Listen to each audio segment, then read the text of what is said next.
ơi. Chạm để thanh toán, dễ dàng, an toàn và nhanh chóng. Thỏa sức khám phá, thưởng thức và trải nghiệm.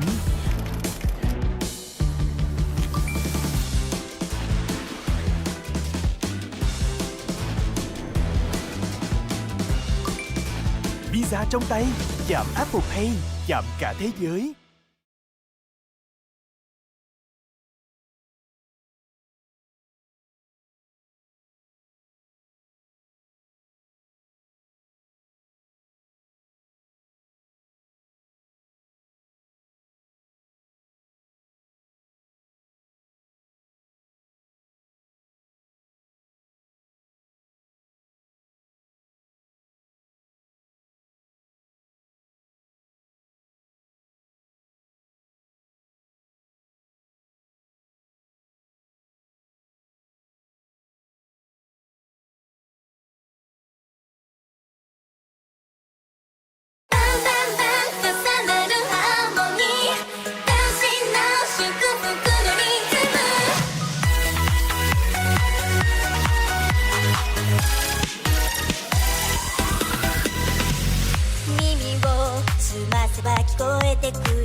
vù muôn nơi. Chạm để thanh toán, dễ dàng, an toàn và nhanh chóng. Thỏa sức khám phá, thưởng thức và trải nghiệm.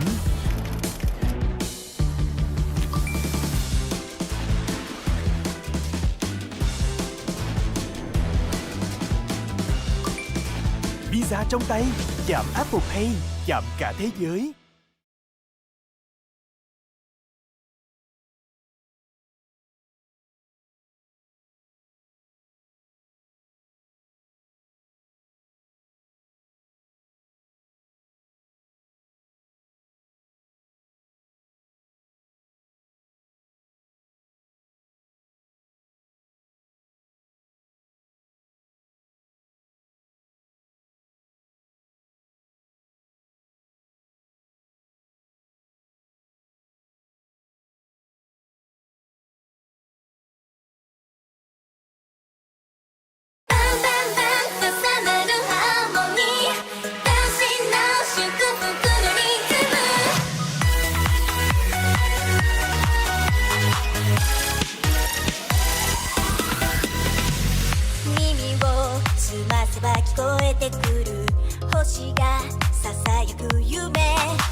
vù muôn nơi.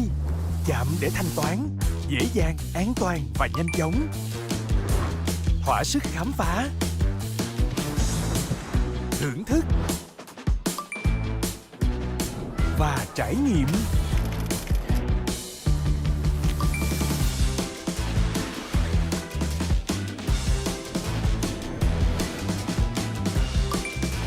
Visa trong tay, chạm Apple Pay, chạm cả thế giới.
chạm để thanh toán, dễ dàng, an toàn và nhanh chóng.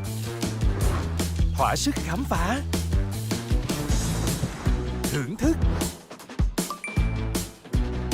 và trải nghiệm.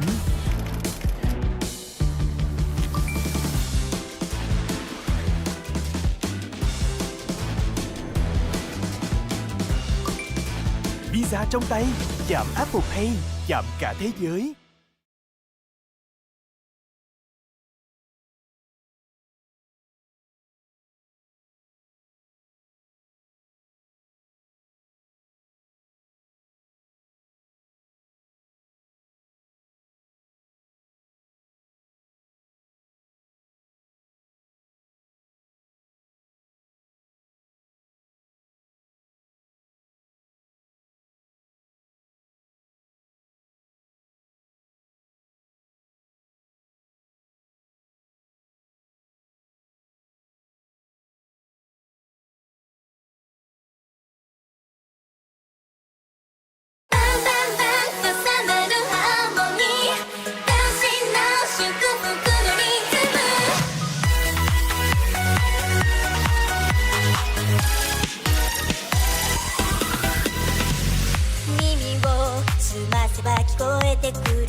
thanh toán, dễ dàng, an toàn và nhanh chóng.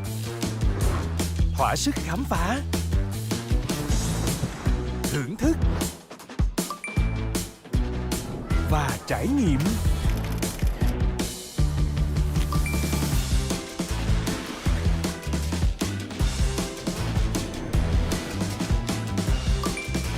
Visa trong tay, chạm Apple Pay, chạm cả thế giới.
để thanh toán, dễ dàng, an toàn và nhanh chóng. Thỏa sức khám phá, thưởng thức và trải nghiệm.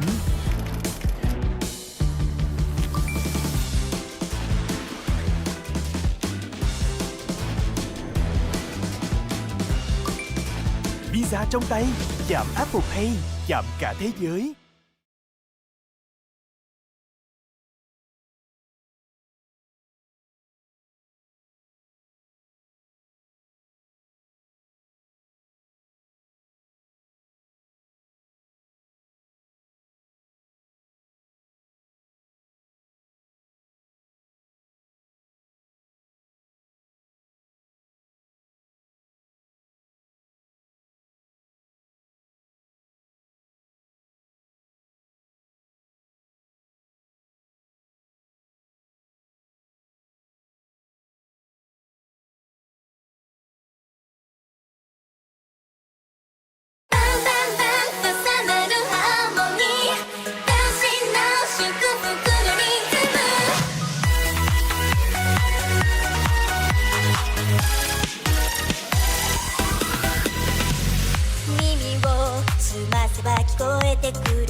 để thanh toán, dễ dàng, an toàn và nhanh chóng.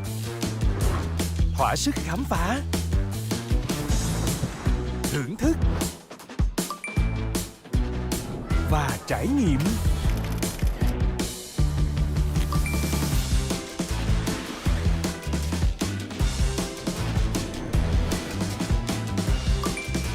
Visa trong tay, chạm Apple Pay, chạm cả thế giới.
Thế giới này là một hệ thống hoàn hảo, nơi những dòng code vận hành mọi thứ. Nhưng rồi một vết nứt đã xuất hiện, một cơn bão số hóa đã xé toạc thực tại. Chỉ những chiến binh kiệt xuất nhất, những kẻ đã vượt qua mọi thử thách mới có thể tiến vào đây. Họ không chỉ là những người chơi, họ là những đại diện cuối cùng. Đến phía đối phương, anh ta gần như những chơi mà họ đã đề ra khi mà lựa chọn đội hình này cũng đang rất thấp máu rồi. Trong một thế giới hỗn loạn, chỉ những chiến binh mạnh mẽ nhất mới có thể tồn tại. Đây là vòng chung kết Visa VMC mùa đông 2025. Hành trình vô địch không có chỗ cho sự do dự. Rồi thì hủy diệt đến từ bên phía Trò rồi. chơi chỉ kết thúc khi chúng tôi là người chiến thắng. Rồi, triple kill rồi. Đây không chỉ là một trận đấu, đây là một tuyên ngôn. Mỗi khó khăn chỉ khiến tôi mạnh mẽ hơn. This is the moment of truth where glory calls our name. Nhưng bây giờ đã ui, khám phá tung quá đẹp, rất đẹp và đó là hạ sát thương dồn vào là rất nhanh và tích không tích. Thế giới này là của chúng tôi và chúng tôi sẽ chiếm lấy nó. Sống sót, thích nghi và trở thành huyền thoại. Đây không phải là một chiến trường giả lập. Đây là nơi những chiến binh thực sự hội tụ. Mọi ánh mắt đang dõi theo. Giờ là lúc để dẹp bỏ mọi nghi ngờ, để máu chảy về tim và đưa ván đấu cuối cùng bùng nổ không giới hạn.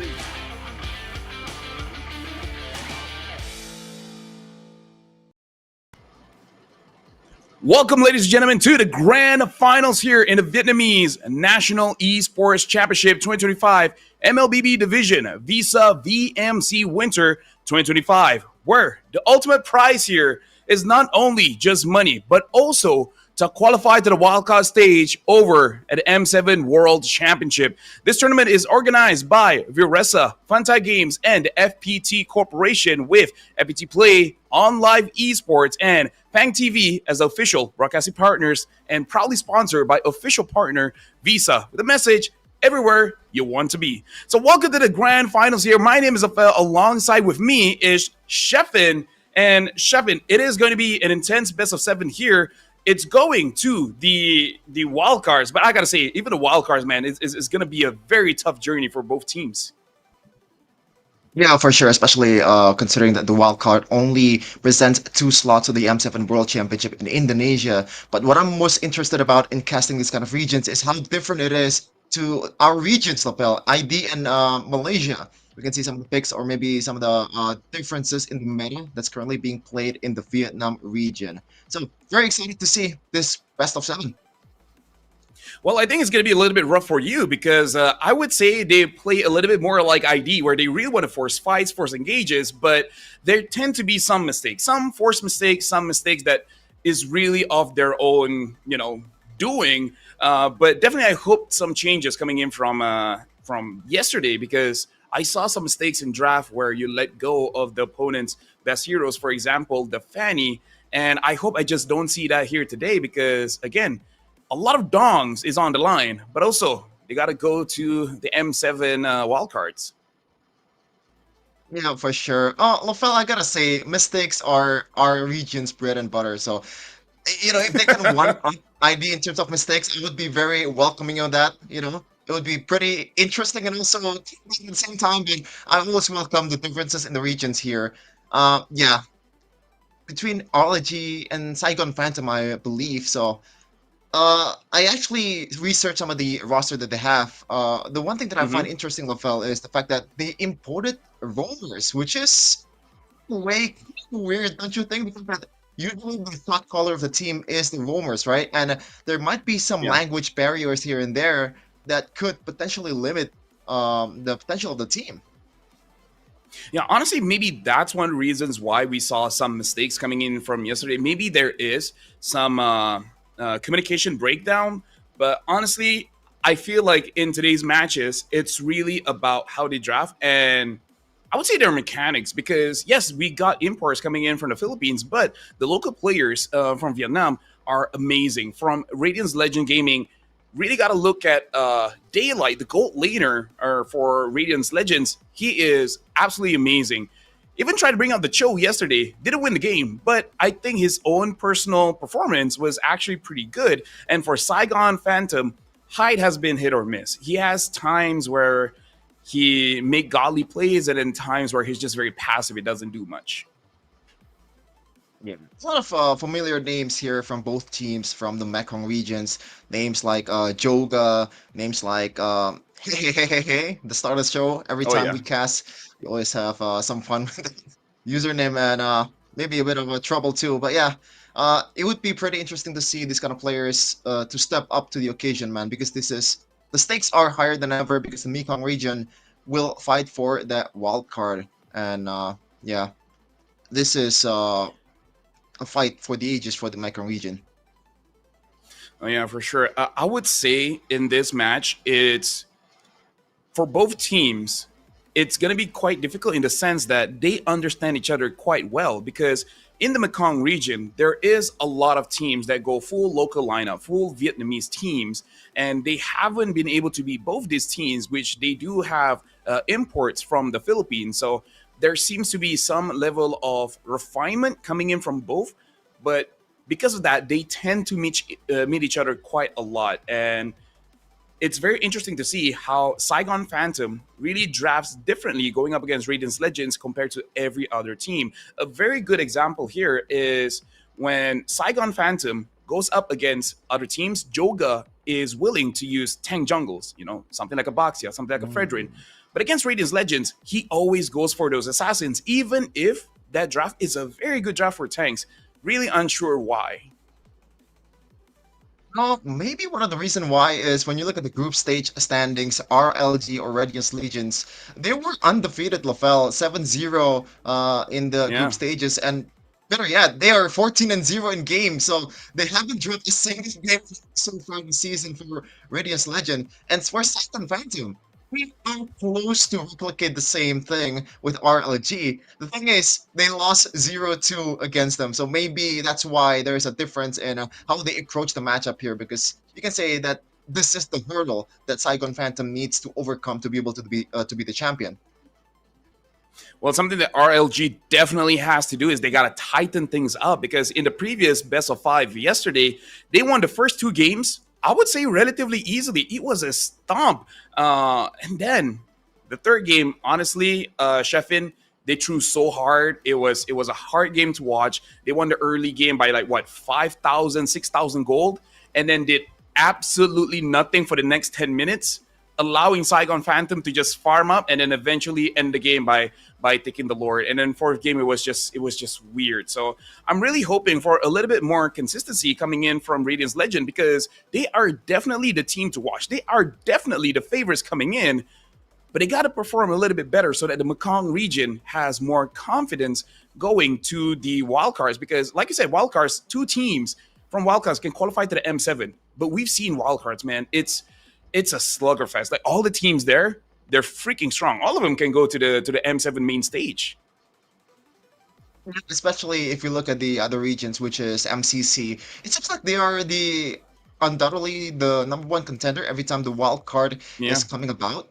They're always #1 or #2 and securing that spot in MSC or in the M series. So Mekong region, at least they're gonna catch up to be that #2 if they want to be very competitive in the world stage. But yeah, I actually didn't expect Saigon Phantom to, get 2 games in the upper bracket. They shouldn't have. Let me tell you, they should not have.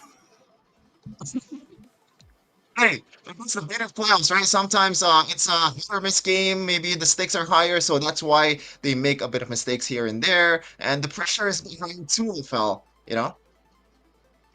Yeah, no, honestly, the pressure is very high. You're going to be a little bit surprised because yesterday, in their own venue, there were some audiences coming in, and I feel like maybe that could have affected them just a bit.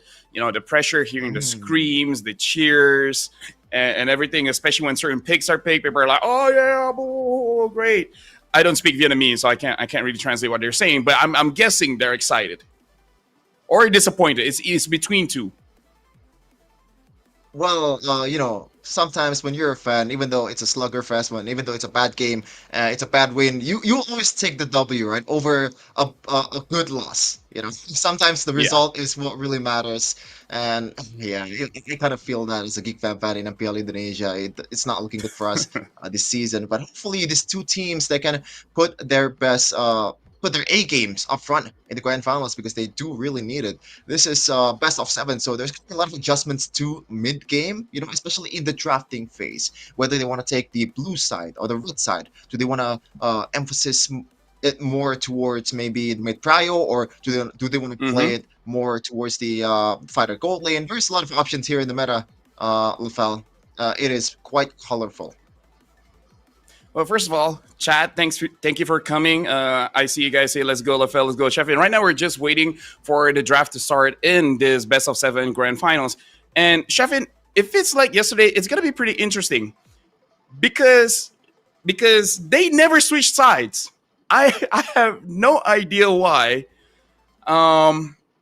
Where I believe it was Saigon Phantom. Saigon Phantom always gets first pick, and then other teams get second pick. But it looks like we're gonna have a what you call this again? It might be a fun match. Is that what it's called? Yes. Like, we might see a fun match first before we get to the actual grand final. Shout out to the Vietnamese caster there as well. Yeah, I'm gonna ease the audience a little bit. Give them some familiar faces in the Mekong region. This is the stars, the content creators that we usually see in Vietnam, and hopefully the fans will have pretty good entertainment here before the grand finals, and there is the time we can lock in. This is just a fun match. We're just having fun, just Mobile Legends match where well, something matters, but not much at stakes in terms of like the esports Mobile Legends. And you know what, Sheffin? Yesterday we had an upper bracket finals and lower bracket finals. The lower bracket finals, that is a legit fun match because apparently, like, they were fans of Saigon Phantom, so they're just like, you know what, we're playing with our idols. We're not gonna be too try hard. We're just gonna be trolling around. And I love the picks coming in yesterday. Having Benedetta roam, Gushin in the jungle. Having seen Brody again, like legit, like yesterday, there was no macro. They were just like, we will team fight you even when we're down by 8,000 gold. It was legit entertaining. Yeah. I'm not sure. Well, Benedetta roam and Gushin jungle surely is one of the picks of all time here, the Vietnam region. Yeah, yesterday we saw like Masha Rome as well, and not Masha Rome building like Blade of Heptasis VOD. No, this is Tank Masha. Like I don't even know. I don't think it works, but they're just like, screw it. We're gonna go for it anyways. Yeah, basically like having like triple fighters, but not the roles that you thought that they would be. I wonder if we're gonna see roughly the same thing here today. I do want to see more flashy heroes like the Gushin, maybe Amon. Amon is not super flashy, but you know, like we see that hero in rank quite a few times. I don't mind seeing it here in the fun match. Yeah, you gotta say, I think Amon is it Amon or Mon? If we want to troll around, we see Amon. Other than that, it really doesn't matter because it's a fictional character. He has no say in it. Oh, you know? Thank you, Lucas. Yeah, Amon, I think it's a bit. I gotta say, for me, it's a bit underutilized in the pro scene. You know, whenever you see a hero that's usually banned in ranked games, you kind of think to yourself, like, is it really that bad in pro scene? Is it really that punishable, easily punishable, this hero? Yeah, but we are going to see the show match here, so there's maybe a lot of chances for them to pull off those kind of heroes. You know, like the Fannies comes into mind too. Like, doesn't really matter if you're not really that good at Fanny. You know, it's just for funsies. This show match. I want to join. That's what I tell myself all the time. You don't have to be good. You just have to be fun. Yeah.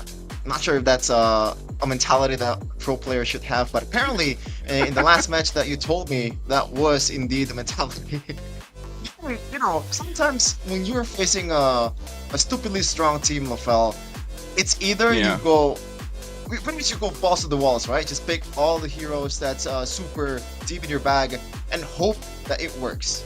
You know, sometimes the magic just happens. Yeah. It really is the mentality of number one. It's like, we're here not to win. We're here to be remembered. And the other one is really about, I don't care if I win or lose. It's got to be flat. I got to say, yesterday was flashy. And for a little bit more context, in case some viewers just coming in, their opponents yesterday, they were a semi-pro team with no coach, no sponsors, no nothing. It was just 5 dudes that met in rank, and they crushed the competition, making it all the way to the lower bracket finals. And then they're like, hey, you know, hey, might as well have fun. You know, make people remember us. Yeah, it kind of reminded me of one of the MPL MENA representative in the wildcard, or the representative of MENA in the wildcard. Now that it's concluded already, season 8 of MPL MENA with I believe Team Falcons winning it out and will be in the M7 in Indonesia. But the second placer is MENA LFL, and those guys, you know, in that team, they were indeed just a bunch of randos grouping up together last season, and they were able to get to MSC with really almost no support, no funding at all, just, you know, pure, whatchamacallit, just, I don't know, love for the game. You know what? Yeah, love of the game. That would be a better term, I guess.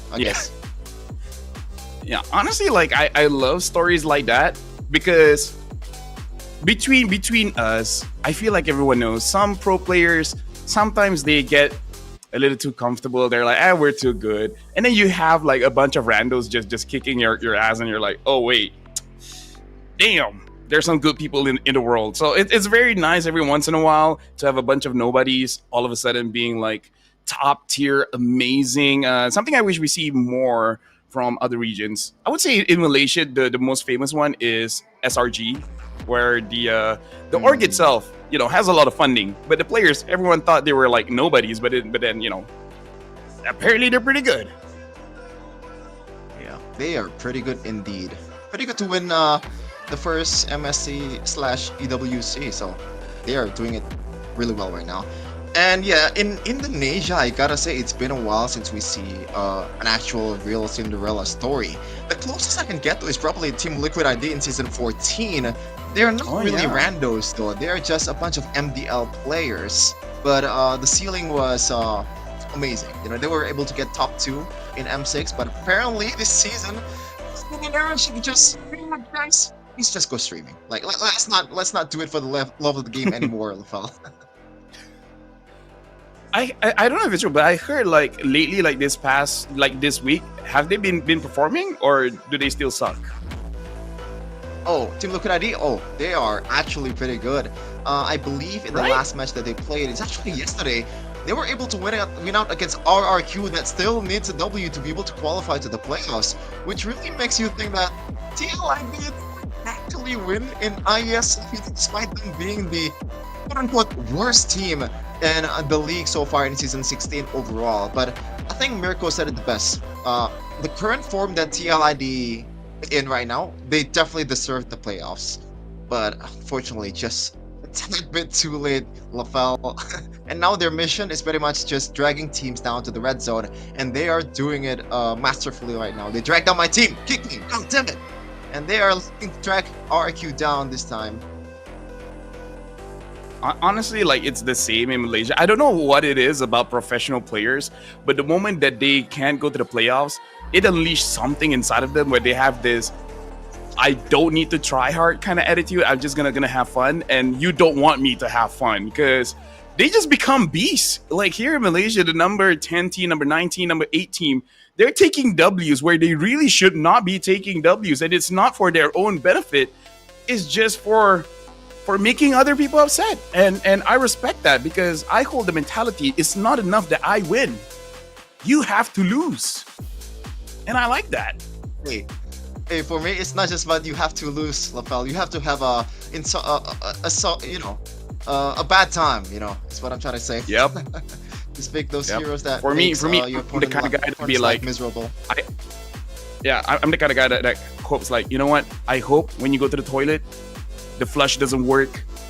I hope your ride back home, all the traffic lights are red. I hope I don't know, your Wi-Fi sucks tonight. You know, it's like you just gotta kick them while they're down. You know, but don't be like me though. No. Don't be like me though. I'm not a good person. I hope both sides of your pillow is warm tonight. I hope you step on a Lego. I hope that there's a blackout tonight for you. Not to us though, because if there was a blackout in my home, I wouldn't be able to cast it. Yeah, the internet is already bad here in Indonesia. You don't want me to use an actual data here in Indonesia. That is not viable at all for casting. I do gotta say, it has happened to me before though. It actually has happened to quite a few Malaysian casters where all of a sudden there's just a random blackout. Interestingly, this fun match, it's been half an hour and we haven't even started. That's amazing. Yeah. Yeah. I'm not sure if that's a good sign, Lafel. Maybe suddenly all of a sudden we get a blackout here, both in Malaysia and Indonesia, and the Vietnamese caster will have to cast both broadcast English and Vietnam at the same time. That would be pretty cool, right? And we still get paid.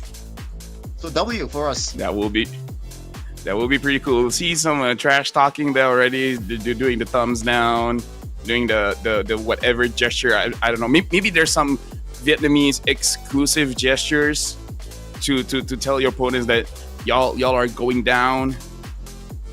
And maybe those are gang signs. Hey, gang. Oh, that is actually gang sign. Hey, it might be. I don't know. It could be. I'm not a gang. I don't know. Wow.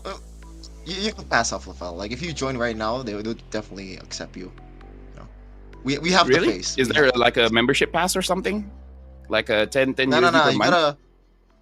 Oh, if I speak, I'm in big trouble. As the great Jose Mourinho said. Yeah, we kind of passed the requirements to be a gang. You know, Mirko or Rashid, those guys like you don't look good. You don't look bad enough. Is what I'm trying to say. I see.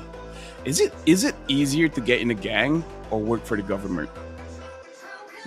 Oh, I wonder if that's a legitimate topic to talk about in podcasts. Is it easier to work in the government or in a gang? See, at the current political world of Indonesia, I'm not sure if I want to talk about this, Lafel. Oh, that's true. That's true. Maybe you wanna, do a podcast on your own here about the political condition of Malaysia, but I'm not joining in. That's on you. Hey, it's a good thing that y'all are safe You guys had like what 2 weeks that you guys had to do it online, right? Was it 2 weeks? Yeah, 2 weeks it is. Hey, you know, and shout outs to you guys. You guys are safe. You know, the audiences coming in are safe. And right now it looks like everything is stabling. You know, not sure how not good it is. Haven't seen a lot of it on TikTok, but I just have to assume that everything is a-okay. Which I'm hoping that everything is a-okay with our, I'm guessing, KOLs here. And it looks like they're all just checking up on their devices. Maybe they just don't know how to log in. Oh, that might be the case here. Yeah, we're still waiting for something to be fixed, guys. So please be patient, please. But yeah, after this we're gonna have a best of 7. Oh, look at that! That is definitely a hostile, you know, gesture towards the Okay, opponent. I actually didn't see. Describe to me what did he do? There you go. They show all 5 fingers, but bring 4 of them down. No. Wait, did you not see it earlier? They were doing the No, I was. you know, hand across the throat kind of gesture. Oh, I see. Yeah, but it's okay. I think like as long as you're good looking or famous, you might get away with it. Yeah. Actually, depends. We If can't you're just famous, you might not get away with it. Ooh. Yeah, for sure. Oh man, talking to you, Lafel, like this has been pretty interesting. The conversation, man. I feel like if we talk for about more, you know, maybe like 20 minutes more, it's gonna become something that's not, you know, appropriate to put up on YouTube. You know, but hopefully we'll. Okay, we have different platforms to go to. We have different platforms, you know. We can try something else. Right. Like the Vietnamese specialized exclusive platform to watch all the content, which is, give me a sec, on live esports and Fang TV. Yeah, that's where you guys can catch us. Hey, if YouTube hates us, hey, there's the place to be. On live esports and Fang TV. Might as well move to Vietnam at this point for us. Might as well. Yeah. I was about to say Nihon, but I'm guessing that might be racist. This is what I'm talking about. Please do not give us more 10 minutes for a podcast, guys. Like it will turn into something that's not really appropriate. But yeah, we're going like a flight to Vietnam might actually be possible, Abel. You know, by the time we get there, they're gonna be, you know, it's gonna be 10 minutes before the draft. Oh yeah, for sure. But I don't like flying, you know. I really don't like flying. Because it's so uncomfortable, because especially if you fly like just base economy, you have no idea who you're sitting next to. Like sometimes you're like, oh great, I get to sit next to a girl, which is amazing, but then she smells, and then you're like, this is not what I want for like 6 to 8 hours of my day. We're not. You know, when you mention a girl that smells, we're not talking about one of the casters that flew to Riyadh or maybe flew with you, right? No. If I see any of them, I would request a change. Because those people, Sheffin, let me tell you, like the Indonesians that have fly to Riyadh, they talk too much, man. They just can't shut up, man. You know. Okay. What do you like? Like that Frederick guy, Frederick, and Rachel something. Oh, bro. Yeah. Please, bro. keep talking about, By the way, like, football and a BTR and something like that. Yeah, the guy is kind of insufferable in a way. You know, sometimes when you hang out with him a bit too much, it's a bit contagious too, man. Like some of his habits are getting into me, and I don't think that's healthy. But we're talking about the girl called Rachel, right? She's actually currently sick. Wow. Okay. This is also all right, sick. We're going to the draft. Yep. This is where you say Alhamdulillah. Alhamdulillah, we're finally in. So we got from one side, we got SBTC and SBTC as well. We got Chubby, Clear, Scarlet, Shine V, Bio, and Potten, Sly, July, Petland, and Gennard. Okay, Gennard, I remember. familiar name, but look at this, the band's coming through. It's gonna be a Franco and also Selena, so maybe both teams, they know what each other are trying to do. And this is like the kind of a cheese picky heroes, right? So you want to erase that right from the get-go if you want to win the game. Or, you know, the opponents are just one tricks here. Did you guys not ban? Hello, excuse me, sir. Well, Bane got banned. Let's not do remakes. Just choose a hero that y'all like. Chubby, you can pick a hero that you like.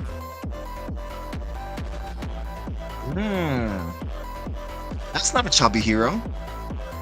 Hey, that's a matter of perspective, okay? I like Lolita though. Oh, Lolita's no. amazing. They're not fun. The red team is not fun. They're tryharders. Dude, why y'all gotta try hard, man? Why you gotta try? And then, okay, you know what, Chefin. If it's not gonna be good, let it be fast.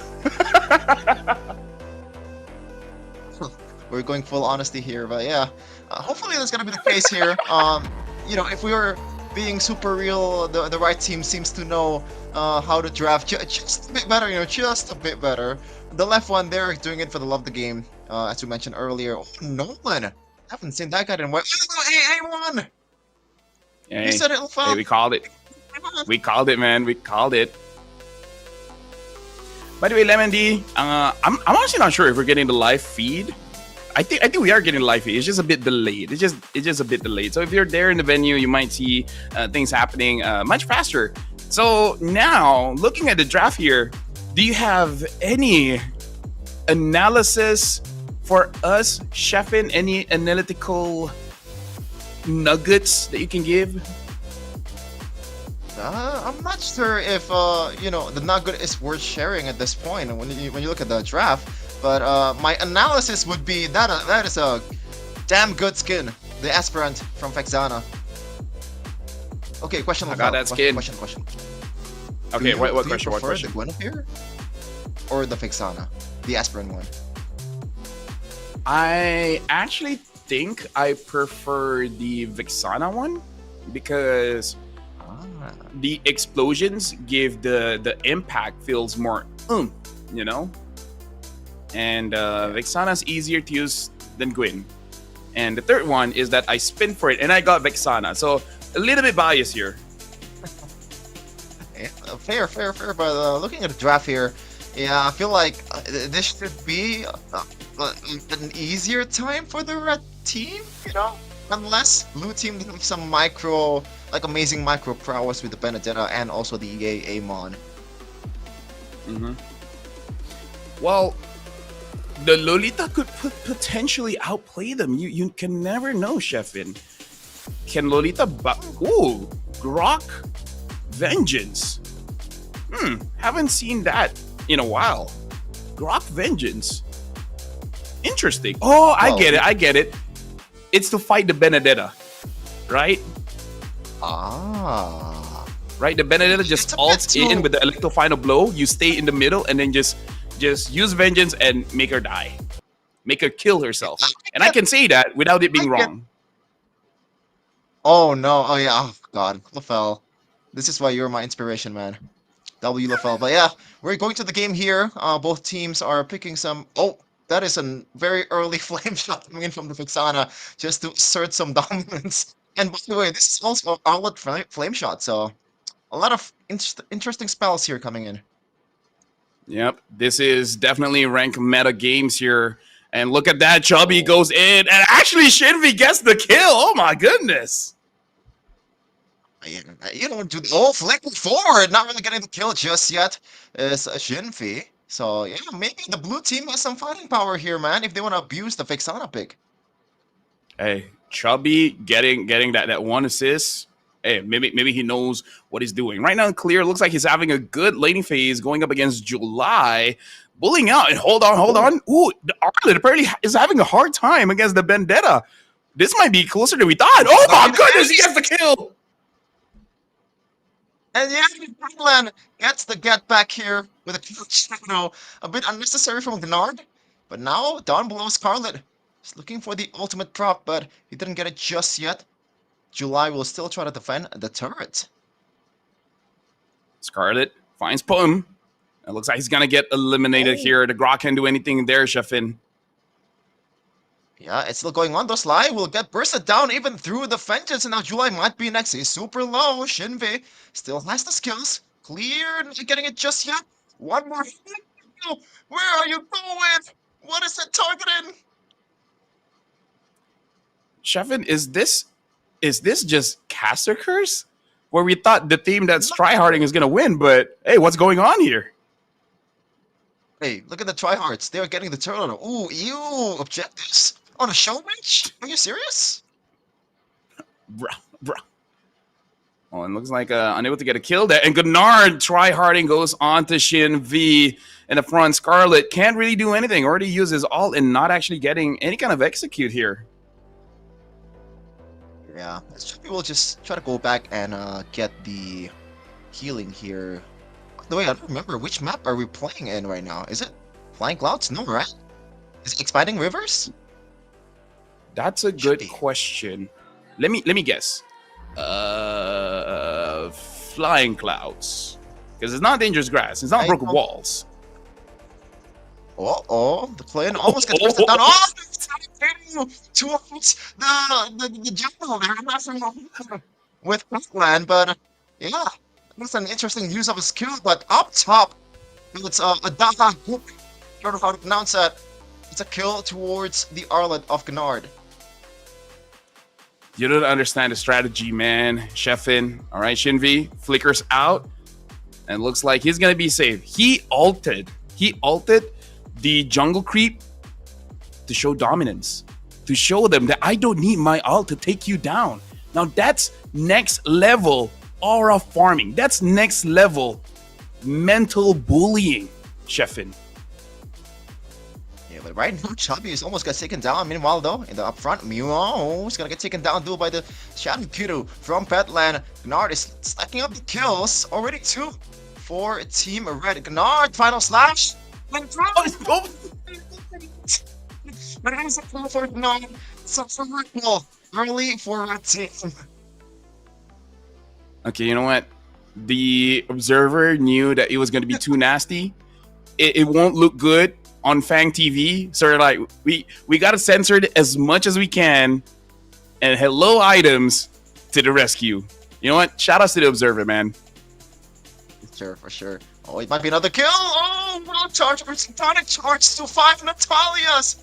Great stun coming in from Sly. But now, July might get taken down. The stun coming through, but up top is too. What was that clear? Not really clear as engaged there, but no, we'll take it. A lot of kills already in this 5 minute of a game. Oh, and look at that. Looks like Patong caught in a very bad situation. And July snipes Clear out of the way just as soon as Clear actually got the endless battle. And now Scarlet is looking at 4 members of the opposing side. Doesn't look like a good chance for him to get the turtle. He will try, though. Yeah. Looks like the tryhard teams is getting their second objective here. So now they're just gonna wait for a second here, maybe taking down the middle turret because you know, they have a lot of dives coming in, so maybe they can use that. Sly might be taken down here. The ultimate comes through for the A1 double for Scarlet, and now they're looking to get more. Gnard might be in trouble, still looking for the final slash play, still using the sustain. But now Julie also gets taken down too. Only one guy left, or one girl left for the red team. Look at that. Meow Bio got the Cham Dude there, which means shutdown. All right, Cham Dude means shutdown, I think. Because look at this, we gotta look at the replay. Look at Amon Scarlet coming in, getting the double kill. That I can read. And then moving forward, they're just continuing on to fight. Gnard using the spells, but eventually Clear get the hug good, and then Lim to Lap is gotten by the opposing side. Yeah. I didn't know that you were familiar with some Vietnamese word there, Lofel. So I'm not. Shout out to Mr. Bilingual or Mr. Multilingual here. Hey. Now it looks like a tectonic charge coming in from Sly, but that might be a bad engage because Nahaguch Clear got that kill there. And hey, people don't call me by for nothing, man. July is stuck under the turret, has to get away. Looks like they're gonna get the objective first. And now, looks like the Lord coming in from Vexana is not gonna hit onto anyone. And this has been a pretty, I gotta say, a pretty competitive match so far from both teams. Not really the cleanest though, because both teams seems to sometimes doesn't really know what they're doing. But the kills are coming, so that's good for a slow match. By the way, that turtle animation is pretty cool as well. Some we call it in Indonesia jedak jeduk. Yeah. Chef, let me just tell you, you don't need to know what you're doing, okay? You just need to feel what you're doing. Look at Scarlet. He feels it. And he gets the turtle. Look at that, man. You don't need to know what you're doing. You just gotta feel it. Feel it, Chefin. Yeah, sometimes it just happens, you know. And you just gotta accept that. Gnard though, 1 feet 2 with the vengeance. One with the ultimate, and now 3 feet 2 somehow. Gnard gets taken down. It's not a fair fight. 4 feet 2. It's taken from some bubble for the but it's not going to go. And that's a tonic him to the death. Dude, that was so good coming in from Clear.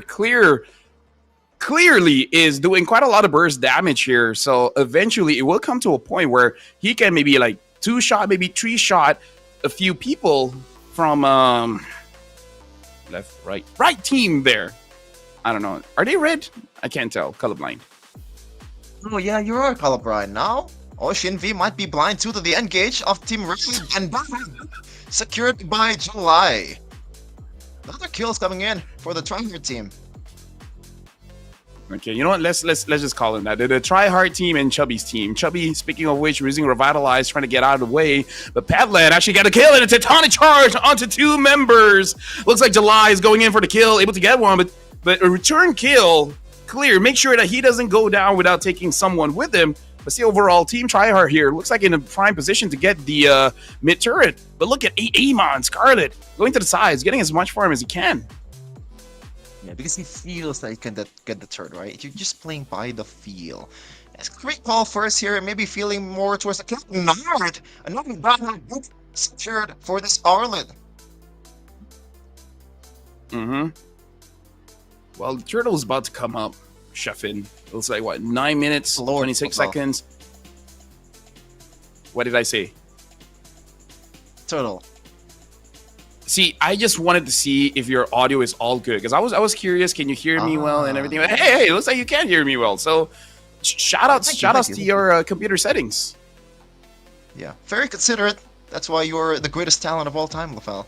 But now, Petland here will pull the trigger towards the Lord. Scarlet is feeling it. He's going in. They want to kill with a shot coming in from Petland. But now he's still sustaining. He might be getting and yes, it is.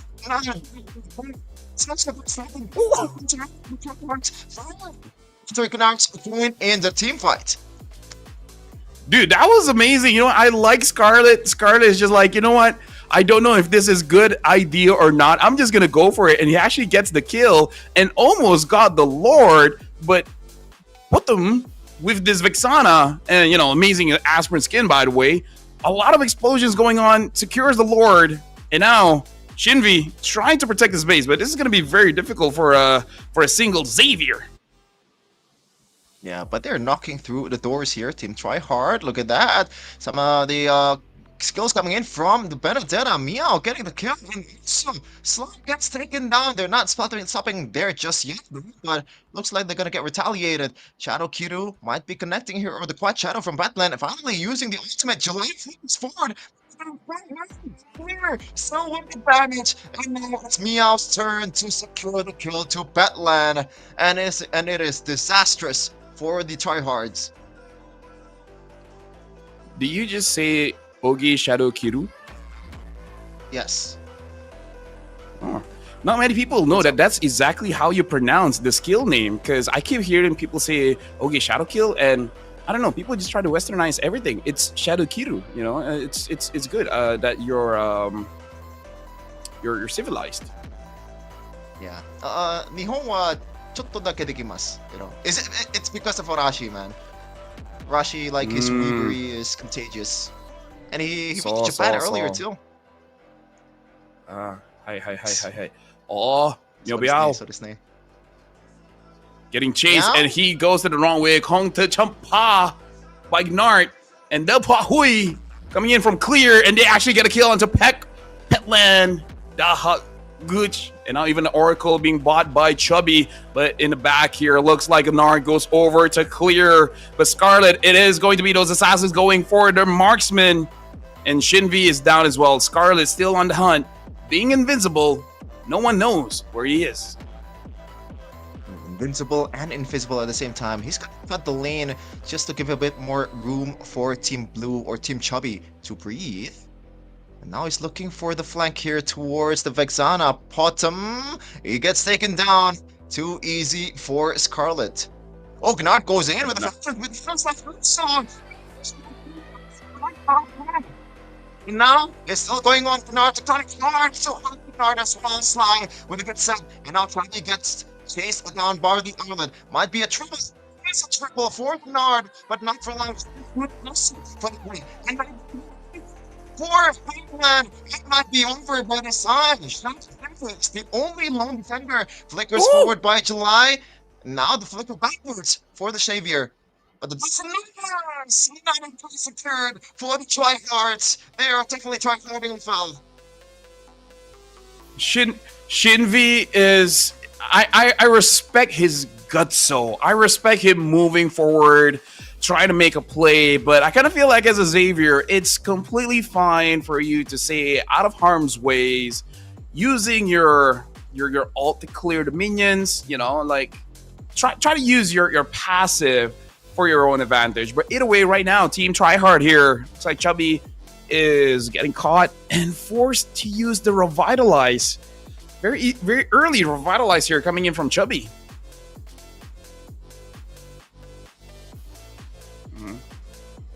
But yeah, I don't know. Shevin, let me just do it play-by-play. Scarlet, so I get caught by Gnart and July. But Tom now having the Holy Crystal. And yeah, you're right. Apparently when you're peeking, you know, some of the voices isn't there. Hey, it's I'll do play-by-play, even though I hate it. I hate play-by-play, but I'm down. Yeah. Apparently the game cannot handle my peak, man. July with the Winter Crown here, so it's gonna be a bit more safe and very in line with the try-hard mentality that they have. Meow with the flank angle. Yeah, right now Lord has jumped in. Back in the Meow Biao tries to be that distraction, and looks like is the distraction, but Petland still gets the kill, but gave enough time for the team to actually clear the Lords. And right now, looks like Gnart is stuck in the middle. The Hakchuk Scarlet gets a kill there at the front lines, but Tom gets another kill, but Clear has too much burst damage at this point. And even Vexana throws her Eternal Guard to try to end the game. Petland goes in, but I don't think he has an ult now. Good dodge with the quad shadows. And now successful defense here coming in from Team Chubby.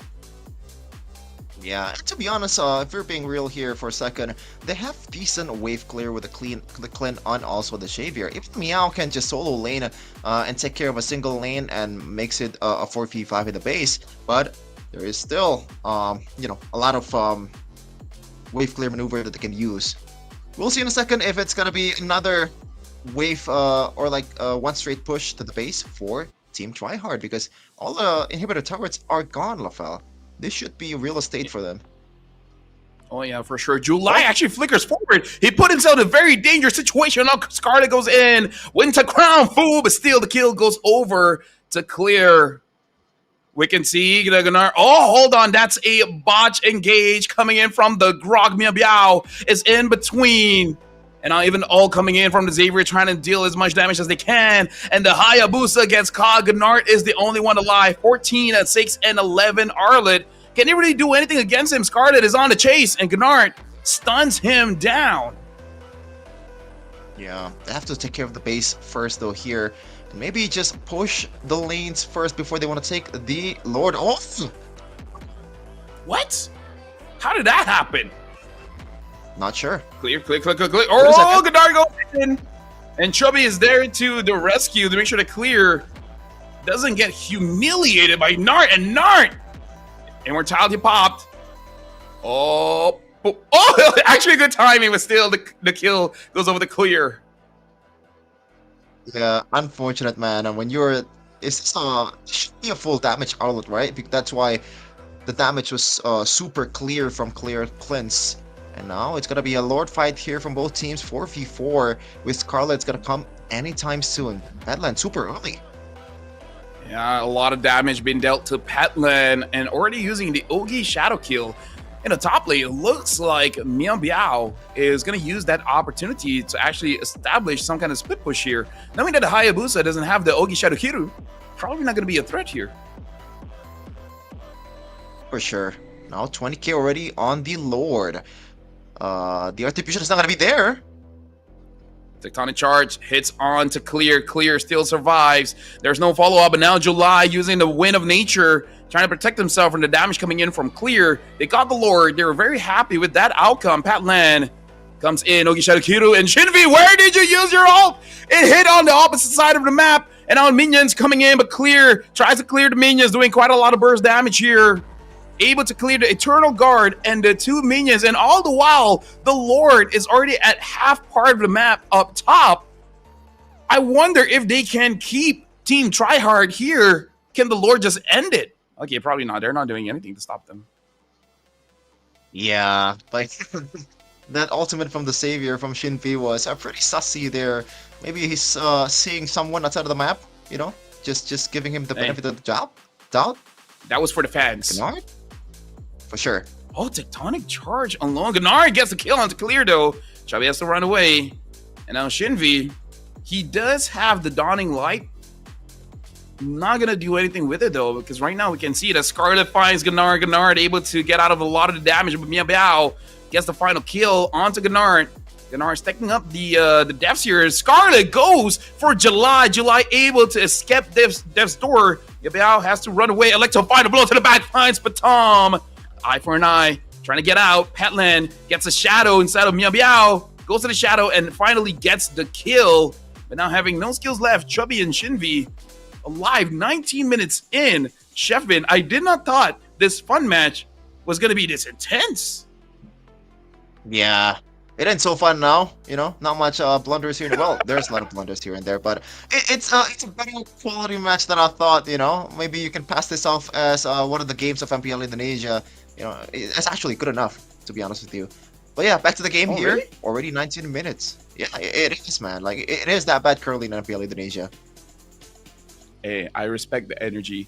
With no inhibitors here, it really is Team Tryhard's time to shine, because having that Hayabusa, and then, you know, they just might not notice, and the Haya could just end the game. And that's a good way to end a fun match.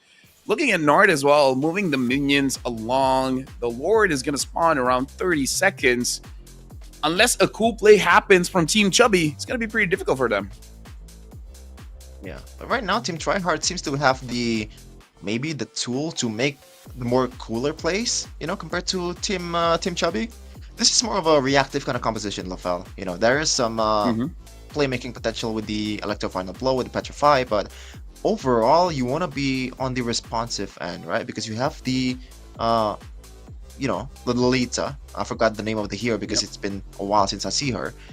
And you have to play through it with the shields as well. Yeah. The Grok finds Chubby there. Wait, why did you use a Winter?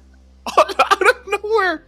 Oh no, I think that was a mistake. And now it looks like the Lord Mike gets a kill. Lolita, can you? Oh, Miao gets the Lord. July kills Miao, but I think that's fine. Dawning Light hits onto targets when they're already dead, but Shinvi gets Petland. And this is the kind of play that Team Chubby needed. Scarlet gets a kill onto Gennard.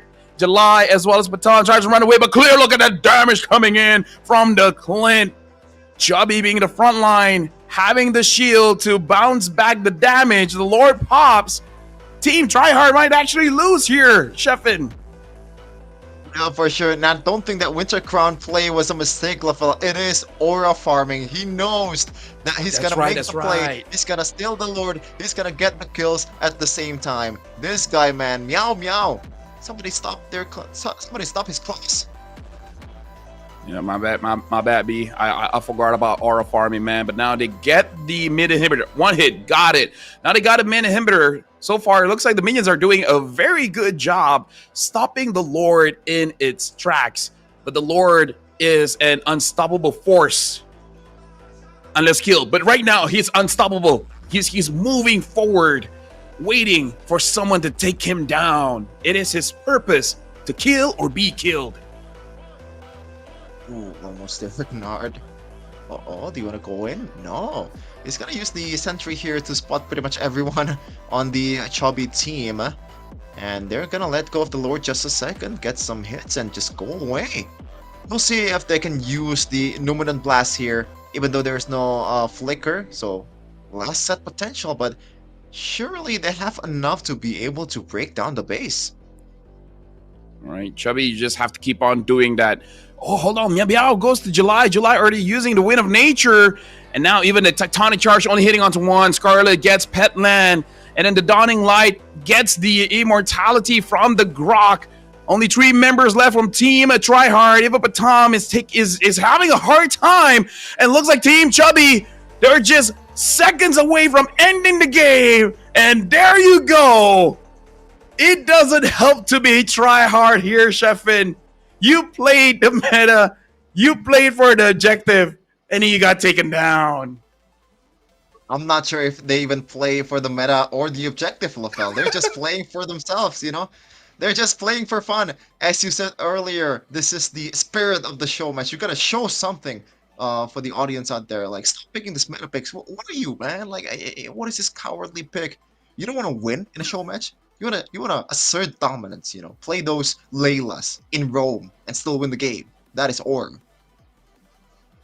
You know, I saw the players that were there's gonna play in the grand finals later on. Saw Pancake, saw Meow, and they were laughing. They were having a good time. So at least I can say that the nerves of the grand finalists they were toned down a bit. So maybe it's a good thing to have this fun match, to see everyone else play, and then the grand finals can think to themselves like, I'm not that bad.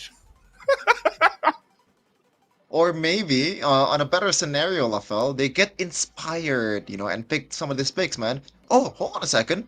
The Lolita works. Oh, hold on a second. We can pick Vexana in pro play.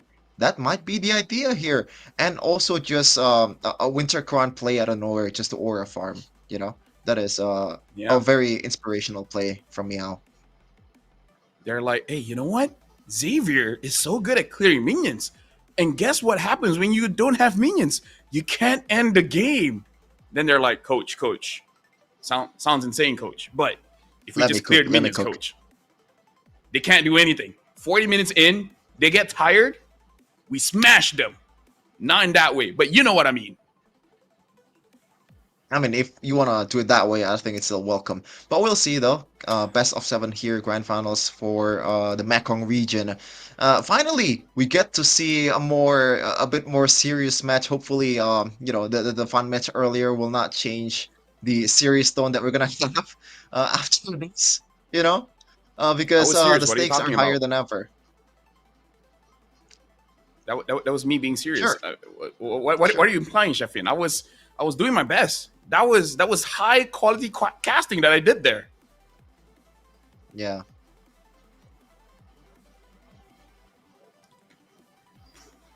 Okay.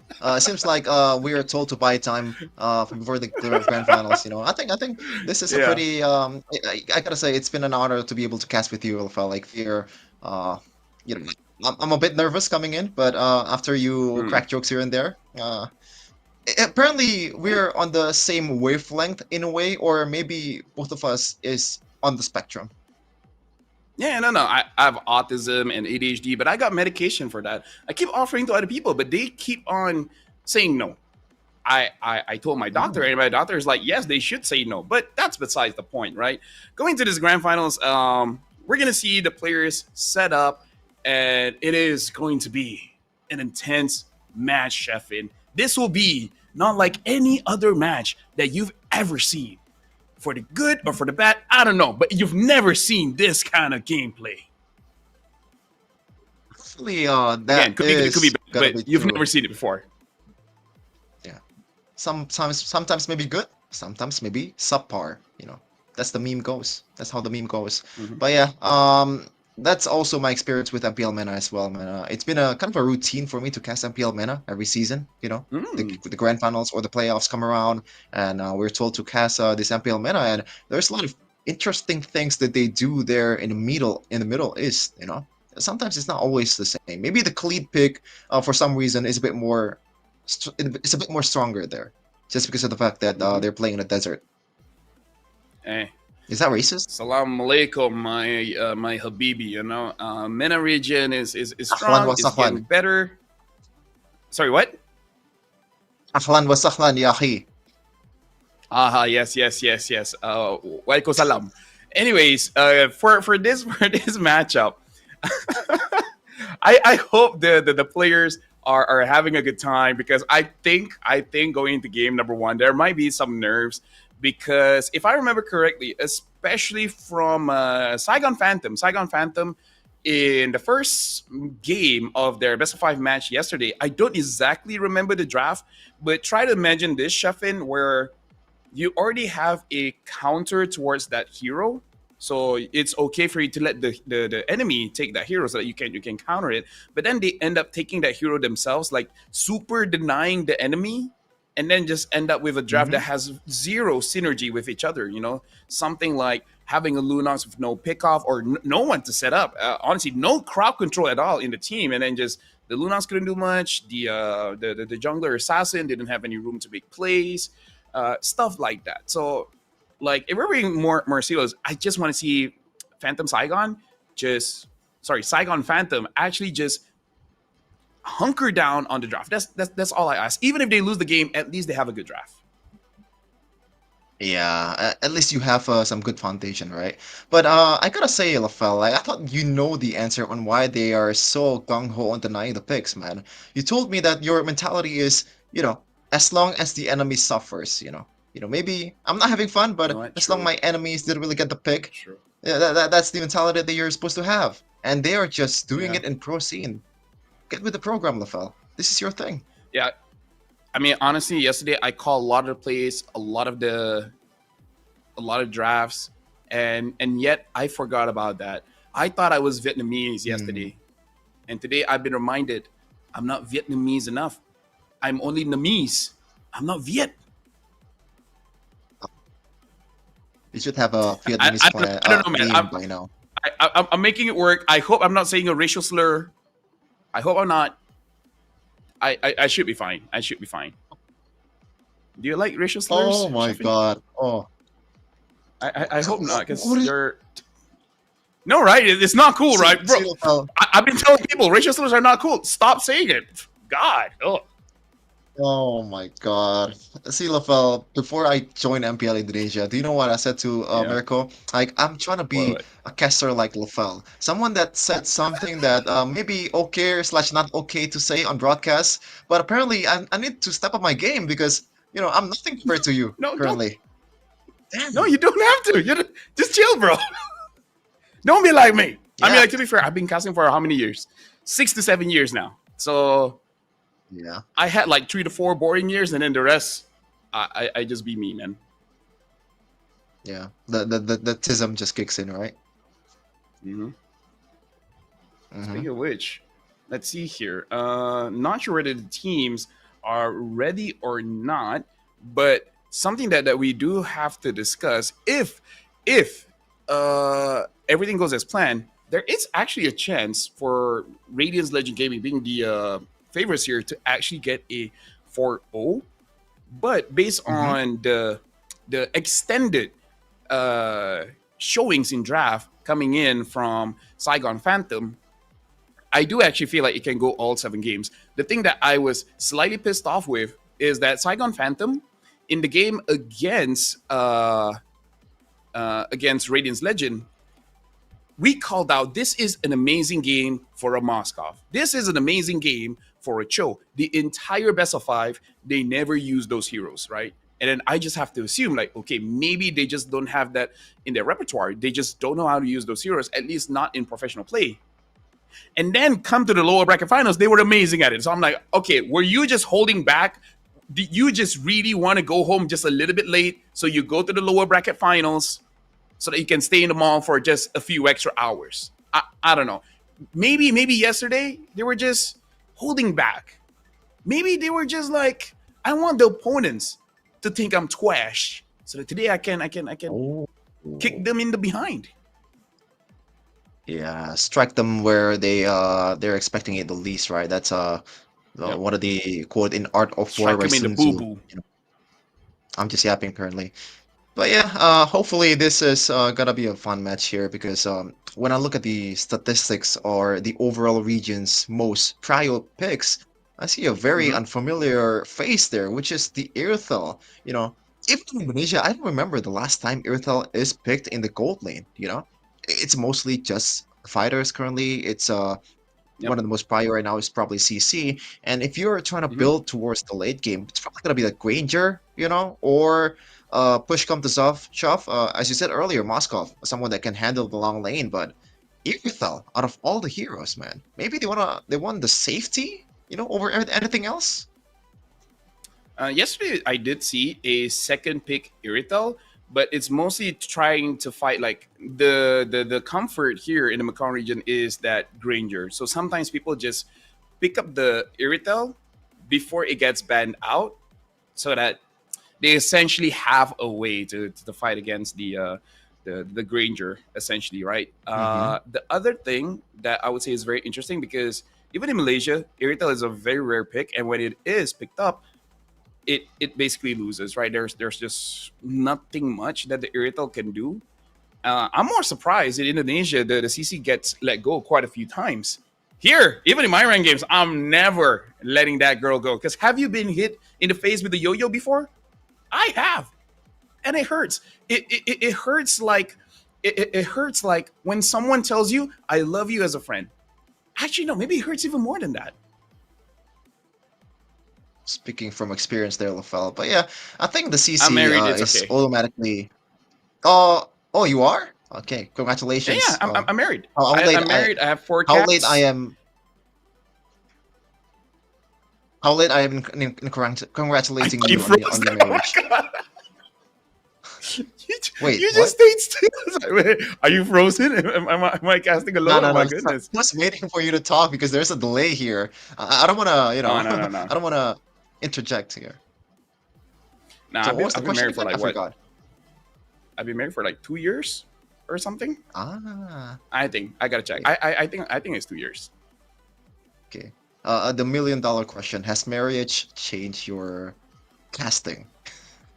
Nope, nada. Okay. Marriage has Is done that a good thing or a nothing bad for thing? me. Nah. It's just Uh, same old same old. Y'all just live together. It's just that you have to pay a little bit more than usual, but other than that, roughly the same. You know. I'll take notes. I'll take notes. It's not gonna be anytime soon, though. But yeah. Uh, Anything that we want to talk about again, Lafel? I feel like we're still trying to buy time here. Yes, we are. We are, because they are setting up the tables, the chairs, getting into the accounts, making sure the air conditioning works, making sure people selling insurance don't get in the way unless they're selling visas. Visas is fine. Visas is a sponsorship. Come on in. I want a visa. You want a visa? You want a visa? Everyone can get a visa. Actually, no. Depends on where you're from.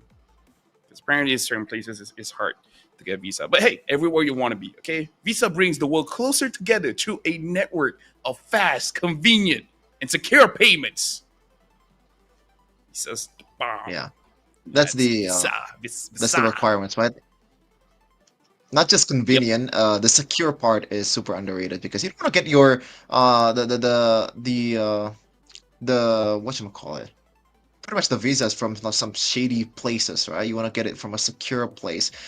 Pretty much anything that goes for literally anything. Food, maybe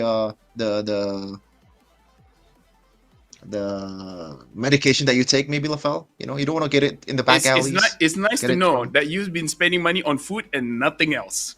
That sounds like a oh good. I spend my money on food and ato Atau Hey, well, do you not like food? Wait a second.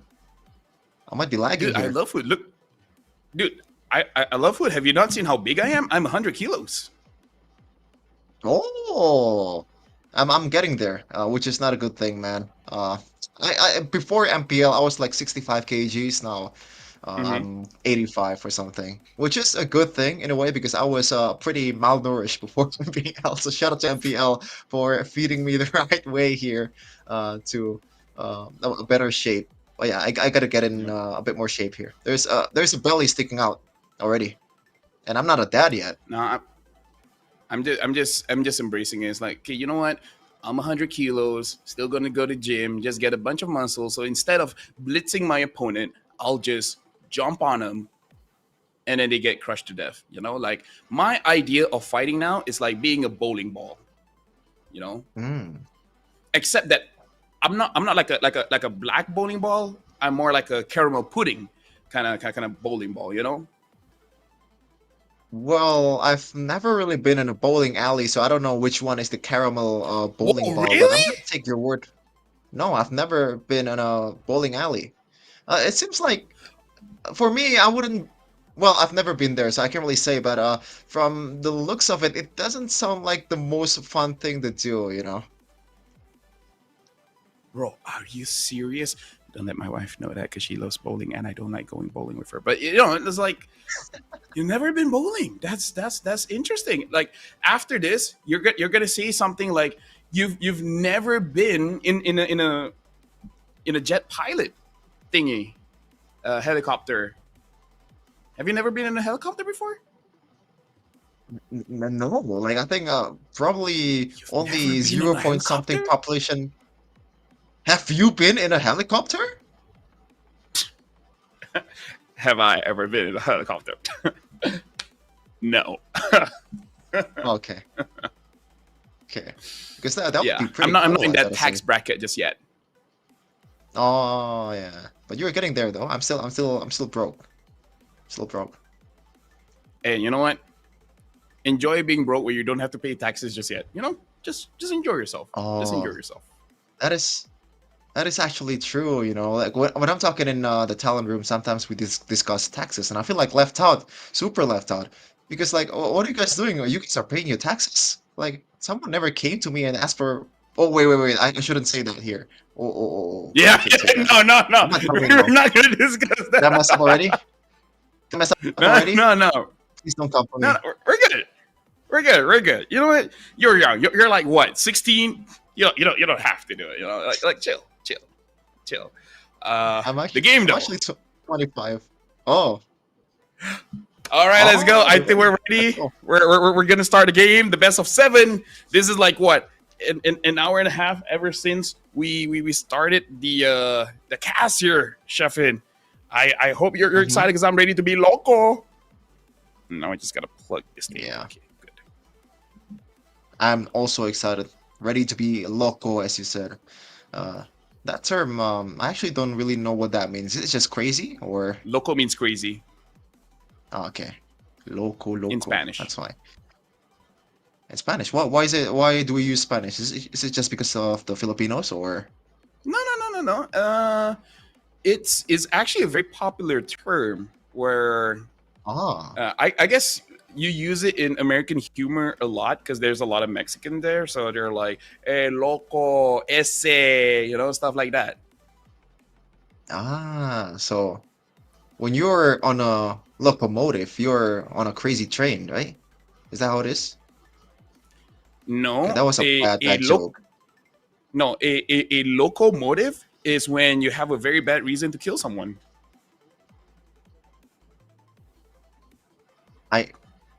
I'm not following. You, I'm not following, but apparently we are very you close don't to get the draft. joke, but okay. I thought that was a solid joke actually. Yeah, I'm pretty slow. I'm gonna tell that to Mirko, and I want to see how he responds. A locomotive is when you have a bad reason to kill someone. Locomotive. Loco. Is it just motive, motive? Crazy, Is that how it is? crazy Well, motive. No, I reason get to. that, but is that even a joke? You know what, Sheffin, you suck, man.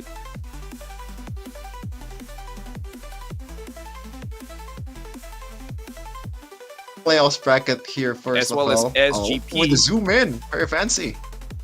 Hey, over here we're top tier quality, all right, Sheffin? For sure. Speaking of which, this is the lower bracket finals coming in from yesterday, where Saigon Phantoms defeated their opponents very cleanly, AFO squad, and now returning back to the grand finals here in the best of 7. Can RLG Radiance Legends defeat Saigon Phantoms again, or will we see a upset-ish where Saigon Phantoms has the better of Radiance Legends? Yeah, for sure. Right from the the end of the group stage, like, we know that these two teams will most likely be the grand finals here. It's a matter of how can you execute here, because obviously playoffs is a whole different breed than the regular season or the group stages. But anything that you want to say relating to what's on the screen, Lafel? Is there a flood going on in Vietnam? Because if it is, like, for all of you guys out there that's impacted. This is just the Trong Dong MLBB Sport Vietnam Trong Tai Hong Về Mid Bắc, where you know, shout outs to Visa VMC Winter is the Dong Gop Tong Dong, where you can get 100 Vietnamese dong. Yeah, so there it is. It's powered by Phantom. You know, this is an amazing something or the other.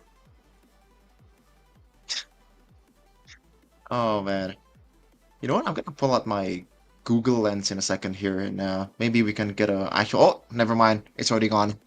I was gonna try to get the translation because it feels like something that's a bit more serious there with the graphics and all.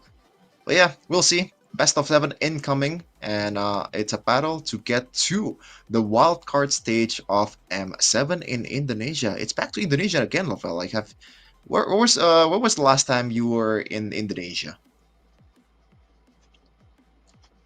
That's a good question. Was it either last year or 2 years ago? So it hasn't been that long. I was there. I think there was a Snapdragon series there, either earlier this year or earlier last year. So yeah, I think that was the last time I was in Indo, because I don't think I've went there for a holiday just yet. Because I don't believe in breaks. I don't believe in holidays. I believe in hustling your life away. I believe in sweating blood and tears until you die. That's why you're here. That's why I'm here. Exactly. But yeah, Working on a Indonesia. It takes me back to M4 days, man, where yeah, we thought that we had a chance, especially with the fact that, oh, finally we get to play in our home ground, some home court advantage to use for our teams that qualified to M Series. But apparently, no, the Filipinos are too damn strong. Do you think in this M7 it's still gonna be, well, obviously the Filipinos are still probably the biggest contender, but who's like the biggest threat out of all the regions so far? Or maybe specifically the teams? Makang, man, someone here in VMC is gonna go to the wild cards, win the wild cards, and then challenge all the world champions. And then let's go. They're just gonna take them down, and they're gonna make it look easy. That's what's going on, Shafi. That's why we're here. We want to see which Vietnamese team is gonna take down those damn Filipinos. Who needs Aurora when you have RLG or Saigon Phantom, man? Yeah.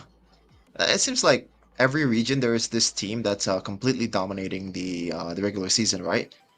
In Philippines we have Aurora. Here we have RLG, and to some extent, Saigon Phantom is also dominating the competition. It's just that RLG looks like a step above the rest, just like SRG multiple seasons in Malaysia, just like Onyx ID multiple seasons in Indonesia. Hopefully they can actually be a threat though to the Filipinos, because at this point, even I think the Filipinos are kind of tired of them winning. You would think that, and then you go to Facebook and you're like, okay, I think they still got a good few years in them, because the people playing, they're like, okay, we've had enough. But the audiences, the netizens, they're like, no, not enough. We need 30 more years so that I can tell my kids, like, kids, you don't know what it's like during my time. During my time, we're the best. Sure, poverty's around, but we win championships, man. We win everything. Yeah. The we here, is pretty conditional, man. Hopefully, it's gonna change. Like, seriously, it's been too damn long. Even MSC as well. We thought that Indonesia, Malaysia, is gonna dominate, but apparently Philippines takes it back again. It's I don't want to say anything that's too spicy here because I have some old beef with a lot of Filipinos out there, if we want to classify it as that. And I don't want to be on the receiving end again. It's not a good time, seriously. Either the Filipinos or a certain team in Indonesia, when you just poke them a little, the beehive's gonna be, they're gonna get all angry. No, that's why you gotta choose your opponents. Instead of going for them, go for North America. See something bad about Mobile. See, like, some people attack you, but then multiple regions will back you up. You gotta choose your opponents, man. You're like, I can't bully this guy. So I'm gonna put it. No, don't do that. Cyberbullying is bad. Cyberbullying is bad, guys. Okay, it is not okay, and you guys should be ashamed of yourself if you ever do it. I've never done such a thing. Okay, as old people will tell me, I'm a good boy. Okay. Indeed, a good boy, man. Okay, don't say it. When you say it, it's not cool. You don't say it. Old people can, not you. Okay. You don't want to be called a good boy?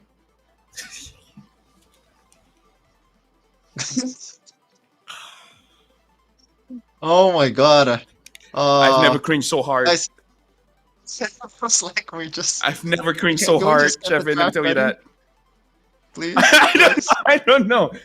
It should be. I'm hoping that it is. I'm dying. Oh, your camera is blurring. It really likes you're dying right now. Oh man. Well, yeah, we're not. Should we say this? We're actually not signed up to cast this show. It's fine. All right. We're coming in. Oh, we're coming in, Chevin. Yeah. It's all good now. Finally.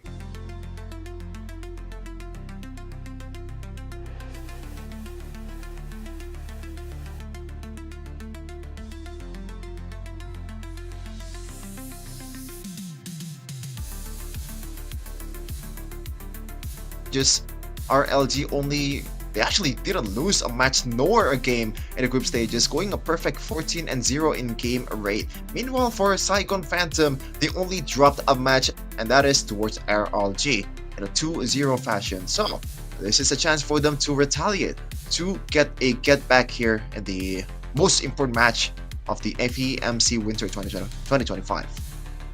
With the lineup that you guys see on the screen here, a lot of imports too, LFL. In fact, 4 players are from Philippines. Yep. And there are times where you can see like communication breakdown, but overall I think it's still okay. So we're gonna be looking at the map first. And is it gonna be expanding rivers or is it gonna be the clouds? Oh, never mind. It's gonna be broken walls. No,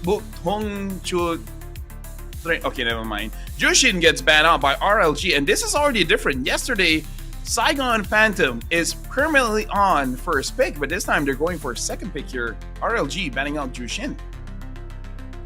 Yeah, and I think Jushin is always a solid ban, right? Just because of the fact that you get an almost automatic mid prior secure, even if you get a roamer that doesn't necessarily have the early game damage like a Khalid, or doesn't have the clear 2 like Khalid, you still somehow is able to control the mid bushes, and that's why Jushin has been very, very prio. But for Saigon Phantom here, they want to erase that lockdown potential for RLG. Maybe they are going for an assassin, potentially, someone that can dive that didn't really get punished by Kalea. Yeah, definitely potentially an assassin, but something to note as well it has been Pancake's like power pick, having that Kalia. I would say for all the teams here, whenever they do get a Kalia, they perform very, very well. I hope what Saigon Phantom is going to do is that they let go of one pick so that they can take the Chow and then just hurt Pancake on his hero pool, because so far it seems like his hero pool is a little bit limited. We've seen him on the Kalia, we've seen him on the Gatot Kacha, which apparently is a prio here. One game of Hilda, and then that's about it. I think he hasn't used the Cho yet, but I know he can use the Cho. Ooh, look at that. The bans are coming through again with the CC and also Fanny. So this is interesting, right? Because Fanny, at least in Indonesia, teams are kind of taking turns whether they want to ban it in the red side or the blue side. It's not always set in stone, but it seems like Saigon Phantom is super afraid of the potential of the blue one Fanny pick from RLG. Maybe the jungler of RLG is a pretty good or a prominent Fanny player, as they also banned the Yi Sun Shin, good ban too, a hero that gets snowball very, very early and also activates that flex towards the gold lane, so you can pick up the Lapu Lapu gold or maybe the fighter gold overall. Yep. Honestly, Ashrit is an amazing Fanny player. He does make some mistakes, but the constant harassment, I would say, is very difficult for Saigon Phantom to deal with. Usually they ban Kimi here. I wonder if they're gonna let it go, because the standard ban is Kimi, Jushin, and Lancelot. These are the three kind of like perma bans.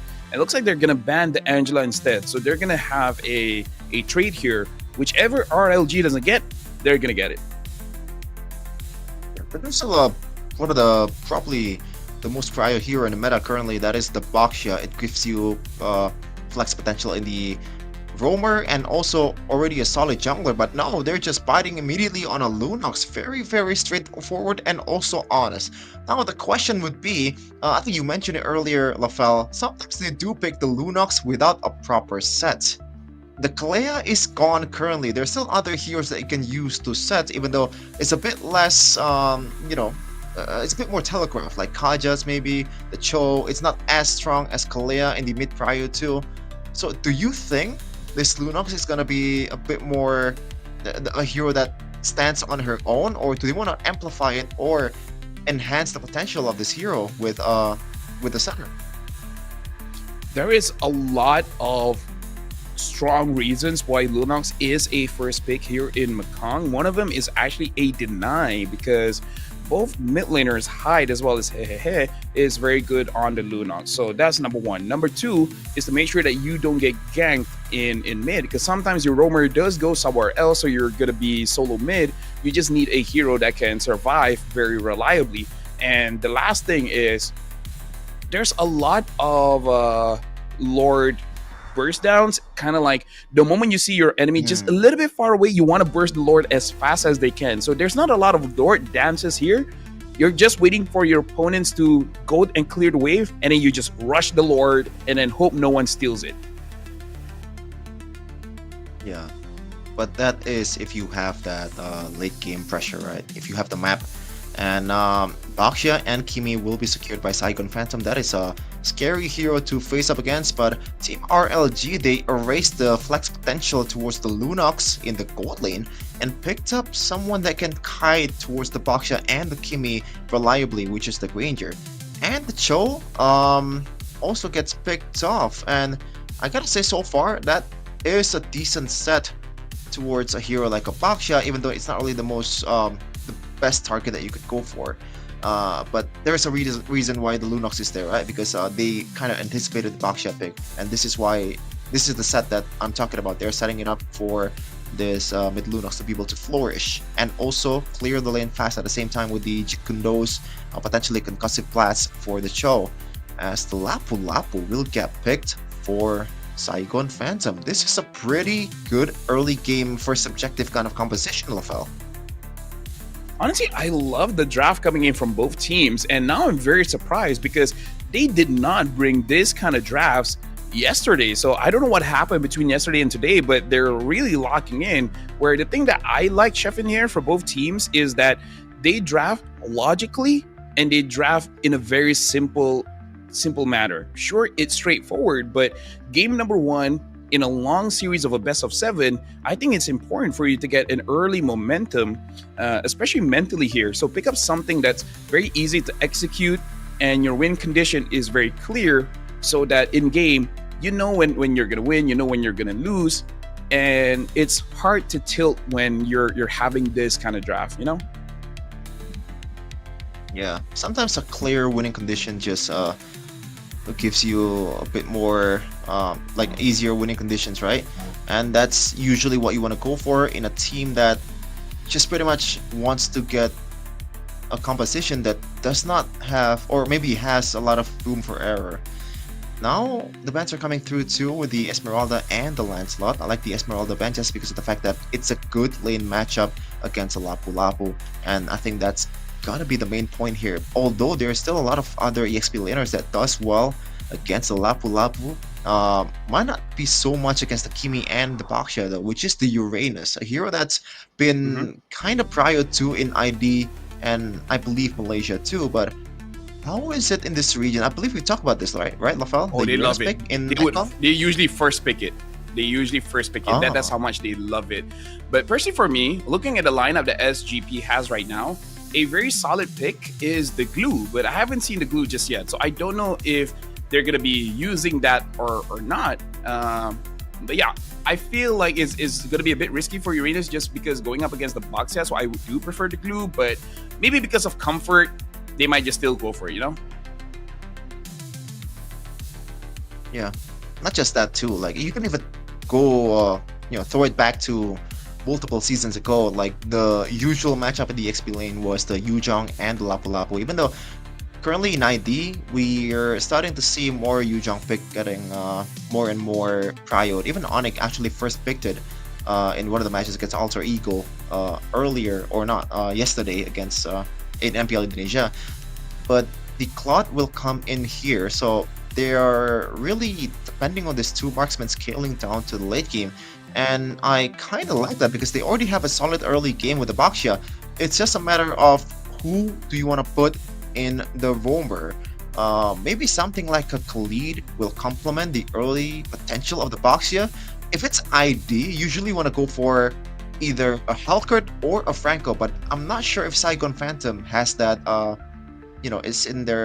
is that even in their repertoire? Well, right now it looks like RLG, they're going for a Fredrin here, so they do want to match up a bit, at least when it comes to the neutral objectives, the Turtle as well as the Lord, and now they're picking up an Alice in the EXP. Completely forgot about this, but it's going to be pretty good to try and lock down that Kimi. And now for the final pick, I think they usually default to a Gatot Kacha.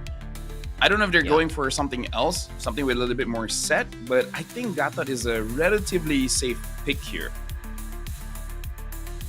Yeah, just a hero that can tank at the front line and sustain enough the DPS that's gonna come through from RLG, and also get away with the AOG, right? And you get the mid prio at the same time, complemented by the Kimi and the Baxia combo. But if you want to be aggressive, as I said earlier, the Franco and the Halkert comes into mind if you are in Indonesia, but they want to go towards the standard route here. And both teams, honestly, I think it's still up in the air on who wins the draft. It's just a matter of execution for me. Yeah, I would say this is very solid because, again, it's very solid because both drafts has clear win conditions. Both drafts has ways that they can interact with each other in a sense that there's outplay potential coming in from both teams. And I feel like what's really good here is that, again, they're just starting the game. Very simple. Try to get that momentum. Feel out your opponents to see how they're feeling, and then just move on from there. My eyes are really on RLG because, again, they are the favorites. I want to see how they want to execute this, especially for the mid trio of Fredrin, Lunox, as well as Cho dealing with that Baxia, making it so that the Baxia doesn't get to be too big of a problem in the first 3 to 4 minutes of the game. Yeah, I think there's a lot of pancake shoulder here just because of the fact that Saigon Phantom's mid prio is gonna rotate much faster with the Boxia compared to the very slow moving Lunox and also Fredrin. As we're gonna go into the Land of Dawn here for the grand finals, best of 7 to decide who's gonna represent the Mekong region in the wild card of M7. Yep, looks like Joe has to use the retribution to make sure that Pancake doesn't steal it away from him. And this is just how he wants to play it out, try to slow it down. And we don't see any response coming in from the mid because Joe understands that Pancake is not really going to be that big of a threat for a Boxy jungler in the early game. Looking at the rotations here, it looks like everyone is just roughly playing it safe. So maybe we'll be looking at more engages coming to the first 2 minutes around the turtle. Yeah, it all comes down to the first turtle, at least in our region here. But both teams, I feel like they're not really super gung-ho or super, you know, they want to get the early game right from the get-go because they have decent scaling, right? Both sides have some kind of late-game insurance. SGP or Saigon Phantom, they have 2 marksmen that can really scale well, and the Clawed Dive is undoubtedly will kind of overpowers Granger's late-game potential. But on the other side, even RLG can use the Lunox potential dive combo with the Chaos Order to be able to win team fights. So now it's just a waiting game to the first objective. Yep. And wait, they will. Especially now that I look at the draft here, Claude is not getting punished by using the Purify because, oh, hold on, looks like an engage here where the Fredrin got caught mid-rotation.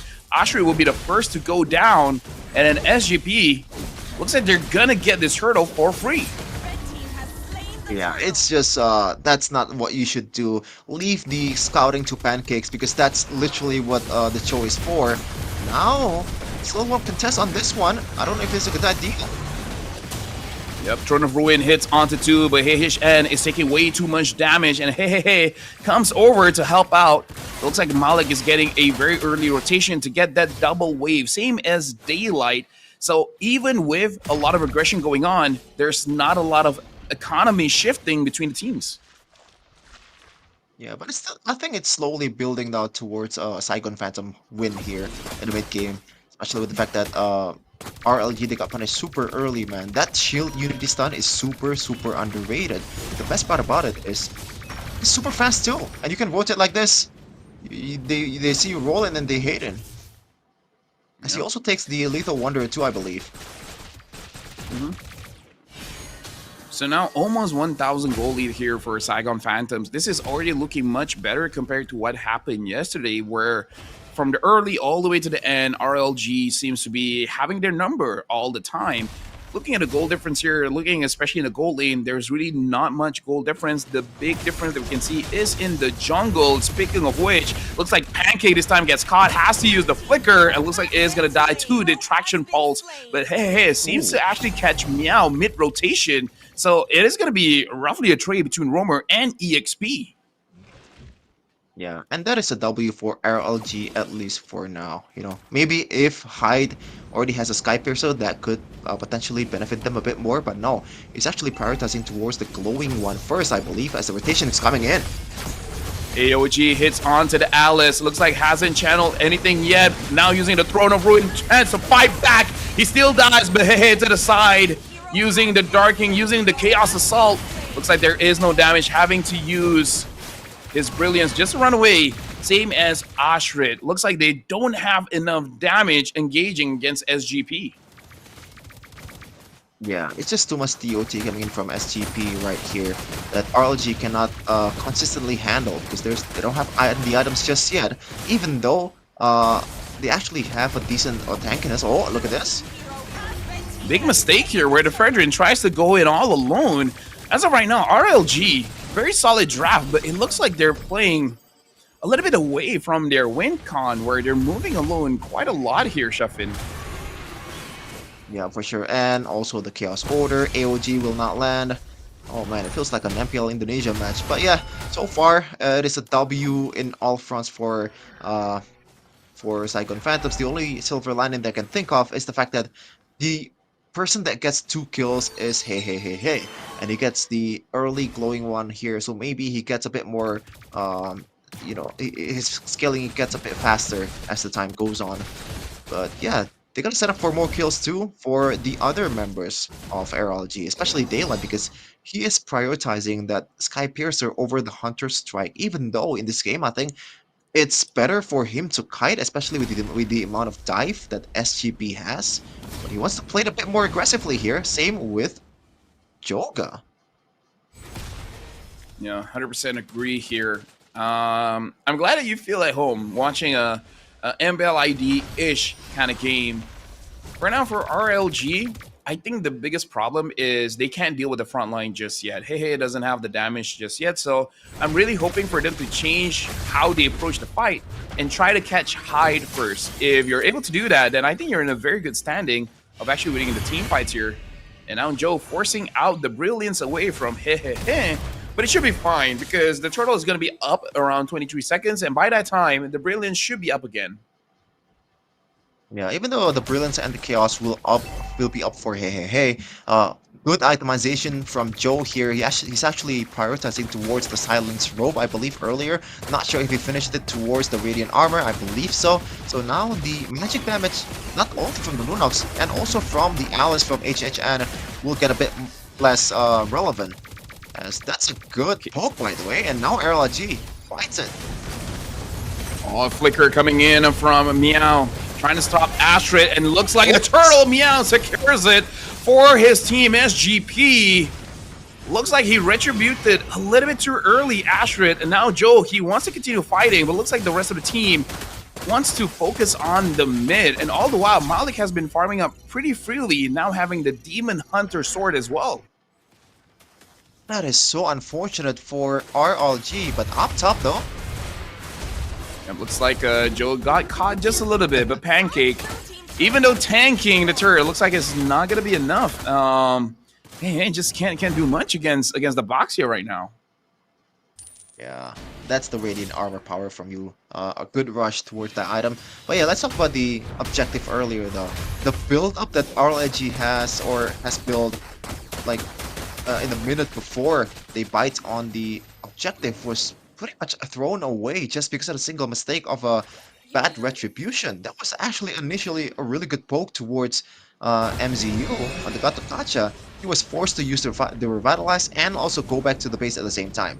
And that gives you a man advantage. Even in the turtle setup as well, Joe was not near the turtle pit. He was not able to execute the retribution. Man, oh man, that was a nail biter. That was a stinker from RLG. Yeah, especially considering that Meow used the Earthshaker a little bit too early, so the stun did hit onto Astrid, but the turtle had a lot of HP left. So really, there's no big excuse of how RLG could not get that turtle. So they gotta make sure that they don't make the same mistakes around Lord. Conceal being used. Looks like they find one person. Looks like they got his end, and he is gonna get taken down. Pancake tries to get for a target. He found Malik Daylight in the back, dishing out as much damage as he can, but there's no damage being dealt onto Joe, onto Meow, onto Mzu. The front line is way too beefy for RLG. Yeah, and now the fate of RLG is on SGP's hand. As long as they don't really make a big mistake here, they should have a pretty good composition to siege and also a good composition to scale with a Kimi that's already and by the way, Hyde so far he's getting all the purple buff from Joe. Joe purposely led the purple buff towards the Kimi even in the early game when he still needs it. As we're gonna take a look at the replay here, very early or very good conceal play coming in from SGP. The follow-up was immediate. That was really good coming in from SGP. They know how to use the early game potential of the Baxia really well, and they also have the items and damage complementing the aggressiveness ready for them. The items, though, the thing that I like. Yeah, the thing that I like in the previous team fight was that Meow actually hitting the stun onto Hey made it so that there's no damage that's being dealt by RLG. And now the taunt goes in, they find Pancake. Pancake has to run away, and Astrid tries to frontline for him. just to make sure that he survives. What? Hey, actually dashes forward for the Chaos Assault. Not sure why you want to go for that play. Because right now, I kind of feel like they need to be a little bit defensive. Yeah, for sure. That was pretty unnecessary. And with that, Chaos getting popped up by Hey, they don't really have enough resources to be able to defend the mid turret unless they still want to force it. Hyde is still there trying to just get the turret down maybe, but no, they want to go for the top lane first and also the purple buff. So overall, it's still a big win from SGP, man. All the turrets are going down, even in the far lane. Oh, actually, the Lord is not getting used at all. Good job from Daylight to clear that one super fastly. Right now, having the Sky Piercer, Meow flickers forward, finds hey, AOG as well to secure the kill. And now Daylight still trying to dish out the damage. Pancake tries to kick Joe inside the turret, but look at that. Throne of Ruin hits onto 4, but 0 damage has been done by RLG. But looks like Daylight finds an opportunity, gets a double kill. And now look at Malik. Malik, what was that? Giving Daylight the triple. Daylight was not supposed to get a kill there, but mistakes coming in from SGP gave him 3 kills, 30 stacks of Sky Piercer. Yeah, that was... I am not sure what the hell happened with SGP. That is super unnecessary. You already got to win in the top lane with the inhibitor, not the inhibitor tower. The second tier tower gets taken down by the Claude, by Malik. You know, that should be enough. You even get another purple buff from RLG. That is already a big W to get and for you to regroup again. They should have just set up for another engage, but no. They want to go for the full-on team fight when they are super low. That is just a pure disrespect towards Daylight's potential as a Granger. Oh man. I would say the biggest mistake is definitely the positioning there, because the front line actually did a pretty good job to block the hits from Daylight, because they're taking virtually no damage, but then Hyde, for some reason, he's inside the turret and hey, tries to burst down Meow, but the Sarlium able to stun him down. Hyde and Malik both really need to be out of harm's ways, because your tanks are doing such a good job of protecting you, but if you put yourself in danger, hey buddy, that's on you. Oh no. I was surprised that Meow didn't really pull the trigger towards the Lunox after the Chaos Order, but Pancake no can still playing. Yeah, I mean, look at the Lord right now, trying to ruin. Etched gets the Lord. Pancake's gonna get taken down, but looks like RLG, they just want to run away. They just want to escape. They're happy just by getting the Lord. Have to sacrifice Pancake and HHN, but I think they will take that trade. Oh, I'm not sure. Let's see the conversion here from SGP. I feel like they will get a better value at the end of the day. Daylight, good dodge. Yeah, now looks like they've expended a lot. Hey, can he actually get a kill here? Looks like he's not going to go for it. And yes, I kind of feel like if RLG was able to hold on to their mid turret, they could have actually won that trade. And now it looks like RLG, they're thinking on forcing it out, and they're going in. Hey, even flickers forward. Has to use the brilliance to run away, but then gets caught by Hyde. Pancake is gonna dash him forward. Flicker gets Joe, but AOG gets Ashrid. And now, look at the Throne of Ruin hits on the tree. The damage is still being pushed through. Hyde gets a kill onto Ashrid. This time, Hyde is not gonna get free damage, but Daylight still being the hero of RLG, getting more stacks on that Sky Piercer. 50 stacks now. 3 more stacks to get full value on a Sky Piercer.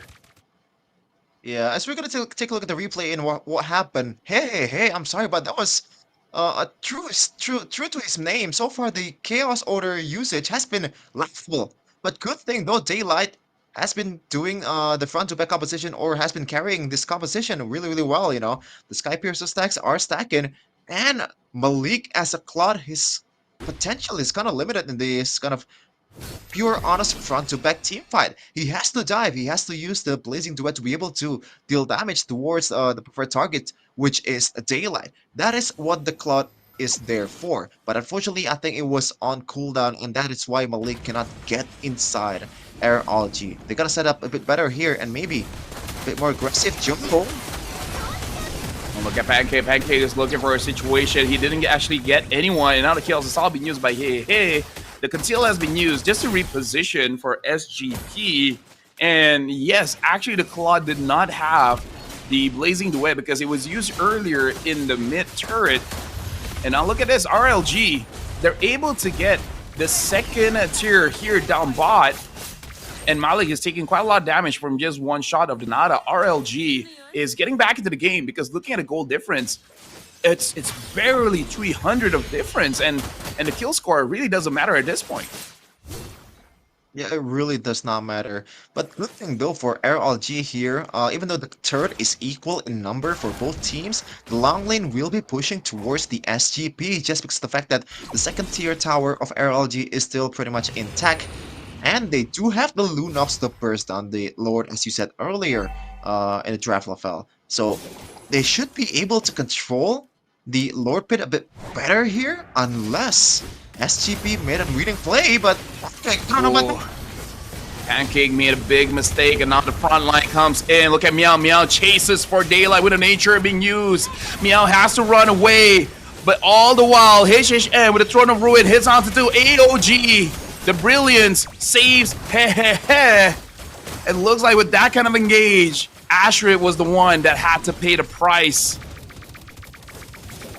Yeah, no retribution coming in from RLG, but it looks like hey, he is still up front. Oh, has to use the flicker, reposition, and actually gets taken down by High. The Stardom catches him in the back, able to stun him down. HHN is here. He doesn't have the Throne of Ruin. Does he want to come in? Look at Joe. Joe gets taken down by Daylight. Daylight, another stack here. 6 kills. But the Lord is dangerously low. Double kill for Daylight. And the Lord gets taken down by Malik. So SGP still secures the objective. But Daylight so far is still untouchable.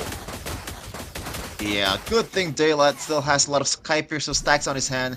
Almost a really good winning play from RLG if they get the Lord. But thankfully SGP got away with that one. Even without the retribution, they were still able to secure the objectives. Now it's a matter on how to use this Lord.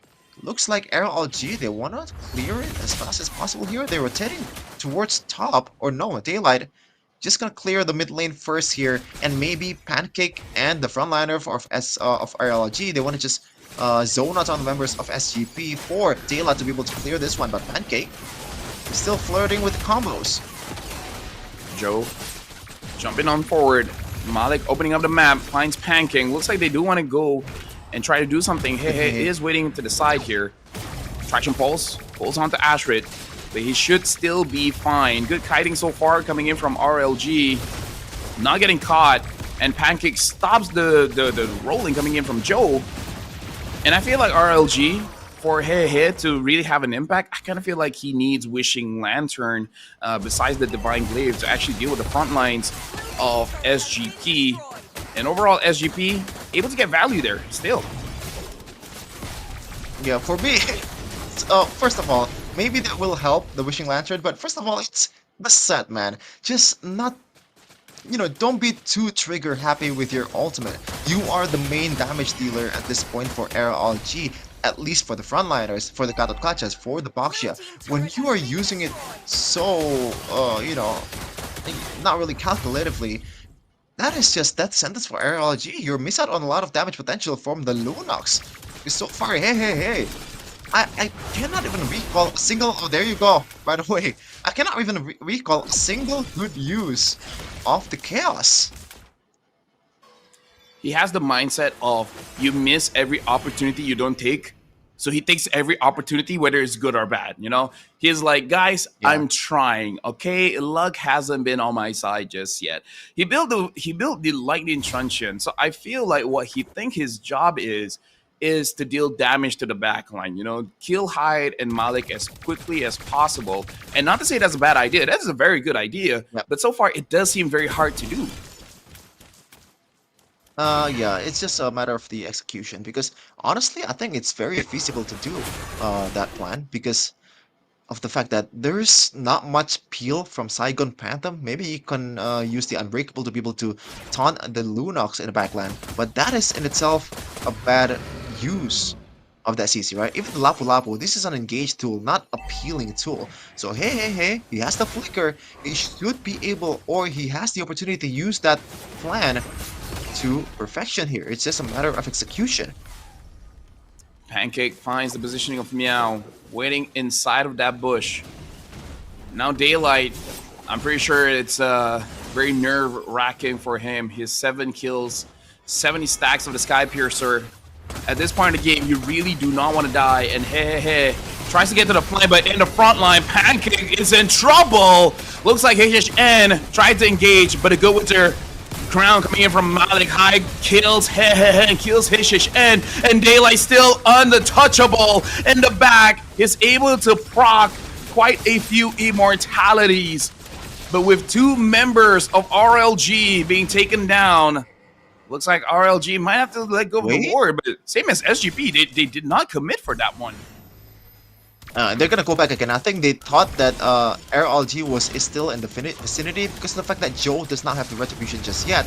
They were a bit hesitant to take the Lord, but now they can just burst this down just fine. Maybe waiting for the 10 seconds mark. No, they're just gonna burst it down right away as SGP. This is their time right now.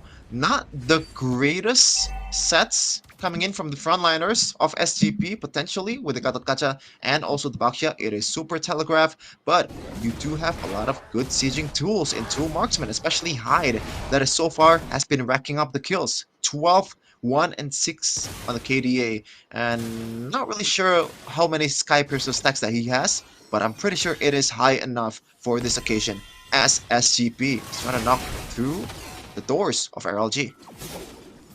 Pancake tried to pull the minions to the side. Trash and Pulse hits onto no one. HHN, so far it doesn't look like he's gonna go in. And Pancake as well has to be careful because a bad kick might really cost the team. And speaking of team, SGP is not forcing it just yet. They're waiting for the minions down bot to come through. Conceal being used. Joe tries to go to the back line, already forcing out the Brilliance, a very early Brilliance there. And Malik, half HP from 1 shot of the Death Sonata. And just like that, SGP has to retreat. Yeah, that is, I guess in this kind of situation, Claude is really not really the best gold laner or marksman that you want to have. Because you really have to dive, right? And it really relies on the single cycle of a Blazing Duet, so the window that SGP has is quite limited. In this kind of scenario, even though Granger, one of his natural counters is the Claude, but that is only if Granger is in the middle of the map, or at least not close to the base, where Malik has the avenue to flank, or maybe just dive towards the backline. In this case though, it's not that easy for SGP to just easily, brute force their way through the inhibitor towers. They gotta be a bit more patient and maybe use the range advantage with the Kimi. Oh man, I think this is... we have a term in Indonesia called geekable, Lofel. When you are making this comeback, when the turrets are not there anymore, this game, for RLG, it must be geekable. It might be comebackable. Honestly, when the game goes 23 minutes, 24 minutes, I really feel like that term works. It's definitely geekable for both teams, honestly. And now MZU finds Pancake. Pancake taking a bit of damage, but Joe comes to the back line. They want Daylight. Daylight gets caught. Wow. It's onto him, and just like that, Hyde gets the kill. It tries to return with the kill, but looks like he's gonna get taken down by Malik. An easy engage coming in from SGP. Joe and MZU found their opportunity, and now looks like they're trying to end the game. HHN goes in the middle, and there's nothing much and Alice can do. At this point, there's nothing much that RLG can do. Game number 1 in his grand finals goes to SGP. Yeah, they are sticking to the late game winning condition, which is getting a Daylight. And they saw the Daylight immediately after the secure, the initial stun from the Shield Unity. As I said earlier, even the Baxia kind of falls in the late game, it's still, there's still some kind of like ways for you to win the game in the late game once the enemy gets in the middle of the map, right? The winning condition for RLG is just turtle on the base, but unfortunately, you can't really do it in this kind of occasion or in that kind of moment. You have to somehow take the risk and go out, from your comfortable position. I really feel bad because Daylight understood that Hehehe could not deal the damage, so he had to be the only one to deal damage. And we saw he even sold his boots, not for immortality, but for more damage, having the Sea Halberd. And I would say in ranked games, it kind of doesn't matter. You can sell your boots, but in this kind of situation, that extra movement speed could potentially help you avoid the shield unity as well as the AOG, or even if you're going to sell it, buy an immortality so that you can get out of those situations. So, Daylight did his best, and he was put in a situation where he couldn't be defensive. He had to build full damage, and that just costed him. Yeah, MVP of the game though, it's gonna be Hyde with the Kimi, almost full. It's already full item obviously, but almost full damage build here. The immortality is there to just swap around with the maybe rose gold meteor. But going back to the point that you mentioned earlier, Lafel, which is selling the boots, I feel like it's not only the movement speed. The more important thing is you want to have a tough boots, right? When you're up against a Boxia, because the initial stun from shield unity is easily can be easily combined with the AOG, which is super telegraph and a really good punish mechanic. But when you have a tough boots, that does not happen. You just can flicker away from the initial stun, and Mr. Daylight was not able to do that just because of the fact that he sold the boots. So yeah, there has to be some kind of like adjustments here and there in the items, but maybe not towards the boots, Yeah, I would say this game didn't really work out. It's number one, good drafting coming in from Saigon Phantoms, making it so that there's no good target for Pancake to kick. But yeah, that was the biggest problem. If only Pancake had a lot of opportunities to use the Way of the Dragon to feed those kills, the game might have looked different. Because if you saw Sheffin, it looks like the mid duo, they're on two different sides of the map. Like Pancake is on his own, is on his own. They're just not playing as a team. They're not playing as this duo unit where I give you the kills, you get the kill, we're both happy. I just think they're not using that combo very, very well. Yeah. I think the requirements for you to be able to use that combo is to win the early game, right? Which RLG was not able to do because the two backliners of SGP, they were rocking the Purify, so they are non-targets. You cannot lock them down with the Way of the Dragon. They can just Purify out of it. The only two targets left that is feasible for Pancake was the Lapu Lapu and also the Boxia, which really requires you to win the early game, because Boxia, once he's stacking up the items, especially rushing the Radiant Arbor in the early game, first item in fact, it should be hard for Hey to be able to get the burst down on towards the Boxia. Even I believe there is one occasion where Pancake was forced, quote unquote, to go for the Lapu Lapu because he's literally the only target available. Still not enough. Just because of the fact that the wings, the Queen's wings was there to be able to avoid the burst down from the Lunox. So yeah, overall it's a hard comp to be able to execute for the Cho in this case, especially if you do not win the first two objectives. But yeah, shout out to them. There were some comeback angles from RLG. Unfortunately, that was not enough, and all of it was maybe provided by Daylight, right? He was able to stay in the team fight super long, even though the whole team is just down by a lot. And I would say even Lapu kind of like getting Way of the Dragon towards towards RLG. Is like, hey, you're making me save my flicker. Thanks, man. If you want, I can give you some donuts. So honestly, this is a very good opener for this best of 7 grand finals, which we're starting off with a 25 minute game. It is going to be a good test of endurance for both teams to see how they can handle this prolonged series. And I would say this is much different compared to yesterday, because yesterday there were 0 tanked junglers from both teams in the entire best of 5. And now the start of the first game of the grand finals, we see Boxia as well as Fredrin. So it kind of makes me feel like they're holding back a bit yesterday, in a sense of, we know that we're going to the grand finals anyway. The lower finals low final brackets, like, no big deal. We will get back to the grand finals. And now they're starting to get serious here, Chefin. And I don't like saving strats, but at the same time, I like that now. I can see them in their full potential.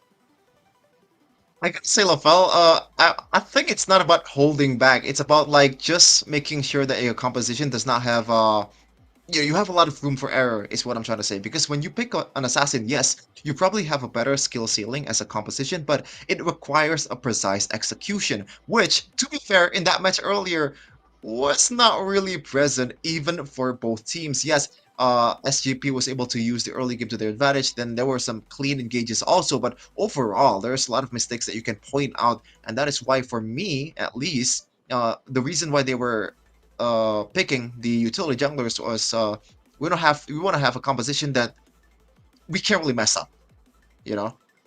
But it didn't work out because both of them are picking utility junglers and they're still keeping making mistakes. Mm-hmm.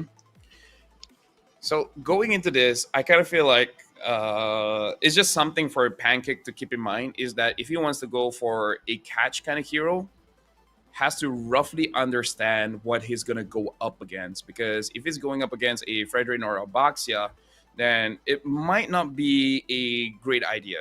I'm just thinking maybe they got to shift their strategy just a little bit and try to foresee what kind of draft they're going up against and then see whether a pickoff really works well here or it's better for him to just use a set hero. Yesterday he did use the Tigreal, and I don't like it. And I really don't like it with a passion. You might even say hate, but Wow. I'm not going to go there just yet. You don't like those I don't hate a implosion hero. plays when you know, like, okay. No, the kind of implosion where your team already died and then you implosion and after the implosion finish and then you flicker forward. That kind of thing, you know? So it's not a to be cool fair, keyboy flicker implosion pull 5 people in. No, it's the kind of thing that you see on TikTok where you want to make fun of someone.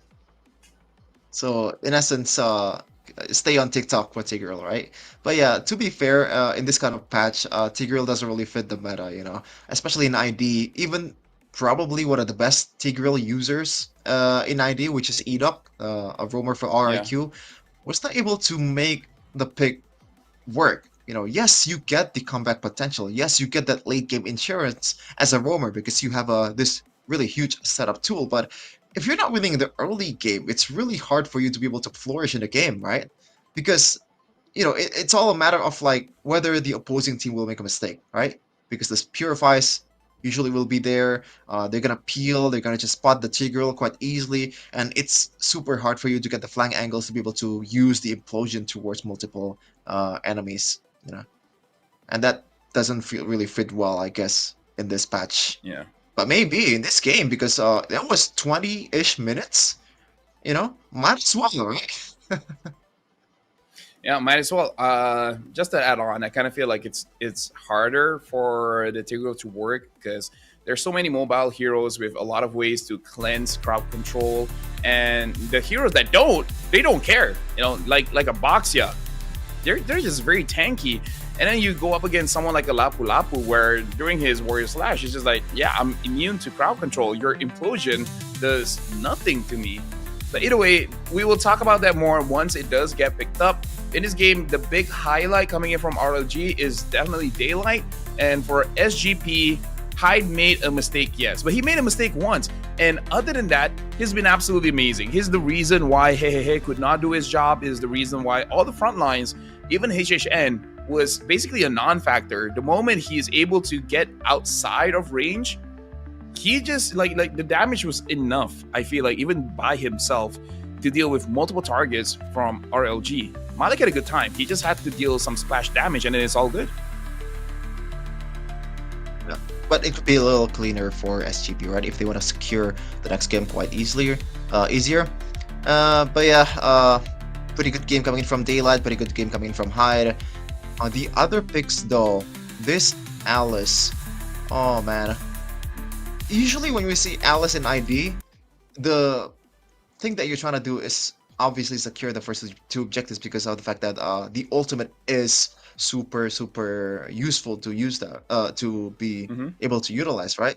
It's an instant in a way, it's a better Belleric with the ultimate, you know, when you're picking an Alice, but usually you pair it up with an assassin that has some kind of burst down potential, something like a Fanny, something like a Hayabusa, that which can complement the CC. But when you're complementing it with another CC tool, another utility tool in Fredrin, you can make sure that the damage dealing heroes is also capable. And hey, so far has not been that guy, man.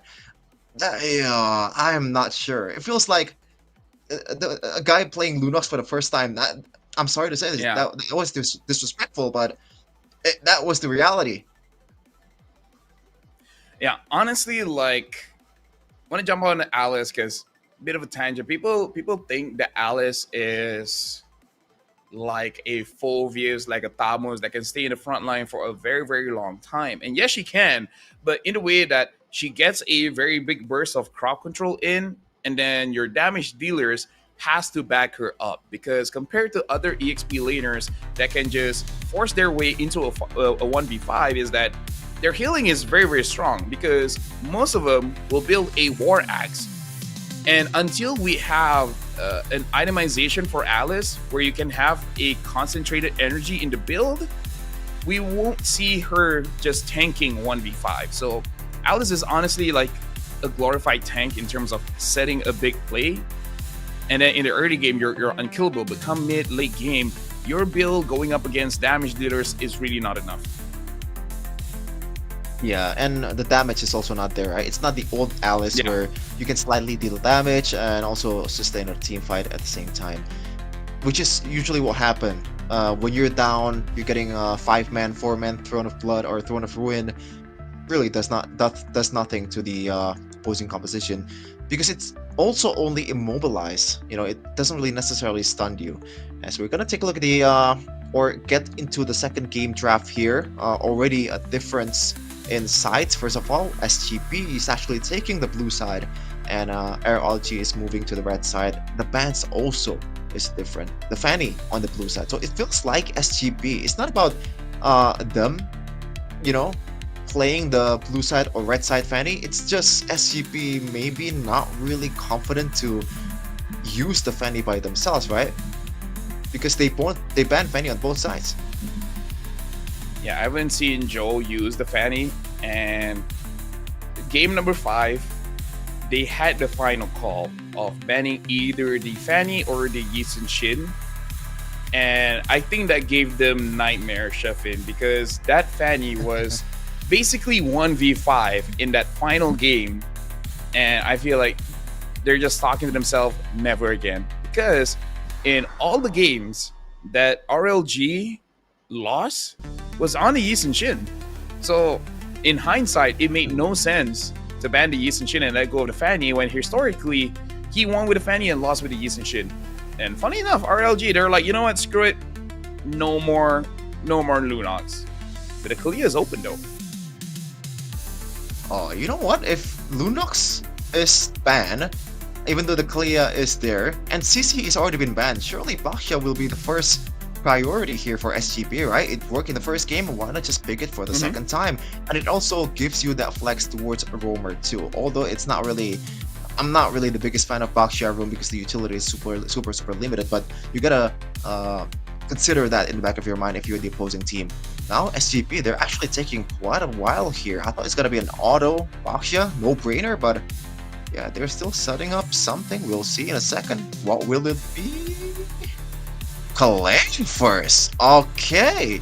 So they are still, even though without the Lunox, which is probably the best burst down combo with the Kalea, they are still confident on taking a Baxia without a Lunox.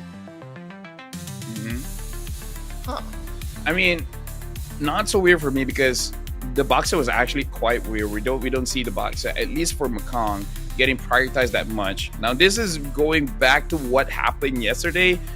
Yisun Shin, Uranus, Kalia first pick, and then SGP, they should be a Lancelot with maybe a Granger, but yeah, Shevin, this is basically the draft that we had yesterday. You know, Kalia first pick into a Yisun Shin Uranus, or just get the Esmeralda now before it gets banned. Oh, you know what? would be a good idea on paper against the Uranus. It doesn't really necessarily win you the lane. In fact, if you're playing it smart enough and the Uranus doesn't really know what to do, you could even get a cheeky solo kill. And it's also a good way to shoo the Yu Sun Chin if you are snowballing just a little bit, right? Yu Sun Chin has to get the items or maybe snowballs better than the Esmeralda to be able to tank those 1v1s in the backline.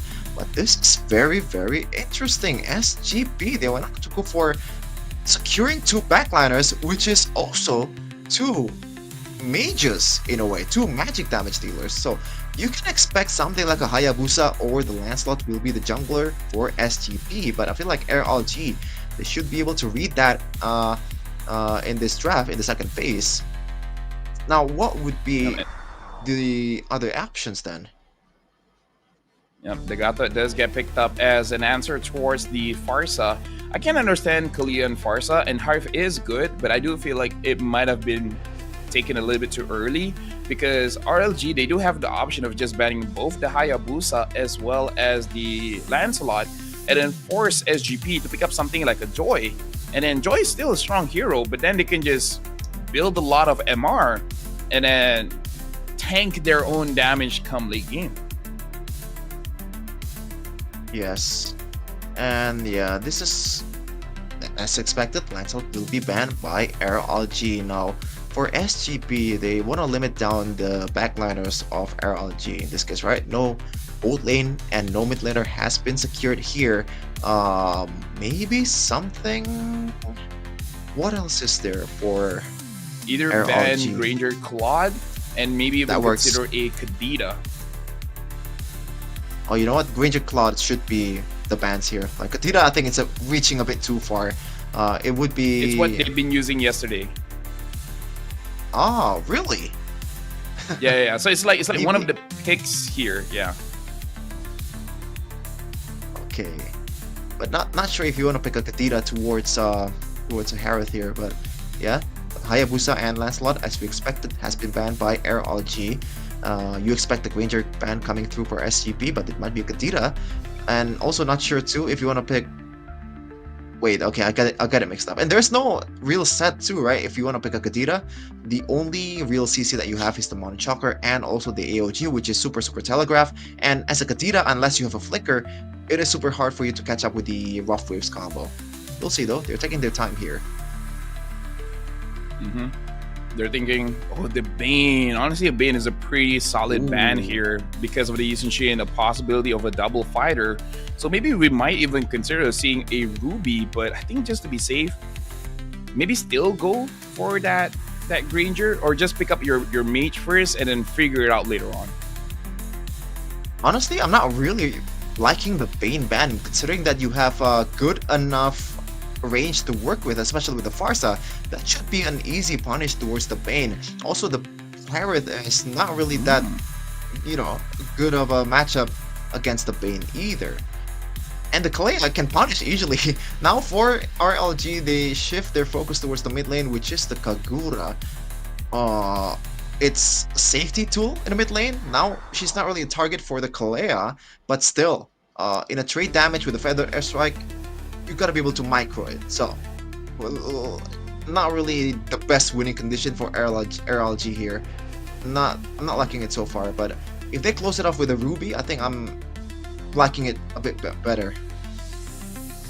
So now it's between the Joy or the honestly, the Boxia is still open if they want that. Boxia and Fredrin are both open, so they still do pick up the Esmeralda, and this time they're picking up a Guinevere. And I believe they have the same draft. No, actually, RLG used SGP's draft yesterday. They did win. It looked pretty good. But again, this kind of draft requires heavy execution. Yeah, and you are playing on a timer. You said it earlier. It would be much easier for you to itemize, especially for these tanky boys in the front, which is Uranus and also the Gatot man. I feel like once you get to the late game, it is gonna be really hard for you to burst down, even with the Kalea combo. And now for RLG here, we mentioned the Ruby. Actually, Ruby would be definitely really good here. Usually back then, before the pre-patch Guinevere, the one before, never mind. I was setting up for a Ruby pick here, but no, they want to go for the Natan. I guess they want to burst down the frontliners, but again, not really the greatest of matchup against a Guinevere, against a Farsa, even early game versus a Harith. So I'm not sure about this. I would have definitely preferred the Ruby. I think what they're banking on is for this game to be like the previous game, which will extend to 23, 24 minutes. And at that point, they will just out damage whatever SGP can do. And yeah, because there's only really magic in terms of the damage profile, it should be easier for them to itemize again. So I think this kind of draft is more on banking that you can extend the game long enough. So it's a very nice way to see the draft happening for both teams, where you see win conditions clashing in a very natural way. Yeah. But now, oh man. Yeah, at least the wave clear with the Natan is gonna be really good, right? But we'll see in a second if it's gonna come to fruition here, as we're gonna jump towards game number 2 in the grand finals of FMC or VMC Winter 2025. A battle on that which decides who's coming or who's gonna be the representative for the Vietnam region or Mekong region in the wildcard of MLBB M7. Dangerous Grass here looking at the builds.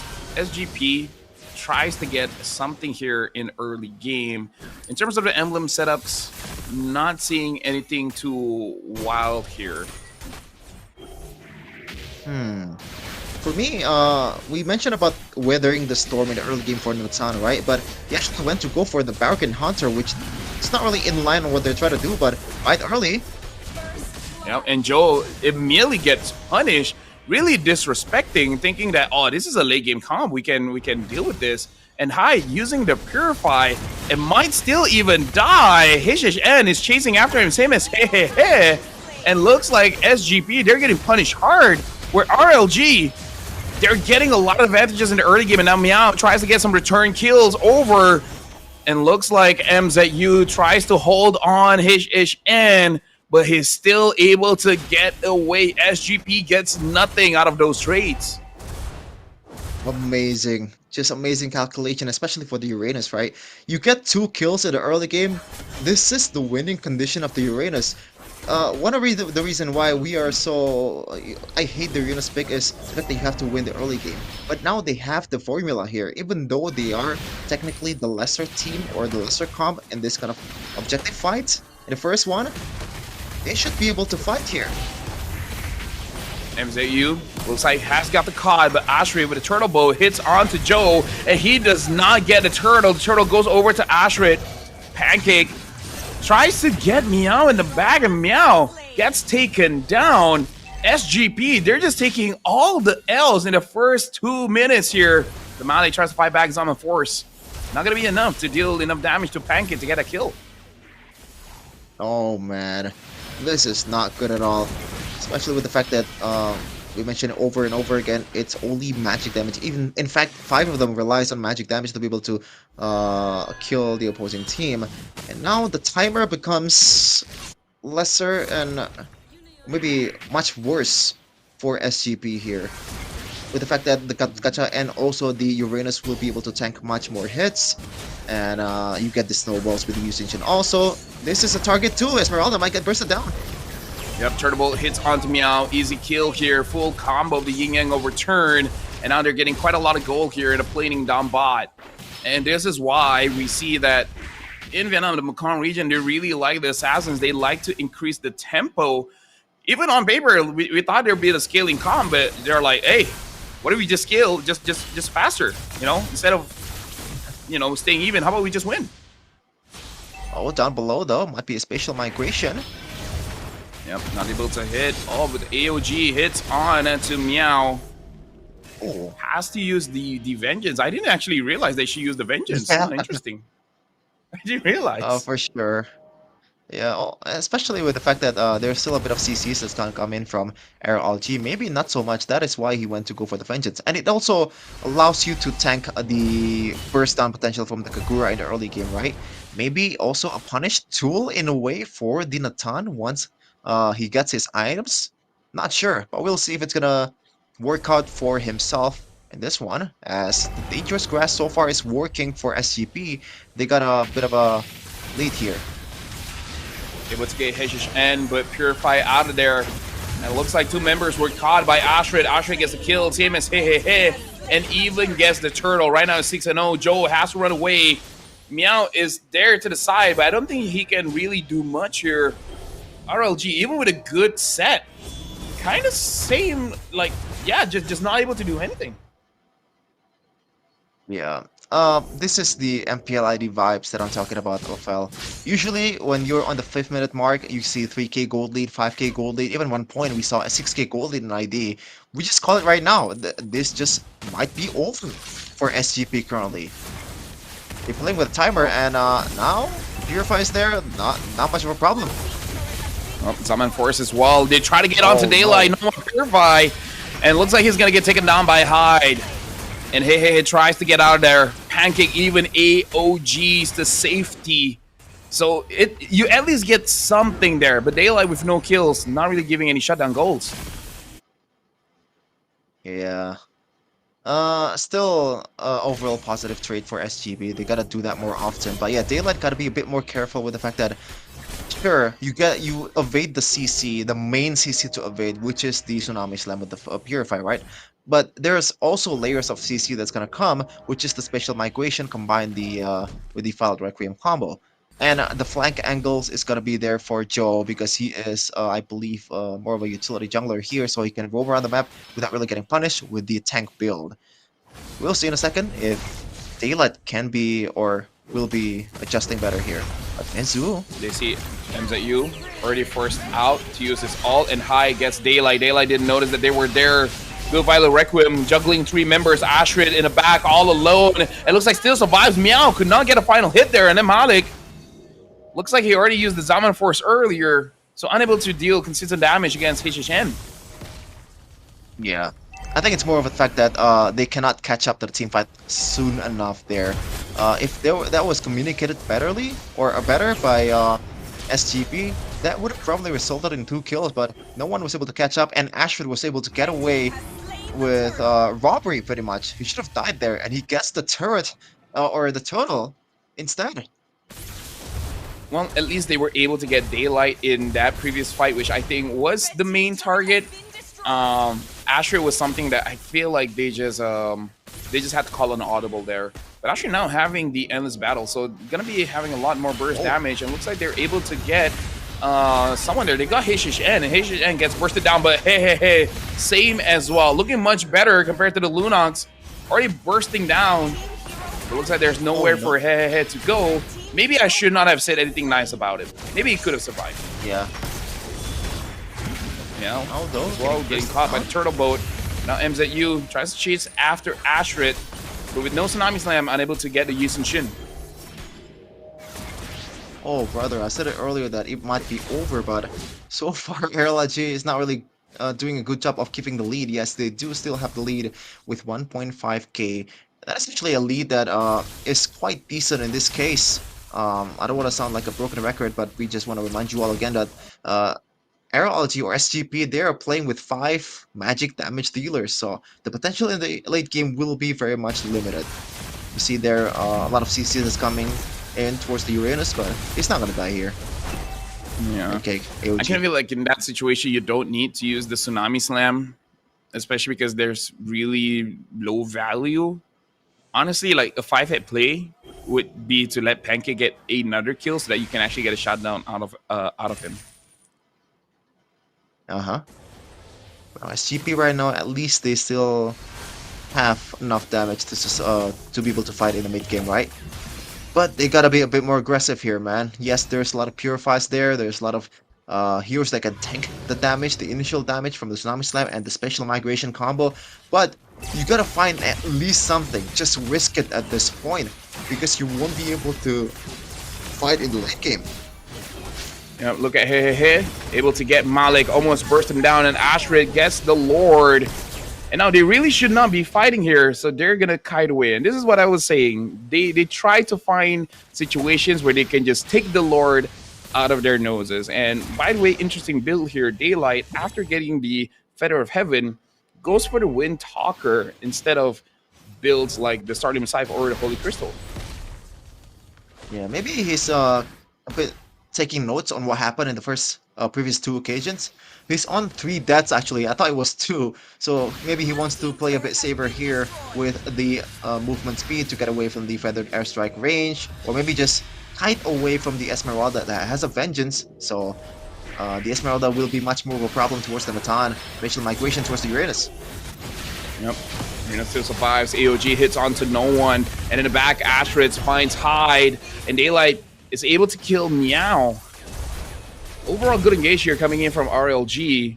And with Daylight having the concentrated energy, I kind of feel like it's an okay build considering that RLG has a lot of damage sources. So he can build kind of sustained instead of just full-on burst. Yeah, for sure. No rush from Daylight, and I believe even though you went to go for the quote-unquote sustained build, Natan still hits like a truck. Now they're knocking through the bottom lane's inhibitor turret's door. Should be able to secure this one. Oh, and they might actually get more here. They're able to get one and even kill MZU. And like you said, Daylight, even with this build, he hits like a truck. And if you've never been hit by a truck before, it hurts. They're going for the mid inhibitor here. AOG unable to clip high to the back. It looks like HHN is going to tank the tower, and Joe, nowhere for him to go, and Malik as well. Malik has to run away. But the S-Strike onto Daylight. Daylight is going to get taken down. A little bit too aggressive coming in from RLG. But overall, it's their identity. I like that they stick to their guns and go for the fight. Yeah, and the fact that it's still very much a winning trade for RLG with the turrets and all. And it's the long lane. 3 turrets still intact in the bottom lane for RLG, and nada for SGP. So for SGP, if they want to manage the wave here, that is a tall task to do if RLG knows what to do. Let's take a look at the build here. Nothing much sticks out so far. Maybe again, we just want to remind you all the way they the frontliners are optimizing for RLG. It is very much magic based, magic resistant heavy. Oh, AOG.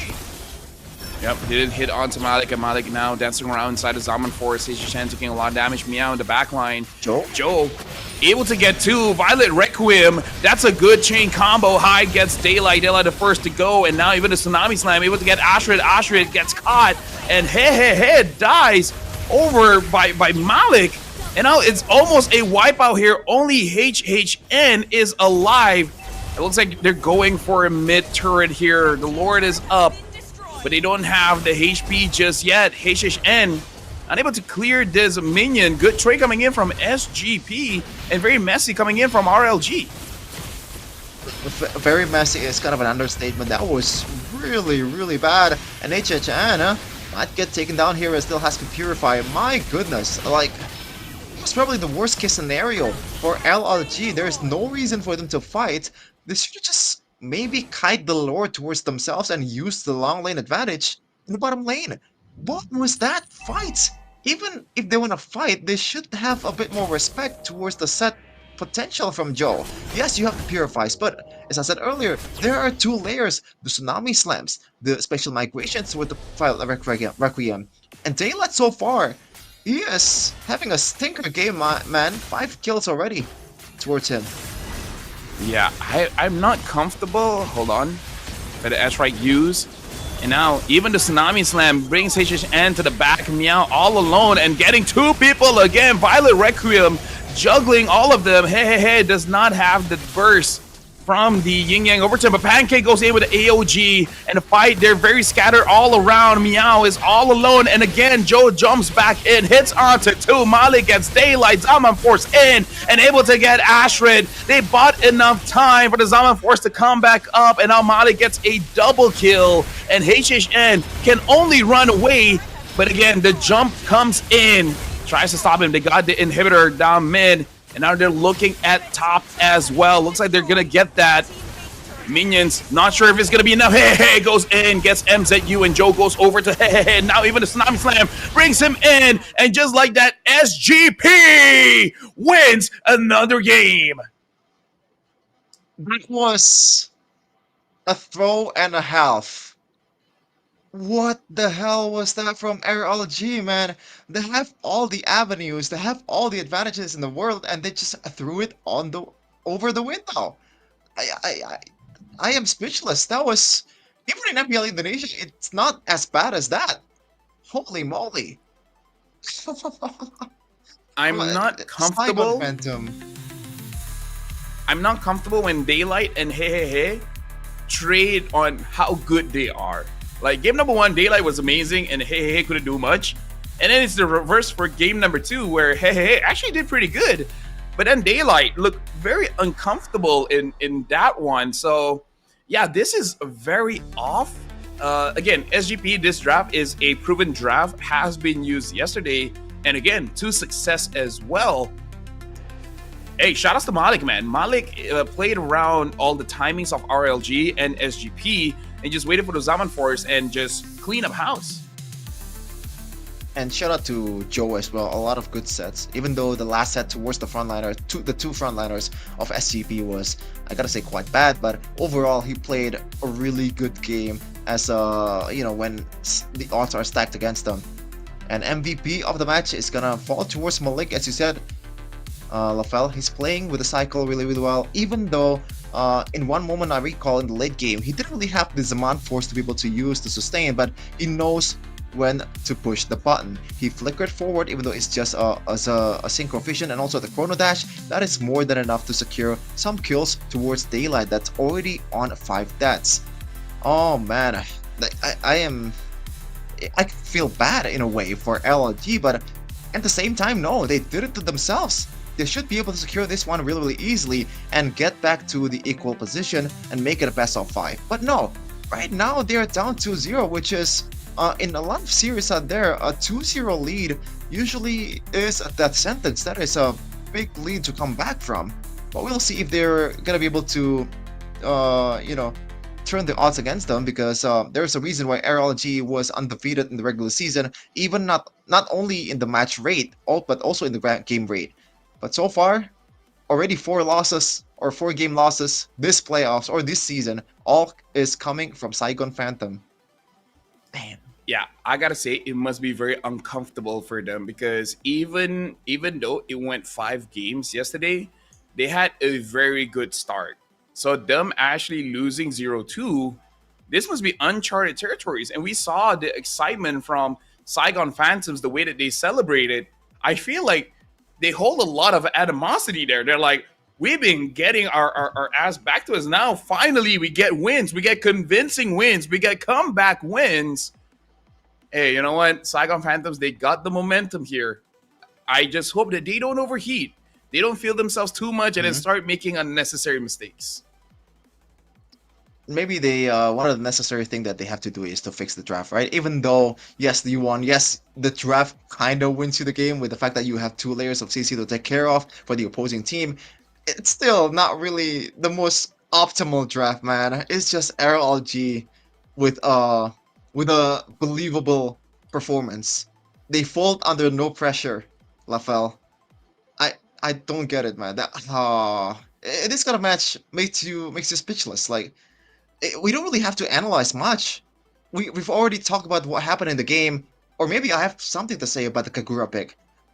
It's, yes, maybe you want to go for a more safety kind of pick, but in a way, your utility is also kind of limited, right?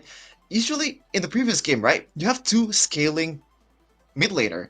They can deal a consistent amount of DPS, but in this case, the Kagura, the burst potential is only on the Farsa. Even the Harith can just tank up and maybe use the Purify to Zaman Force and turn the tides around against the Kagura.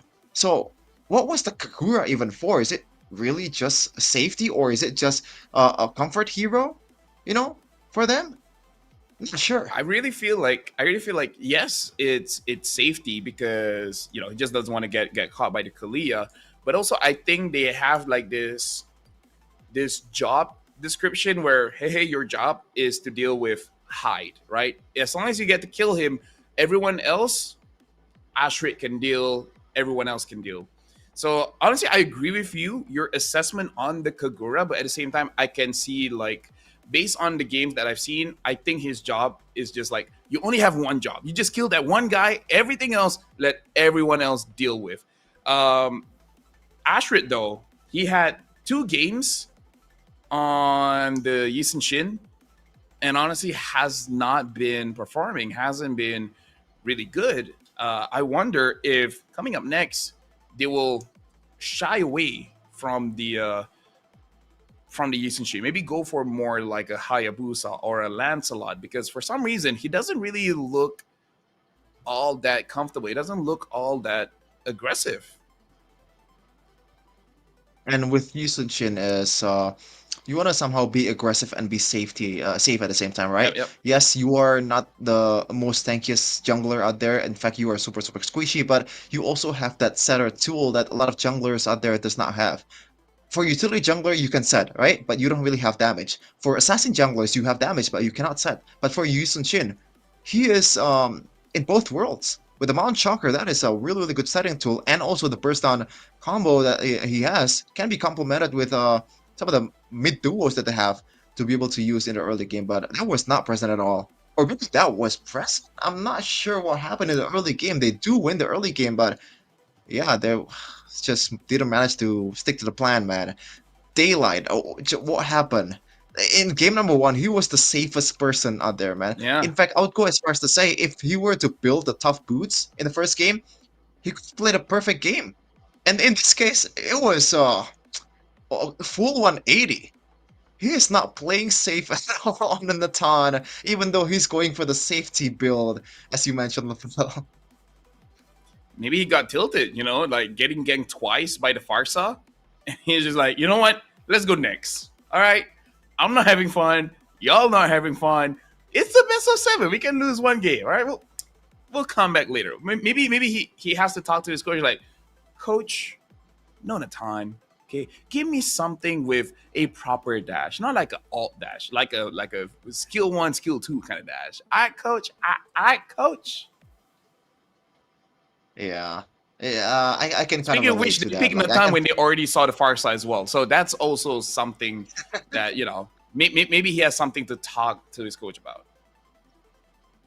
Yeah, they could just again flex it towards the Ruby, and you have a bit of a damage too. In the end, Ruby's damage in the early game, especially if you build towards the damage build, is actually quite underrated, man. You can just burst down the assassins, the marksmen quite easily in a single ammo-funded combo, and you have extra utility too in your kit, in your composition. So why not go for that instead of just, you know what, we'll just go balls to the walls, Natan towards the far side, Natan towards the Harith, Natan towards a lot of dives that's going to come in for my team. I still don't really understand, and I understand your frustration on the previous day's draft.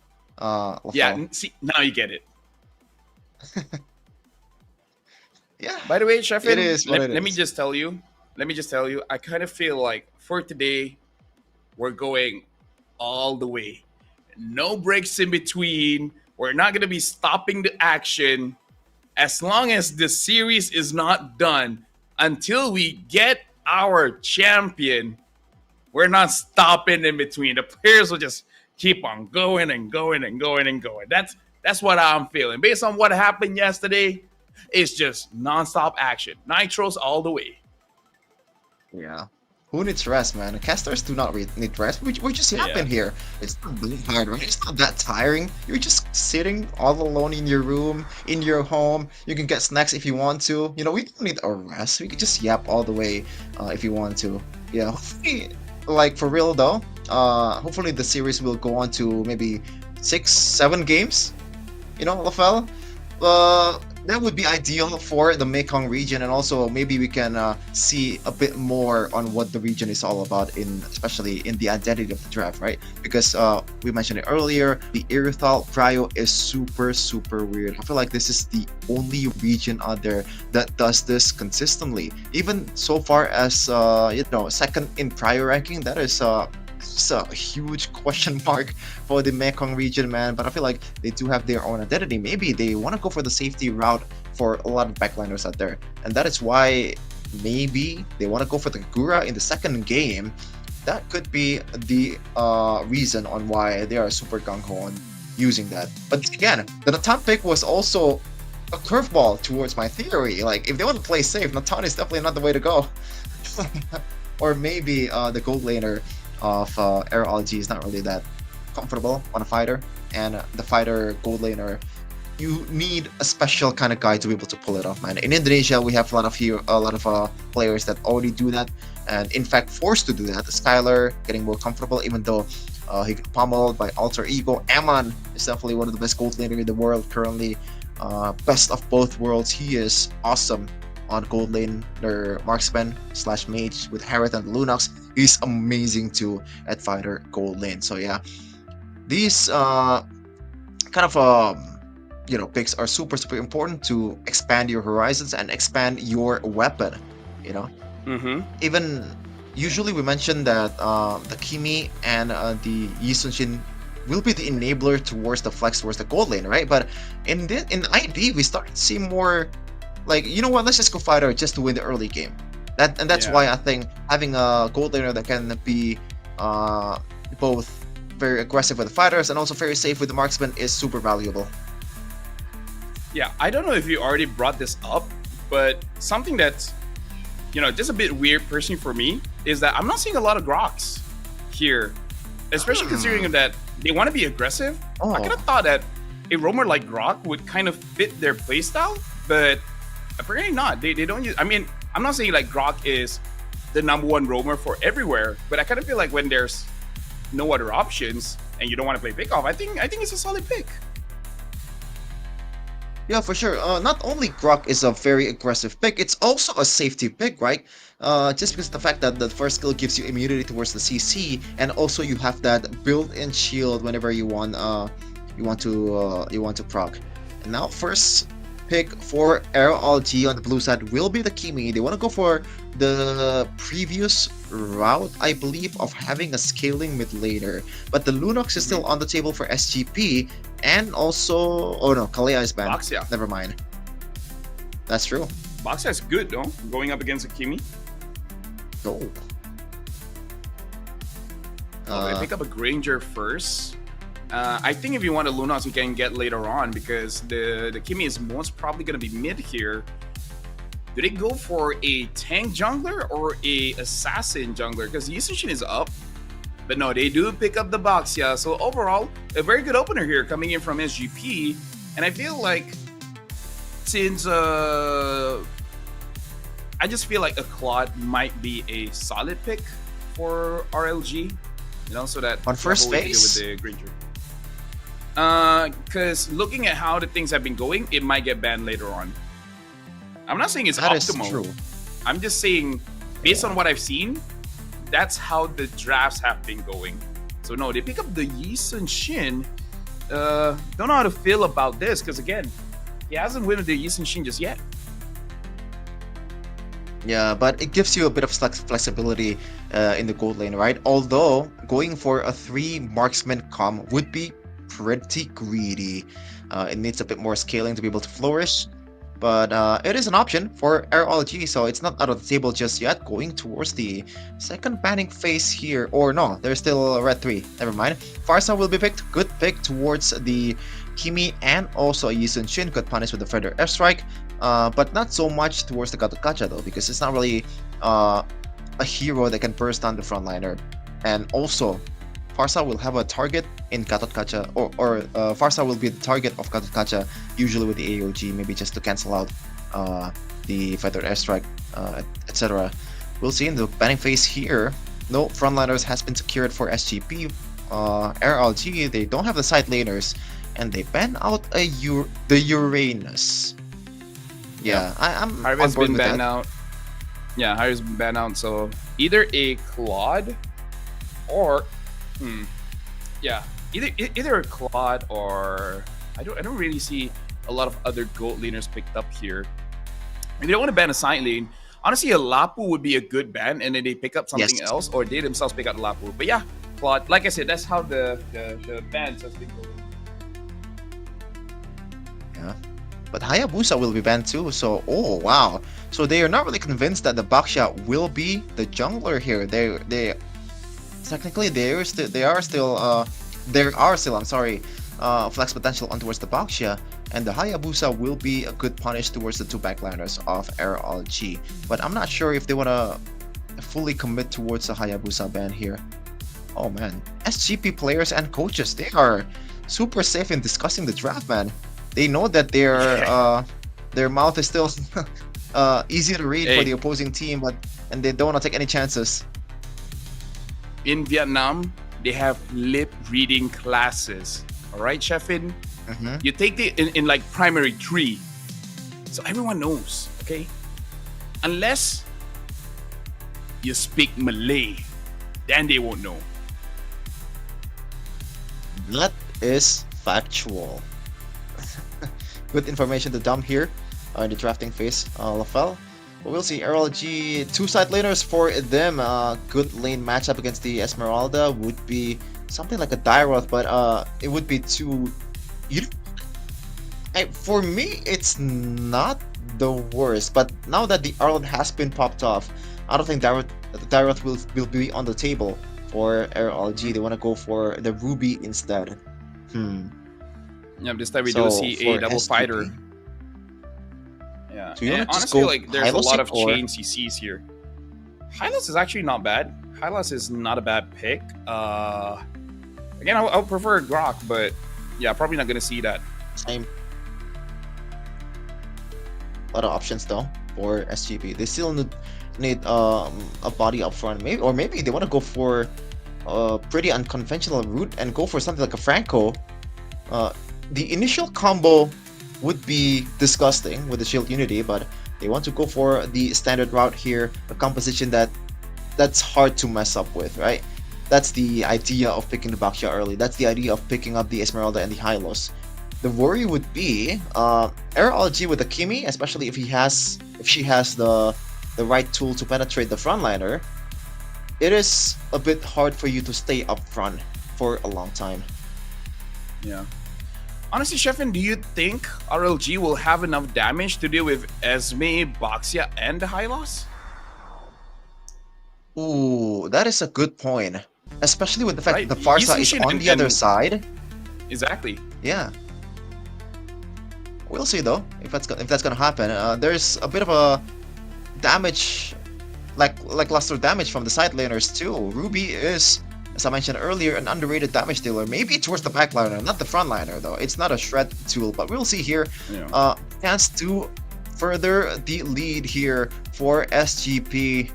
They took 2 games already in this best of 7, and all they need to do is to secure the next 2-1 to make it 4-0. Yeah, I don't know. I screenshotted the draft. I showed my dad, and my dad is like, "Where's the damage?" And I'm like, "Exactly, Dad." And my dad is doubtful. We'll see how it goes. But you know, my dad, man, he knows some Mobile Legends bang bang.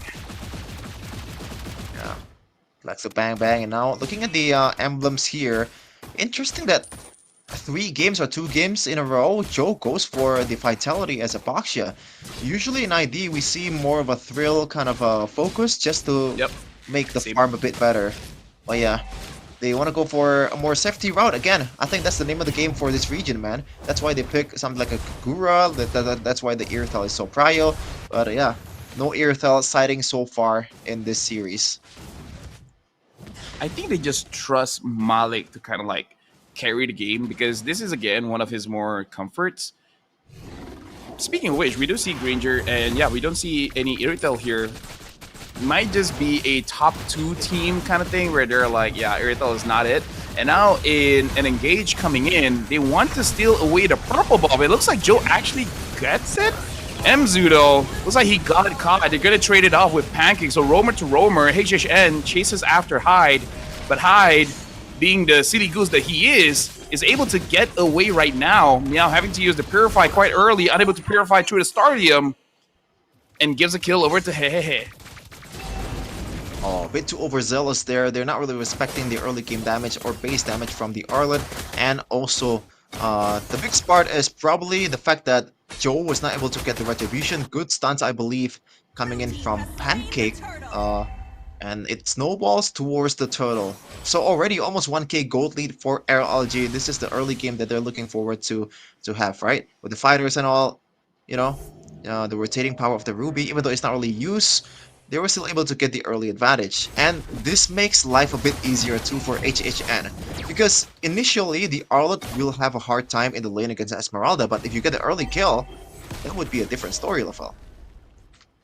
Yeah, I think, like I said, after the second game win, I'm just worried that they might overheat a bit. And I think that's what we saw, where they're like, bro, we can invade before 2 minutes. Extra damage towards us is not going to be enough, bro. They don't have enough damage. Yeah, but they don't have enough damage once you have the defense items. When you have no defense items, you're tanky, but not that tanky, especially inside the jungle. If you want to do it now, sure. But since you already did it and then you died, kind of don't do it now. But thankfully for SGP, I feel like they do have a pretty good late game composition here with the Esmeralda, with the Farsa, which is going to be very pivotal because he is, or she is, the main tool to punish the backliners of RLG. Looking at the items right now, so far nothing too crazy, I gotta say. It looks like it's going to be the Sky Piercer Prio here for Malik before the Hunter Strike. We've seen this more and more in the pro scene just because of the fact that there might be some kills in the early game, and that would be very beneficial to get if you use the Sky Piercer, even though you lose out on the kite advantage and also the penetration advantage. But you make it up with the early Fury Hammer, right? So it's still gonna be hitting, but not that much. Yeah, with the amount of physical damage here, Joe is going for an early blade armor. They use the flicker to make sure he doesn't get caught by Hyde and Joe. And this time, they are going to be contesting here and able to use the shield unity, hit onto Pancake. Trash and Pulse able to pull in Joe. Glorious Pathway. Try to get onto Astrid. When the backline hits just end, try to deal with Joe. Daylight? But the airstrike used, but gets pulled by Daylight. Didn't see the Ruby there. Meow is left on an island. AOG not going to hit onto anyone, and Mzu gets HHN as a first kill there, even though HHN got Meow, but he was ready to die for his team. And I'm pretty sure they were able to get the turtle, but I'm not sure whether that trade was a good trade for SGP or not. Honestly, maybe for the result, not that beneficial, but for the fact that that team fight was super messy for SGP, I think they kind of get away with a good trade there. The fact that the shield unity was used towards Pancake and Meow escapes death with a perfect falling starman towards 4. That was a decent one for SGP. Not great though, but we'll see if in the mid game something will change. And then it could have gone Unfortunately, worse. Yes, Malik did not get the Sky Piercer stacks early, so RLG is he's happy with that too. Yeah. In terms of the goal lead, it is 1,400, but like you said, SGP, their lineup does scale quite well. So worst comes to worst, they're still in a pretty good position here. Pancake first item is going to be the Tina Shield, able to deal with Hyde. But again, I kind of feel like the problem is going to be more on Malik later on. RLG are going to get this top turret for free. Daylight is trying to protect here and using the Feta airstrike to zone him away. He's going to respect it. So it looks like they're just going to be trading the side lane turrets while Meow trying his very best to make sure that the mid doesn't get taken down. Yeah, unfortunately for RLG, the conversion towards the orange buff is immediate, and also they get a bit of a hits towards the second tier tower, but Glorious Pathway. Yep, even the AOG gets hit onto MZU, and Joe didn't actually go for it goes for HHN instead. Flickers forward, gets the final slash. Not a lot from result of that, but Meow comes back in with a falling star moon, able to get one, and now Astrid from the side tries to get onto Joe. HHN is still alive, HHN I mean, and Joe is able to get out of there. Looks like this is more of a brawl in this game 3 for both teams. A lot of aggression that they really want to get out of their chests. Yeah, that was a good idea. I gotta say, for the glorious pathway. Not so much for the fact the SGP players are not really following it up immediately though. They forced out the flicker. They could have just backed away after the initial glorious pathway, and that would be a winning trade in resources. But SGP, they're too gung ho on making it a better trade for them. So I guess for them, the objective is to be a bit more a bit more safe in their approach, especially with Hyde and also Daylight, because especially because of the fact that Daylight is always there to be the late hero of RLG. Usually he comes in super late with the flicker with the I'm offended, and the damage is more than enough to burst down some of the backliners of SGP. Almost 3,000 gold here for RLG. As long as they don't make a mistake, they don't throw it over again over to SGP, it should be okay. Because that draft is very throwable, and SGP, they have a very good draft to take advantage of that. Glorious Pathway, trying to slow them down. In the back, HHN finds Job, and Pancake is all alone there, forced to use the AOG. Traction Pulse hit, even the Turtle Boat hit, but again, not in a very good position to go and engage. And I think that's good enough, because you don't want to make a mistake at this point of the game.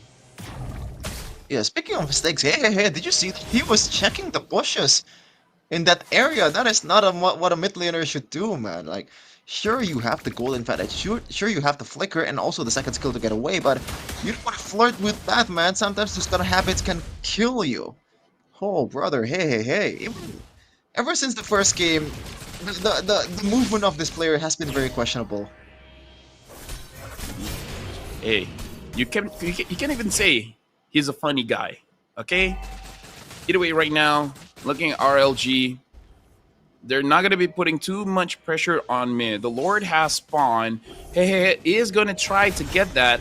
But again, Malik is making sure that it's taken care of. Looks like the focus is onto Mzu. Meow able to hit onto 2. Better S-Strike hits onto Daylight. Daylight gets taken down by Mali. Mali, that's going to be the first stack of the Sky Piercer. AOG hits, and Mali gets taken down by Astrid. In the front line, Joe is unkillable at this point. HHN dashing around with the vengeance. And Meow, no one is able to kill him so far until Hehehe gets close enough and actually gets that kill. The moment that Mali goes down, SGP lost that team fight. Yeah, for sure. And it's all thanks to Daylight's flicker combo with Ram Offended, right? That was a really good spot up. Oh, look at that. Further airstrike. Will not be able to get anything or anyone down from RLG, but it's still a good pressure that you can put on in the mid lane. But yeah, you gotta, like it or not, Malik, even though it is a tall task, it is a big ass, you gotta predict the combo coming in from the Ram Offended, the flicker. You gotta realize when the spells are coming for the Ruby, because that's probably the best tool that RLG has to be able to punish the Granger, aside from the Arlot Flicker final slash combo. We'll see if Malik can do that in this objective fight though. Because right now, SGP, they're not really afraid of dragging the turret or playing the Lord Dance. Considering the atomization from Daylight as well, dealing a lot of damage with Hunt Strike as well as the War Axe, I do agree. Malik has to be careful of his positioning and actually use the front line here, because I kind of feel like Hyde and Malik is not really using their front line to their own advantage, where they're going in when most of the skills are still available. So their team fight is really going to be tested here, especially when they're 3.5k behind. I think they still have enough damage, but they got to do it cleanly. If they do it messily, then it's going to be pretty bad. Right now, Joe is on a solo mission, trying to go for Astrid. Better S-Strike used, but again, it's going to get stopped by Pancake with the AOG, and Joe is all alone. Not sure what the plan is there, sending your jungler on a suicide mission. What's going on, SGP? And look at the top wave as well. They're going to crash. Yeah, this is so bad, man. The disease of a lot of Baksha players out there, usually when you get the initial stunts on the shield unity, that's the BL end-all winning condition of the fight. But no, you gotta realize that you're not really a damage dealer. You gotta wait for the follow-up and see where your teammates really is. And I feel like at that time, Joe was super tunnel vision, man. He's just trying to get the most vulnerable member on the opposing side, but in the end, you are the most vulnerable member when you were just stuck all alone in the backline. Yeah, look, I don't know. I really don't like solo plays like that, especially coming from your jungler. I'm almost okay if it's your roamer or your EXP because their job is to be annoying. A jungler, your job is to be effective because you're responsible for getting the neutral objective to get a team advantage, not a solo advantage. So that was really not a good play from Joe, kind of sabotaging his team's chances here, I would say. Yeah. What was 3K goal lead now ballooned to 6K just because of the fact that Joe made that mistake. They could have just played it a bit more patiently and wait for a better set for the Hylos and from the Baksha and combine that with better airstrike. That could get hey because he is, even though he has the Blood Wings and also has been racking up the kills and the KDAs, he is still Kimmy, super vulnerable towards burst damage from coming in from the Farsa. So yeah, now the odds are stacking against them. SGP might lose the first game here in this best of 7. Glorious pathway as well as the Feta airstrike used to deal with the minions in mid. Now they got to deal with the minions in the side lane. Up top, looks like that is going to be the main target, RLG. But look at that, he got caught. And High gets the kill. In the front line, MZU catches HHN, but now the AOG catches the Farsa. Farsa uses the Purify, but Malik is the first to get taken down without the Granger. The consistent damage is no longer there, but now we can see the tankiness of Meow. Triple kill for High. Now the Feta airstrike is used again, but Daylight and Pancake gets out of range. RLG, they lost 2,000 gold in that clash. It seems like awareness in the team fight is not present for a lot of damage dealers from both teams here. What was that? Malik just stood in front of a possible I'm offended with the flicker, by the way, and he got Kane also with the final slash. Like the respect is just not there. Even Ashret, like you could just fight better, my dude. Yes, you are a melee slash range heroes, but you can't just be a pure range hero if you want to. Yes, not much damage that you can put on as a Yusin that relies on only range, but it's still a consistent damage. You're gonna be able to win the team fight. Just please, for the love of God, play a bit more safely. Shafin, this reminds me of what we said yesterday, which is this is proof that they have free will. Okay? This shows that they're not robots, that no one is controlling them. Okay, Shafin? All the players here, all 10 players that want to go That's true. to the M7 wildcard, they all have free wills. Yeah. And hopefully that free will not really kill them currently. Traction bolts. Ending on to anyone, and now Asher is from the side, but look at the front lines here to try to get hey, still surviving. And the AOG jumps in very low, and now there's no more immortality for him, but Asher gets onto Meow. Mzu in the front, Pancake, everyone is very low, but hey, still deals the damage. Malik as well as High could not get in good position. Daylight goes after Malik. Malik tries to run away, even has to flicker out. Even I'm offended being used by Daylight. Looks like Joe is considering going back in. But overall, a good team fight coming in from RLG, able to get the front line of SGP. Now, I'm starting to understand more why Kimmy is the most prio hero in this region, man. Because it's the only mid laner that can consistently deal damage without really relying on a single skill. Right? Maybe the traction pulse does have a bit more utility for you to use, but overall your value will be on the best basic attacks and also the first skill, right? Because look at Hyde's usage and how the way he's used in a team fight.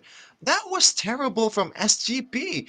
A player or a hero that should be hitting the backline is forced to hit the frontliners. His targets was Pancake, HHN, and Daylight. That should not have happened. And when the feathered airstrike is not really utilized properly, somehow SGP still want to stay, knowing that they have to play. They should have played for the cycle with the Farsa, but no. They choose to have their own free will of health. Yep, it still goes in, and looks like the turtle boat hits onto no one. The mid turret still stays alive. The Lord has arrived here in the top lane. Malik is trying his best to keep in a very safe position. Pancake still has the AOG. HHN does have the final slash. Looks like SGP so far is not going to be trading their HP. They're protecting their base as effectively as possible. But now the mid wave has come in. Traction Pulse able to pull MZU. The damage is high, and Ashrid goes for Malik, and Malik uses the Wind of Nature, and Ashrid has to use the Winter Crown, and he's going to get taken down. Pancake as well. Revitalize being used up, trying to sustain. Daylight has the Sea Halberd, and looks like the engage is gonna stop here unless they want to force another one in mid. Oh, they might be here, but looks like no. Ashford will not be there, so meow. Oh, it actually goes in and gets hey. They're going forward. They're continuing. Mali gets pancake, but look at the base. Look at the base. The minions. Looks like they will be able to clear it out. Once again, RLG overstaying their welcome, almost costing them the game. It's 17 minutes going to 18 minutes of the game. This might be another 23, 25-minute game for this grand final. Really might be, but thankfully for RLG, there's just too much turrets that they have. So there is no conversion from SGP because the waves are already really good initially before the mistake. But economically, it's almost equal. So watch out for the team fighting potential here. Even though Hyde has been utilized not really properly for SGP, but once he's utilized, once he has his moments, the kills towards Hey happens. The kills towards Ashford happens. And that is the winning condition of SGP, right? Because the Esmeralda, if there is no constant DPS that's coming in from the Kimi and also the Yisun Shin, it's pretty much unkillable. This is a hero that relies on shields and also skills to sustain, and you have to have some kind of shred potential to take care of this hero. So yeah, it's not a surefire win for RLG here. Joe, look at Joe's positioning here. They want to sandwich them. They see Ashrid. Ashrid gets out of there with the Traceless. And now even the Feta S-Strike has been used. Turtle Boat hits onto Joe. And now even the Traction Pulse. Joe, you made the mistake and you do it again in the back line. Pancake as well as HH and Meow tries to solo tank it up. Molly gets pulled back in by Daylight. Flickers out of there. But now he's meeting with HHN. Even having the Wind of Nature gets a kill there. But look at this. Hey, tries to go for Molly and actually gets the kill. Triple kill. It looks like that's a maniac. And this is game. Even High gets taken down. RLG is not out of the game. They get one game out of this best of 7. Finally, light shines for the RLG fans here as they came back to the series, preventing that 3-0 score to happen. And now it's almost equal. And to be honest, RLG, there's always a reason, right, why they are undefeated in the regular season, and they're coming in as the clear contender. So this is not good for SGP. The momentum might be on RLG, man. But yeah, oh god, that was honestly a bit too close for RLG with the lead that they have. Ashford was able to use the item swaps really well. Once he got dove on by the Esmeralda, once he gets in range of the Feather Airstrike of Hyde, he was able to swap towards the Winter Crown, the Immortality, and that's why RLG was able to get away with this one, I think. But yeah, better draft from RLG, and the MVP of the match will be Hey with the Maniac Lafel. A lot of Skypiercer stacks. Yeah, I would say in this game for both teams, they did make a lot of mistakes. And funny that, huh, Sheffield? It looks like Ruby Gold seems pretty good. Funny that they didn't use that in the previous game. But either ways, yes, I also see now why Kimi is a problem in the Mekong region, because their backline divers is not doing it enough. You know, they need something a little bit with more kill pressure, something like a Lapu, maybe even something like a Yuzong, even the Arlet, right? That Kimi only dies when she herself mispositions, not because of a good engage coming in from the opponents. Yeah, you can also say that about Ashton, right? The only time he got taken down in the base was when he was super aggressive and not really knowing his potential, right? There were some good item swaps, as I mentioned earlier, but in the end, only item item swaps only will not really get you far. RLG, they're looking to bounce back here, and they're doing it the right way. And honestly, at this point, just ban the Kimi, man. If you are SGP, just get that away. You know, because both teams are not really using that Farsa properly. Yeah, no, I completely agree. But yeah, I feel like Joe, I see the idea, but the positioning was not it. Because whenever he goes for that play, what I wanted to say before the fight even happens is that, okay, this might be the final fight of the game, and whoever loses this team fight is gonna lose the game. And I was looking at all the battle spells, and for example, Meow on that Esmeralda, the Purify was still on cooldown. They really should have waited for everything to be up.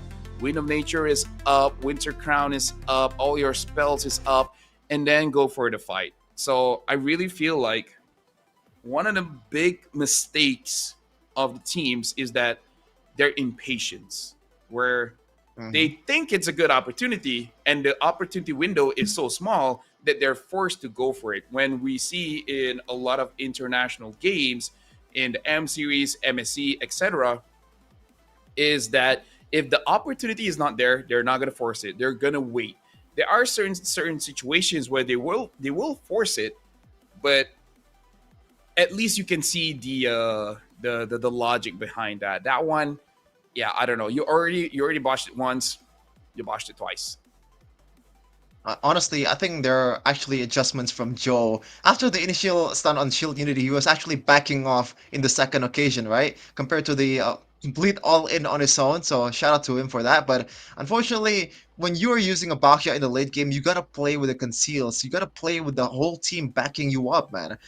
There's no in between. Either you just back off or you just go in all the way for all of them, because you are playing with a cycler, right? When you have the feathered airstrike ready, you are technically still the better comp compared to the opposing team. Once the feathered airstrike is down, that is go time for RLG, and that is why they were able to win the match just solely because of the fact that SGP does not know how to team fight around this composition. And to be honest, it is easier said than done. The conceal play, the all-ins towards the backliners of RLG. The stars needs to be aligned to be able to make a perfect team fight with this composition. But they're professional players. If you want to compete internationally, you gotta make you gotta make impossible plays look casual. So yeah, they just gotta fix on that, because it's a tough world that we live in. But if you want to win, you low-key have to be perfect. Going into the next match here, I feel like the draft is wonky here and there, but I don't think it's horrendous. I think it's still doable for both teams. And Joe, the way that he played like he had quad shadows and Ogi Shadow Kill, right? When he only had the shield unity. So I kind of feel like you got to match it up. If you really want to flank and you want to kill whoever goes through your bush, use a hero that fits that kind of play style, And that is why I'm super advocating for the Francos and for the Hellcurt, because it's a good complement towards the Baksha, right? Not so much for the Hylos. Hylos' job is to, glorious pathway towards the front, gets the initial stun, and the whole team can just back up the engage, right? That's already on Baksha, right? Now you have two of them. It's a bit, whatchamacallit, in Islam we call it Mubazir, just use it for something else. Use the Hellcurt, you'll use the Franco, especially when you have that initial burst combo with the Farsa. Even without the feathered airstrike, level 1 and level 2 Farsa is still very, very dangerous combined with the early game potential of Baksha, man.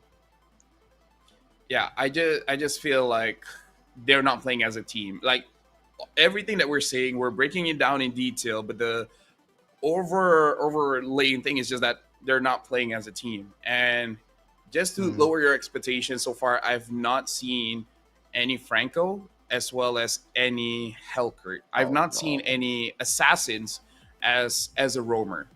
Don't know if they're hiding it from us. They just don't want to use it just yet. But just to let you know, in the games that we've seen, we haven't seen a Hellcut roam just yet. And let me add on to that. That might be an ID thing, because in Malaysia we tried. It looked bad, and after that one time we tried, no one ever tries it again. Well, maybe because we have the father of the Hellcat Rome, right? Yes, of Beloski is course. there, so Big brain Beloy. we got the real example, like how a Hellcat Rome should be played. But it's up on YouTube, man. You should be able to maybe scout the MPLID players and amplify or no implement that to your region, because for this kind of region I feel like that is kind of a cheat code, isn't it? You just bring something that existed in another region and you bring it to your own playground. It seems like a really good strategy to do, because they won't be able to adjust on the fly immediately, especially in this grand finals, man. It's only 7 games. You only have so much time to be able to discuss like a cheesy pick or a surprise pick, and they're gonna be forced to ban it themselves. Yeah. So now the Fanny has been banned. We'll see, Shafin, if they will end up actually banning out the Kimmy. Gonna AFK for a bit. I'm gonna make this as fast as possible. You actually said it on broadcast. Interesting. Oh yeah, appreciate the honesty. Still with the Fanny and also the Angela combo here in the banning phase. So both teams does not want to play this very high tempo kind of game with the Fanny, and it is probably in Mobile Legends a hero that really force you to adjust in the draft on the fly, and that is why teams are preferred to ban it instead of just playing it. And it also carry a huge risk, you are snowballing in the early game super hard. Once you lose out on a certain team fight, which is very much possible to happen because the skill ceiling is Fanny is indeed high, but the floor is also super low. Once you miss out on 1 or 2 purple buff, it's like 3-4 minutes of Fanny not gonna be able to use her full potential, and that is why it is too risky in the grand finals game. But the bans coming in from RLG, it seems like they are taking my advice here. All of the mid laners that rely or not relying on cycles are getting banned. Well, technically the Lunox relies on a cycle, right? But the Kimi and the Jushin is not. So far, this should be the winning play, or the proper draft that this region has to follow, right? Because somehow, some way, this team does not know how to play with the cycle. Oh man, it's kind of tiring to talk on your own, but yeah, I'm gonna still hold on. Kalea first pick here for SGP, no Lunox though, so no really good burst combo if you wanna with Lunox. But if you want to dig deep and get another combo, the Beatrix comes to mind, the Carry comes to mind, the Katina comes to mind. But it is still very much conditional, because there is a reason why those heroes it's not really present in the meta right now. It's easily punishable, and it's also too one-dimensional. But sometimes being super one-dimensional, especially with the Kalea comp, is the way to go. For RLG though, they're countering with the Yeast Engine and also the Uranus, a buddy to tank up in the front, and also all around good jungler that can set and also deal damage at the same time, plus gives you flex in the gold lane. So very standard for RLG. The question is, how do SGP respond? Do they want to go for the Esmeralda immediately here, knowing the fact that Uranus has been picked and it's a good matchup against the Uranus, and it also function as a annoyance for the Eastern Shin, because even in the previous game, in game number 3, the Esmeralda was not really, the Eastern Shin was able to dodge the kill pressure from the Esmeralda. It is still a super annoying tool to be around, but they prefer to go for another annoying tool here, and also a way to secure the first objective with Lapu Lapu. Good initial damage, good setting potential, and also a way to shoo the Eastern Shin away from the Lord Pit or the Turtle Pit. For RLG, the Harith will come through. It's interesting because yes, you're gonna use that Purify, so you're less likely of a target towards both the Lapu Lapu and also the Kalea. But in idea, at least, we usually just counter the Harith with a Farsa, especially when the Chrono Dash has been used and there is no target to proc the Summon Force with. You're basically stuck, unless you use a Flicker to get away. it is pretty much done deal when you have the feathered S-Strike ready for you. For RLG here, the Hayabusa ban will also come if they want to go with the same route. Lancelot should be next for themselves. SGP. Alright, thank you very much. The Vomers for RLG. Hey, shout out for the honesty, by the way. Like you just said immediately to the broadcast, I'm gonna AFK for a while. Is that still allowed? Hey, we already got this connection, right? Chat knows what's up.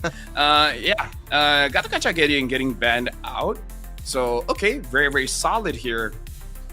I like the Lapu Lapu, Farsa, and Kalia pickup. This is already a very aggressive draft coming in from SGP. All they need is a very solid jungler, and then they're set. Which, by the way, I'm guessing Lancelot is going to get banned as well. Yep. I also said earlier, if that is indeed the route that they want to go for, though, because although it is quite similar, it doesn't really bring the exact same thing, the Hayabusa and also the Lancelot. It is much more telegraphed for the Lancelot, but the Hayabusa gives that surprise factor from the bushes, right? With the Quad Shadow and also the Shadow Kill, it's an instant kill maneuver for the Sun Shin and also the Aerith. Oh, Baksha is just left wide open, which is really, really weird, but maybe not so much for this region, Mafel.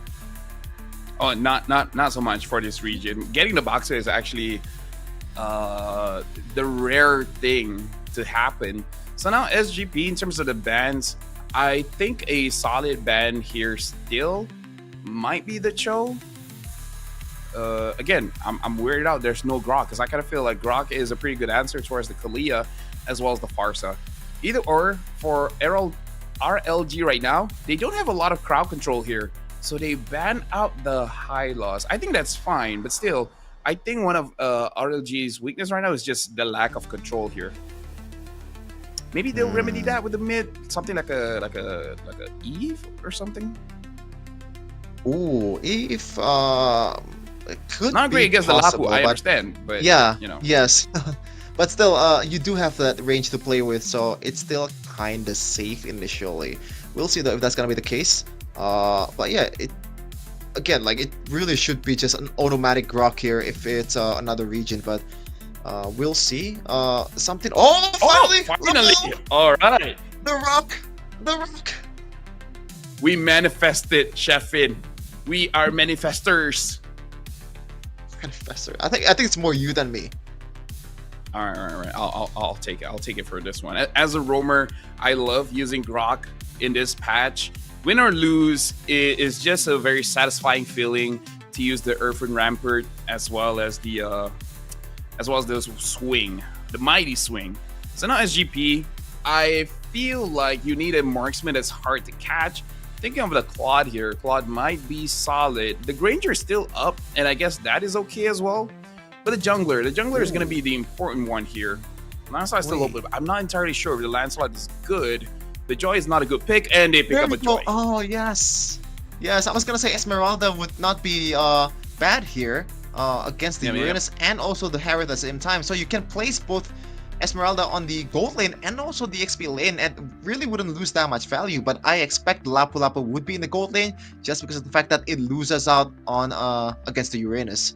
But the worry is, usually when you're playing a Kalea, I guess there's still Farsa there, you only have a burst down combo, right? But this 3 heroes aside from the Farsa, it cannot burst. Like, it's you have to build up the stacks first if you're Joy, the Lapu Lapu. Usually there's some bit of a downtime before you can deal damage with the Bravest Fighter. But yeah, I don't think that will be much of a problem here just because of the fact that Esmeralda pick is so good for me. I would say solid picks all around. The Valentina is more of a player skill kind of thing, because I kind of feel like Valentina is always okay-ish. It's more about the player, whether they can actually execute and get the right ults that they want. In this situation, I would say the primary ults is definitely the Feather S-Strike as well as the Tsunami Slam. Situationally, you might want to get the Electrifying Beats just to get yourself out of a tough situation or chase the back line. But either way, it should be at least easier for you to get the Tsunami Slam and potentially punish one of the front lines whenever they do get overzealous here, but it does look like it is going to be Esmeralda Gold. So the Lapu Lapu, hey, just don't die before turtle, and then you're good. Yeah, just clear the lane and you know, you don't wanna evade the 1v1s against Uranus, but when it comes to 4v4 in the turtle pit, that's where you shine, right? Because you have a pretty good spell time already with the initial fighter emblem plus the Festival of Blood. Now it's gonna be very interesting to see, right? SGP, I think they're gonna be super prioritizing the first turtle, knowing that they are playing with a 2-fighter here. So not much scaling potential for SGP, but at the same time, really good early game. Yeah, I would say their skill is very risky because every single one of them, they have to put themselves in a dangerous position for you to deal the damage. So I can see the scaling for SGP, but yeah, you don't deal the damage for free. And I'm looking at the rotations coming in from Pancake, understanding the movements of Joe should give a good idea on how Ashit wants to, I would say, counter path around the map. As of right now, like I said, we shouldn't see a lot of trades in the laning phase. It really is all about that setup. Sure. Now looking up top, it looks like Malik actually winning the gold lane against Daylight. So that is a good sign because you want to clear it as soon as possible, right? Maybe even Malik wants to cut this lane to be able to be a difference in the next team fight, but no, he missed out on the advantage. But I think he can still be able to rotate fast enough to be able to be here in the total area. We'll see. Meow already secured level 4 and he completely ignores the wave. Yep. And like you said, SGP really wants to get this turtle, and considering the fact that Pancake still doesn't have the tectonic charge, there's a very good chance for them to secure this, electrifying beast just to immune any kind of crowd control and gets the turtle for free. No reaction coming in from RLG just yet. Yeah, and that should be the game plan for RLG, right? Just stay relevant long enough, don't give out a lot of gold lead. 1k, 2k gold lead is still very much manageable, but they lied! Oh my goodness! Good engage coming in from Hyde, understanding that has enough damage, and now even the Tsunami Slam is used onto Pancake, but flickers out of there, making sure that he's still safe. But overall, good pickoff coming in from SGP. I thought Daylight would have been able to escape that. And by the way, this is kind of a deja vu on what happened in the second game, right? They pick Natan on towards the Farsa. You can also say the same in this case, right? They're picking a Harith towards the Farsa too, but pure disrespect to the potential of the Farsa. Yes, it's not really working out in the third game, so maybe that is why they want to flirt with the risk, but is it really a risk worth taking, is my question. I would say the disrespect was the entire time he had Purify. He didn't Purify the initial stun. Wow. He didn't Purify once the third hit of the strike was coming down. He didn't Purify when the Kalia jumped on him. He just saved the Purify for all. He was just like, yep, I'm gonna die. I'll take it. I thought if he Purified the initial stun, I think he would have gotten away. No, you don't understand, Lufel. He is saving Purify for the wild card. Oh, that's right. My bad, G. My bad. I don't have the foresight like that, you know? Yeah. Always 2 steps ahead, teams in Mekong, as the turtle will come through here for the second one. It should still be favoring towards SGP. Oh, watch out. Oh, good to start a charge. Got onto Joe. Joe will run away, and Lapu Lapu chases after Hehe, canceling out the Feather Airstrike. And looks like Joe is able to heal up enough, especially from the help of Kalia. Meow might be forced out here, but Emzu as well as Hyde is coming to the rescue, trying to get a kill here. HN still gets a kill over to Meow, but Joe still able to get the turtle. Hyde is trying to run away from HN. It looks like HN is not going to continue on the pursuit. Meow was taken down, and HN, he just dashed in the wrong spot. Free kill for Malik. He set up for his own grave in the turtle pit there. So, but yeah, overall for RLG in that exchange initially, it was 1 kill for a turtle, right? I think that's decent. But after HN gets taken down, it becomes a surefire win for SGP. But once again, it's still pretty much manageable. 1k gold lead going towards 5 minutes. It's a bit early, but yeah, you gotta just be a bit more patient and wait for Daylight to stack up the items, because this Harith will be nasty if he gets the chance to show off his items and arsenal. Starting charge onto MZU, forcing out the flicker. And yeah, a solid goal lead here. And I kind of feel like most of the goal lead is onto Joe, because he's been farming up very, very fast the entire time. Even taking the EXP minions, Daylight is going to get the top turret for free. No contest at all. How the heck did that happen? What? I don't know. I get that you're, the outer turret is not really that relevant when you get to once you get to the mid game, but it's still a turret at the end of the day, and you're just giving away gold for free. Meanwhile, Joe, just to clear the lane here.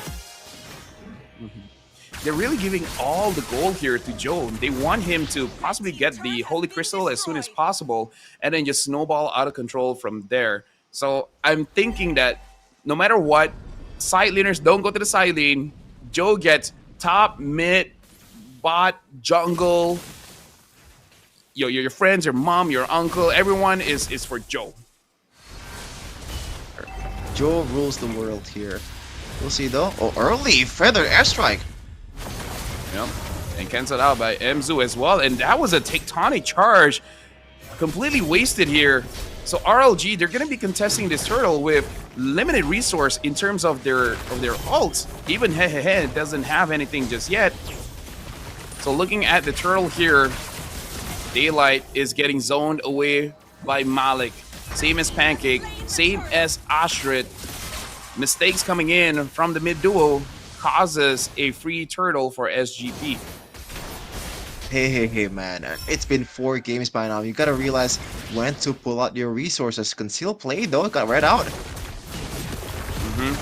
And it looks like got caught there. Nothing Pancake can really do. And they're playing it very, very, I would say, strategically now, coming in from SGP. Now they're playing really like a team, playing around the Kalia as well as the Joy very, very well. Much cleaner compared to the previous game. Yeah, and at this point, Malik, I think, already has enough items to be able to be super relevant in the team fight. You cannot just ignore Malik up in the front. You can see the items there. Enchanted Talisman, that's more than enough damage and also sustainability, because the cooldown reduction also scales with the sustain for the Esmeralda, plus the Radiant Armor. So a lot of defense already secured by Malik. It's gonna be a force to be reckoned in the next objective fight here, just zoning up pretty much everyone on the opposing team, and there is no real punish, at least not at this point, for RLG. So they gotta wreck their brains here on what to do in the next Lord, because it is gonna be super hard to break through these frontliners of SGP, because they have two, the Lapu Lapu is also there. And the Lapu Lapu is going to be a big problem, especially considering that the damage dealers from RLG, they're using Purify. They don't have a flicker. So the moment the Lapu gets on top of you, even if he doesn't get a kill, he doesn't need a kill. He just needs you to be low enough so that you don't have the confidence to go for a fight. And then after that, Joe and Hyde, they can just do their own thing. So RLG, they're having problems here in the sense that they don't have a way to start, especially when they have a Uranus, where Uranus is going to be in the front. So he's not going to be protecting the back, and that's going to be a problem for Malik and Hehehe. Yeah. One shocker. Okay. It's from RLG. I thought it was from SGP. That's why I was bracing for an engage, but no. Yeah. This Uranus so far is actually doing a decent job just being in the front, and the longer the game goes, to be honest, it would be a much easier job for Uranus, because there's not much scaling from SGP's part. You can see the Joy is more of a late game hero at this point, but against a Uranus with the Radiant Armor, not so much. Uranus can definitely take a pounding, Lafel, but maybe not. Maybe in this case, wait, I'll mix that up. But anyway, it's not Islam. Yeah, I don't know, man. Uranus in Indo is a bit different from Uranus in Malaysia. Malaysia Uranus don't take that much of a beating. We can, but we'd rather not.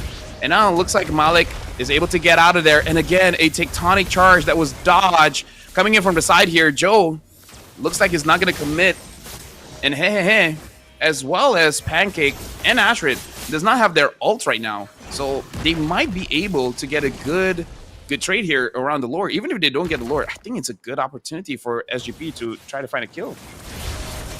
Yeah, for sure. I'm not actually. I'm surprised that SGP didn't really immediately go for the Lord, with Malik being the guy that can tank up some of the Lord hits here with the shields that's built in with the skills. But up front, Mizu didn't really get catched there. Concealed play already by Pancake. Oh, using the ult to get away, but looks like Malik almost made a big mistake there, but Meow instantly destroys Pancake, and now even Daylight follows suit. Joy dealing too much damage with that Holy Crystal. Ashrid able to get out of, but no, Hyde. Make sure that he gets taken down, and this Valentina cosplays a Lapu Lapu, trying to move forward and actually getting the kill over to Hyde as well as Joe. And HHN is tanky enough because there's no real damage against him. But honestly, good play coming in from getting the bravest fighter. And Kamikazes himself try to get a kill over to Joe and Hyde. Yeah, it ended up being a good fight for RLG. This is one of the rare occasion where his aggressiveness really paying dividends for RLG, because right now they are prolonging the game. SGP cannot take the Lord right away just because of the fact that there are no damage that's going to come towards the Lord. The only player that can deal damage to the Lord consistently is the jungler, is Joe, and he is out of the fight. And yeah, Joe, a bit too aggressive, my dude, you know? Yeah, gotta be a bit more conservative with the resources. Meanwhile, though, in the live cam, yep, looks like a fight is following suit. And Ashray goes on to Hyde, and Hyde gets taken down by Ashray, but Joe now comes in. He's trying to 1v5. He gets two there, trying to get a third. Joe still a lot of HP, still dashing all around, and Malik is full HP as well, but Joe is running out of abilities. And even with the Purify, will not help Hish. Hey. Oh my goodness, all the H in this game. Oh. Yeah, H and hey. Being a teammate here is pretty bad for us casters. But yeah, Joe, he can't really take the Lord either. HHN being a super nuisance that he is. Brave Spider as well. And HHN using the Consecration. Maybe they're trying to get something here, but Joe still secures the Lord. Good stun coming in from Meow, stopping Pancake from using the Earthen Rampart to actually try to get a cheeky steal. Yeah, you can kind of envision a world where they're fighting 5v5, and the only members that's gonna be left alive is Malik and also HH and Megan Man, because as far as I'm looking right now, there's really no damage that can deal with both of them.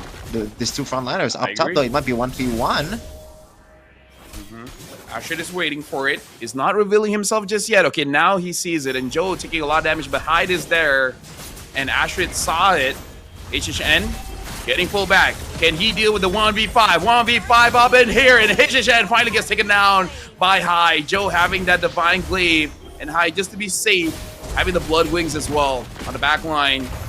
Pancake is trying to help out, hey. And Malik is feeling himself right now. Yeah. I mean, it's hard for the Uranus to be penetrated, but when it's 4 guys or 5 guys at once, it might be possible. Too much. Oh, look at that. Ashray gets pulled back, but Emzu is too far ahead. And now even the Lapu Lapu has to run away. Emzu gets taken down by Daylight. Daylight gets a double kill. That was a big mistake coming in from the Kalia. Doing a little bit too much there. In our language, what do we say? Gerakan tambahan. I don't think that's how you say it either in your language, bro. I think I know more Malay than you at this point. But yeah, that was in your word. You're doing a bit too much. Yes, that was fairly engaged, but you have to drag the whole team with you. Maybe that was Meow's fault to follow up in the end. Yep. But man, I don't know. It was just a pure miscommunication and also miscoordination from SGP. They just played with the Lord a bit better and wait for the better payoff, you know. But they are too gung-ho on getting Ashred down to the Shadow Realm. Yeah. Don't trust your friends. That's what I always say. especially when your friends are like that, you know. Especially if it's And Frederick. don't trust nice people as well. Sometimes they're a bit too nice. There must be something that they're hiding. So you're saying I shouldn't trust you? I'm not nice. Okay. Yeah, back Yep, to the there game you go. here. Looks like Pancake is looking for the flank angle earlier, but gets spot up by Malik, which has like 5 bars of HP shield here. Trying to HHN. charge away and using every single thing on HHN and is able to escape out of it. Malik looks like he got stunned up, but the fight continues. Meow with the bravest fighter gets onto Daylight. Joe gets the kill. HHN 1v4 gets penetrated yet again. Hey, try to deal as much damage, and he is so free right now. Meow does not have the bravest fighter form. He's just waiting for the ult to come back up. It's still not up. Hey, might actually get it. Use it, flicker forward, bravest fighter. Good stun onto 2, and looks like the Tsunami Slam is going to use against him, but Joe having the electrifying beats. It is a wipeout, and SGP is going to end the game. Match point, championship point for SGP. The early game draft is paying off for SGP. They are in match point. One more game to the wildcards of Indonesia. Amazing execution as well. There's a bit of a mishaps here and there, but we don't talk about that. We only talk about the winner, which is SGP. Congratulations, but as the great Kobe Bryant once say, job's not over. Yep. And as Einstein once said, if it's not over, you keep on playing. We saw them celebrating almost like they already won the championship. Taunting already coming out, but they gotta chill. They gotta chill, because after you do that, if somehow, some way, RLG just sweeps it out with 3 more wins, it's gonna be a little bit weird. But hold on here, SGP, they're doing it. RLG has been dominating all the way through, and SGP today they're like, okay, you know what? Between you and me, I'm hungrier. I want some nasi lemak. I don't know Or what a pho. lemak No, is, they want but- pho. They want pho. Oh yeah, pho. I've never tried pho, but I would love to try it. It's pretty in good. my Pretty lifetime. good. We'll see. My favorite of the match is gonna be Joe. Great game. Not really faltering to like, because he's, you know, he's the early game, right, for Team SGP. Yeah. Right now, look like he's everything. He's the damage machine, DPS machine, and the predator. What is he looking At VMC. Maybe. He's looking But at yeah, turn, man. just like in real life, the rich guy is usually the predator. Yeah, great match coming in from Joe here, being the carry that he needs to be, you know, because as I said earlier, they're gonna be lacking in damage dealers, especially in the late game, because there's no marksman, there's really no scaling heroes except the Joy. But when the Joy is just killing like this, and you get the you know, advantage that you need in the map, you get the flank angle and also the dive angle. It should be easy pickings for this for Joe. Great one. Yeah, but honestly, like, big shout outs to Meow, waiting for that bravest fighter and using it to run away, making opponents basically say like, okay, they're done, and then just flickers forward for the 2-man stun. Joe has a way to get into the fight and then getting the kill and eventually getting that wipeout. SGP game number 3, they did not really play as a team, but now they're looking pretty hot, and now this is match point. They need one more win to qualify for the wild cards. Yeah, it's not looking good for RLG. Usually, when you are dominating throughout the regular season, Lofel, sometimes you might want to do Staffa's that. here. Shout out to Staffa. Staffa? Oh Yeah, yeah, he's in chat. Staffa is here. Yeah. Definitely. Your SGP leading. Thank you for the input, Staffa. But yeah, back to the game. What was I saying earlier? Honestly, I was distracted when I saw Staffa. Good guy, man. Good guy. Yeah, good guy. What else can I say to Staffa? Let's talk about what Radiant's Legend really need to do, because the reason why Staffa said that, because yesterday they look hot, they look amazing, especially like at this point. I don't know whether all this while is just SGP that's been not so great, or is just Radiant's Legend at this point. They're so conditioned to be like, SGP is no big deal, man. They're strong, but not that strong. Yeah. And then now they're just starting Yeah. to get into their own hits, you know?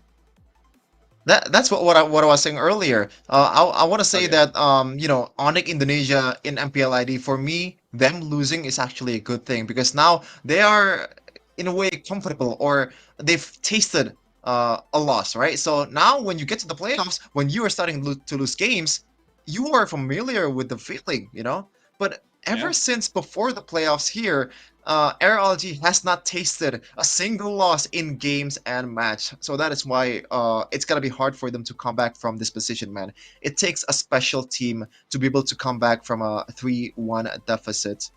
That's why it doesn't really happen that much.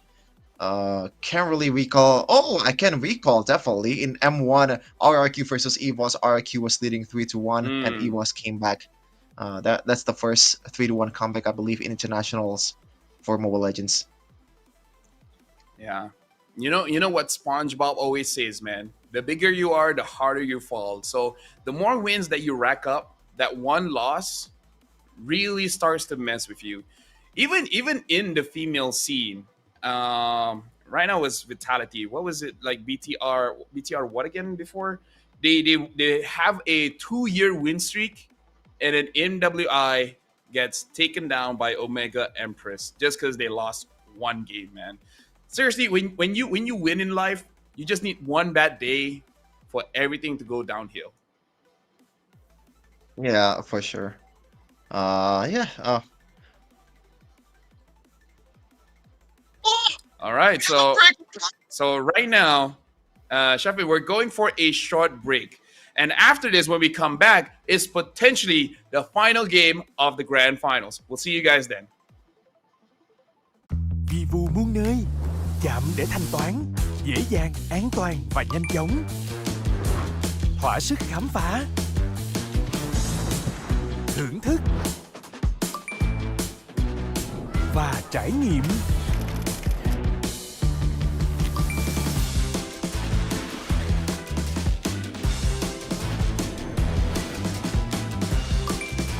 Visa trong tay, chạm Apple Pay, chạm cả thế giới.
なき愛で守りたいの道に迷いそうなそんな時は思い出してほしい胸を張って深呼吸して見上げた空に光る星瞬く BPM 想像のできないパーティーが始まる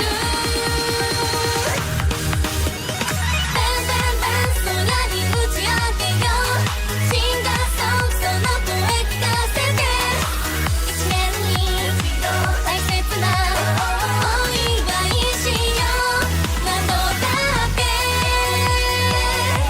この場所で響くファンファレ歌おうよベンベンラもっともっと星屑インビテーションワクワクしちゃうでしょみんなそれぞれに来年もきっと100年先も一緒に歌おうベンベンベン重なるハーモニーダンシングな祝福のリズムこの声あなたへ心つなぐこのメロディー遠くでも願いを込めて踊ろうよベンベンラずっと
Prize is a lot of dongs, but also to become the representative to go over to the wild cards in the M7 World Championship. Welcome back. My name is Lafel. Alongside with me is Chevin, and the score right now is Saigon Phantom with 3 and LG only having 1. Sorry, RLG only having 1. Yeah, which is kind of unprecedented, you know. Coming into the grand finals, even in the playoffs, it only was it's kind of only 3-2 in the upper bracket Yeah. finals, so it feels like RLG will have the advantage in a 7 game series where the adjustments will come through when the long game becomes even more important in this case. But apparently they're not really that battle tested, not really suffering a single loss so far before this occasion though, so maybe that's why they are faltering, and hitting the reset button seems to be super hard for them, especially after the trash talk to Lafell after the 4th game. Yeah. I don't know, because looking at how they play, it does seem that they don't expect this kind of aggression coming in from Saigon Phantom, and is catching them off guard. Essentially, that they play in a certain tempo, and their tempo keeps getting broken time and time again. And they, like you said, they just couldn't reset. They don't know how to really come back into things. We had a break, and maybe in that short break, the coaching staff is able to relay to the players what they should do to make sure that they don't get trapped by Saigon Phantoms again. And I really feel like whenever they're able to take down the main damage dealers, either Hyde or either Hehehe or Daylight, it becomes a little bit easier. So I don't know. I feel like Hehehe really has to be careful in the possibly final game of the day, because he probably will be targeted by both Meow as well as Joe.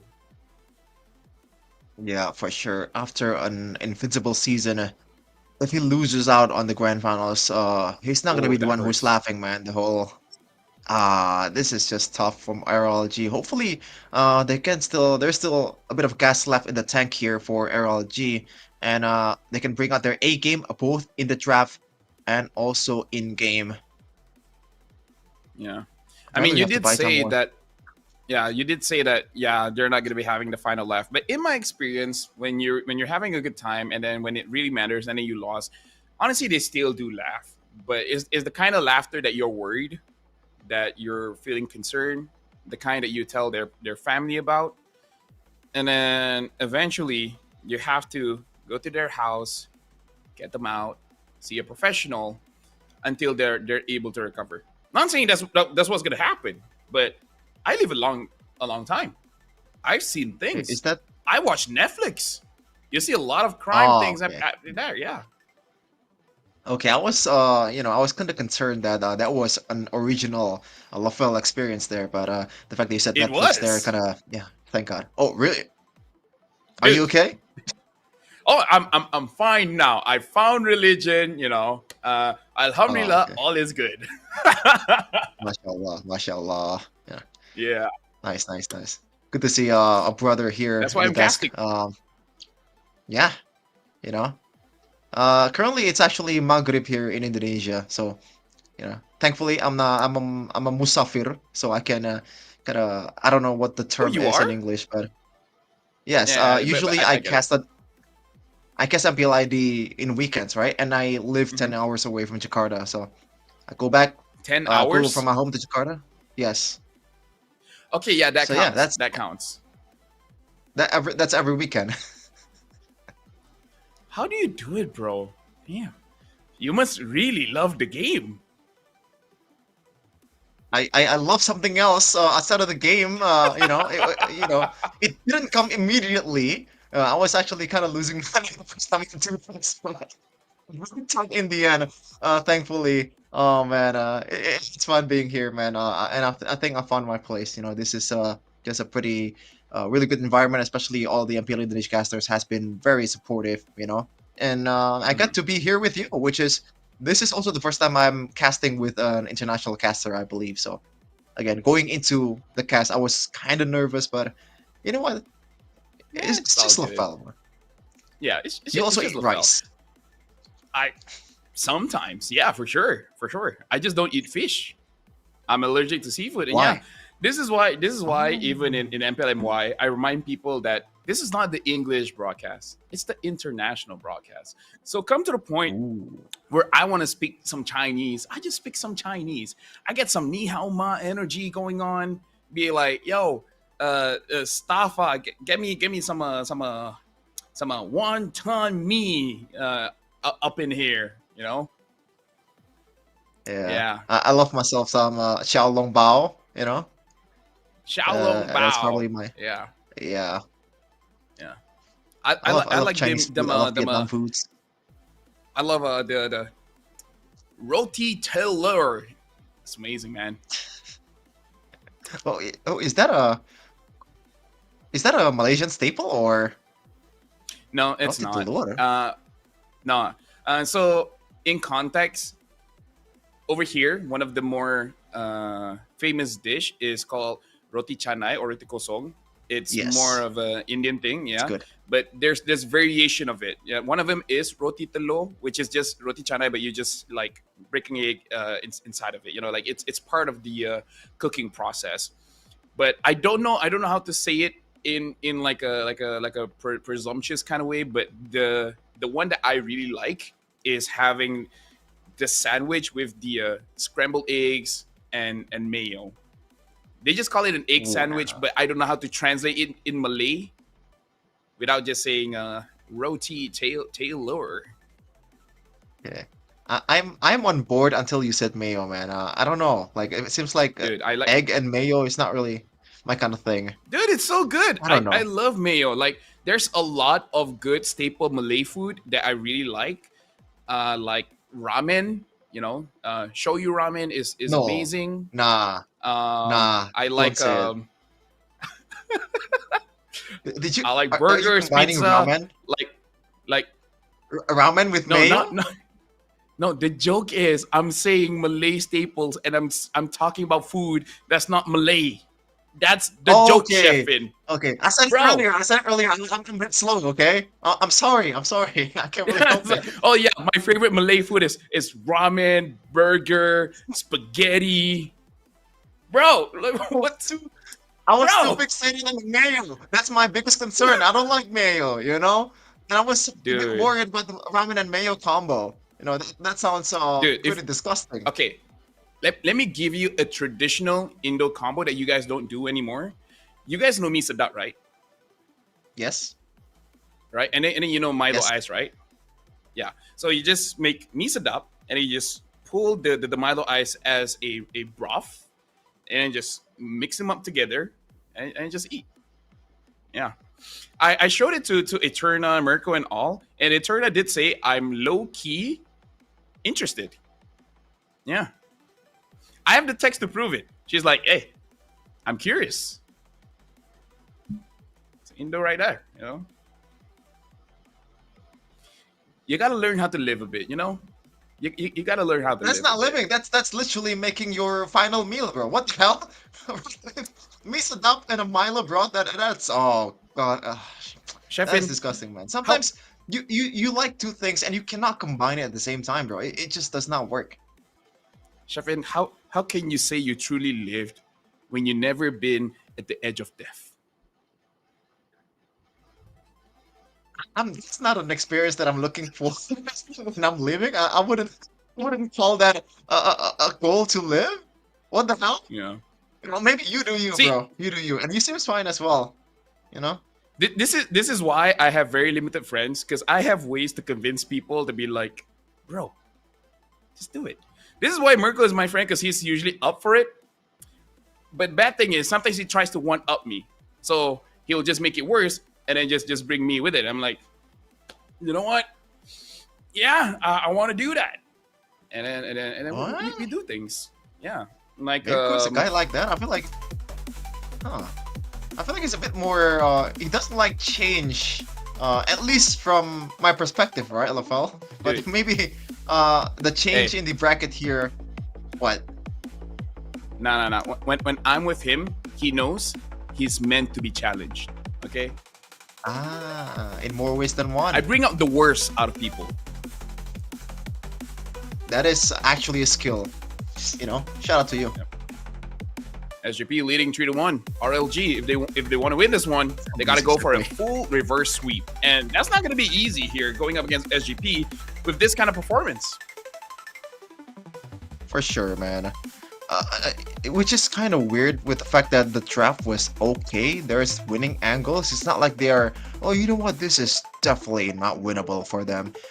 It is just I genuinely think they're not really used to losing in a losing position. So now that they're in actually won, they're overthinking it.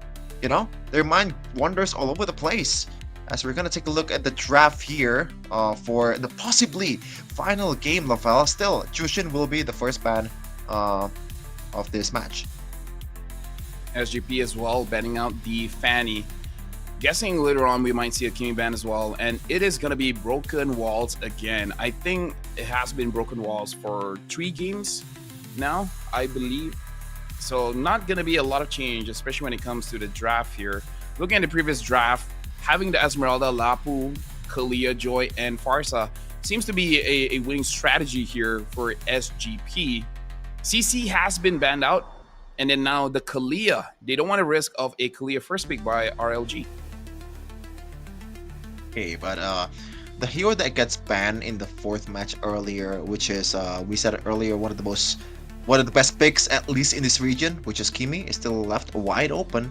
Not sure if SGP or RLG wants to ban it. I feel like they just want to left it out wide in the open, and maybe SGP wants to ban other heroes and RLG can use that for themselves.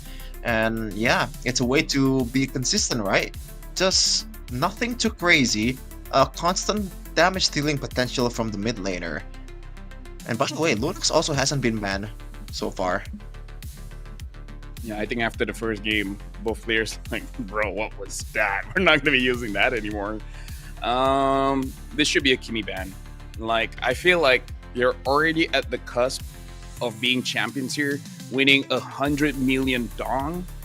I think you got to respect it, ban it out. Would you like some dongs, Lafel? Hey, 100 million dong, man. That's a lot, but I'll take it. I'll take it. 100 million dong is better than 90 million dong. That is Some factual, people will say that's too for many sure. dongs, but are you sure though? Are you sure?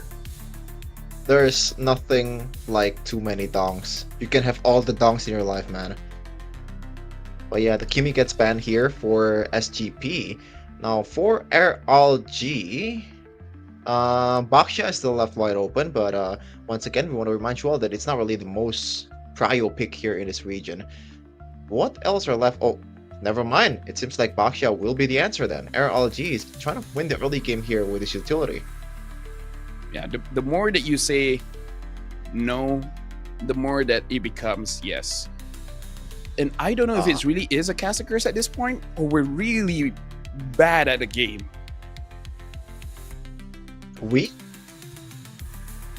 Okay, fine, whatever, be that way.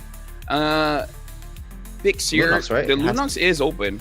I don't know if they do want to pick it up. Maybe even an early. Usually we'll see like a Uranus or Esmeralda, like something EXP early here, and a jungler. Usually that, or the Lunox. Or maybe even Gatot. I think it has to be the... Oh, Angela, Wait. I forgot! Oh my god! Oh, forgot about the Angela.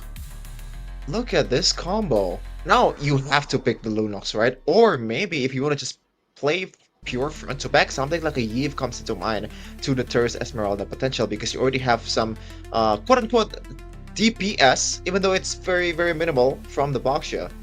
But yeah, the usual way would be the Lunox and maybe some kind of hiding potential too. Oh, it's got a Joy, so this Baksha will play in Rover, possibly. Huh. Yeah, possibly Rome. Getting the Joy as well as the Lunox, they're trying to overload SGP with the damage here, one going to the backline. Honestly, both can go to the backline, but just in case, like you said, to deal with the Esmeralda, having that Lunox. Now, what is going to be the answer here? Do they want to go instantly for their jungler, or do they want to pick up something like a this is tough, because a Hive might be good against Joy, but not going to be good against the Lunox. A safer pick, I would say, is something like, I want to say Granger or Claude. Granger, though, if you get caught by Lunox and Joy, there's not much you can do. Honestly, for me at this point, like if you can just ditch the marksman wide open and pick something like a jungler, Hayabusa comes to their mind just to deal with the Joy, but not really the greatest of matchup. Well, it kind of works both ways actually. Baksha is not really the greatest target for the Hayabusa, obviously, but at the same time, there's really not much lockdown potential from the Baxia towards the Hayabusa. That's why I considered it. But they're playing through this winning matchup against the Joy. And they're betting the marksman here, so maybe they really do want to play another fighter gold later. Against Esme a gold. Baxia? That might be possible. We saw export gold, by the way, from Alter Ego against Onyx ID, so that might be in the table, especially with the fact that Baxia is on the opposing side. So now they ban out the Khalid. They're worried about super early aggression here coming in from RLG. There's still the option of the Hilda, although I really don't like Hilda when there's a Baxia around.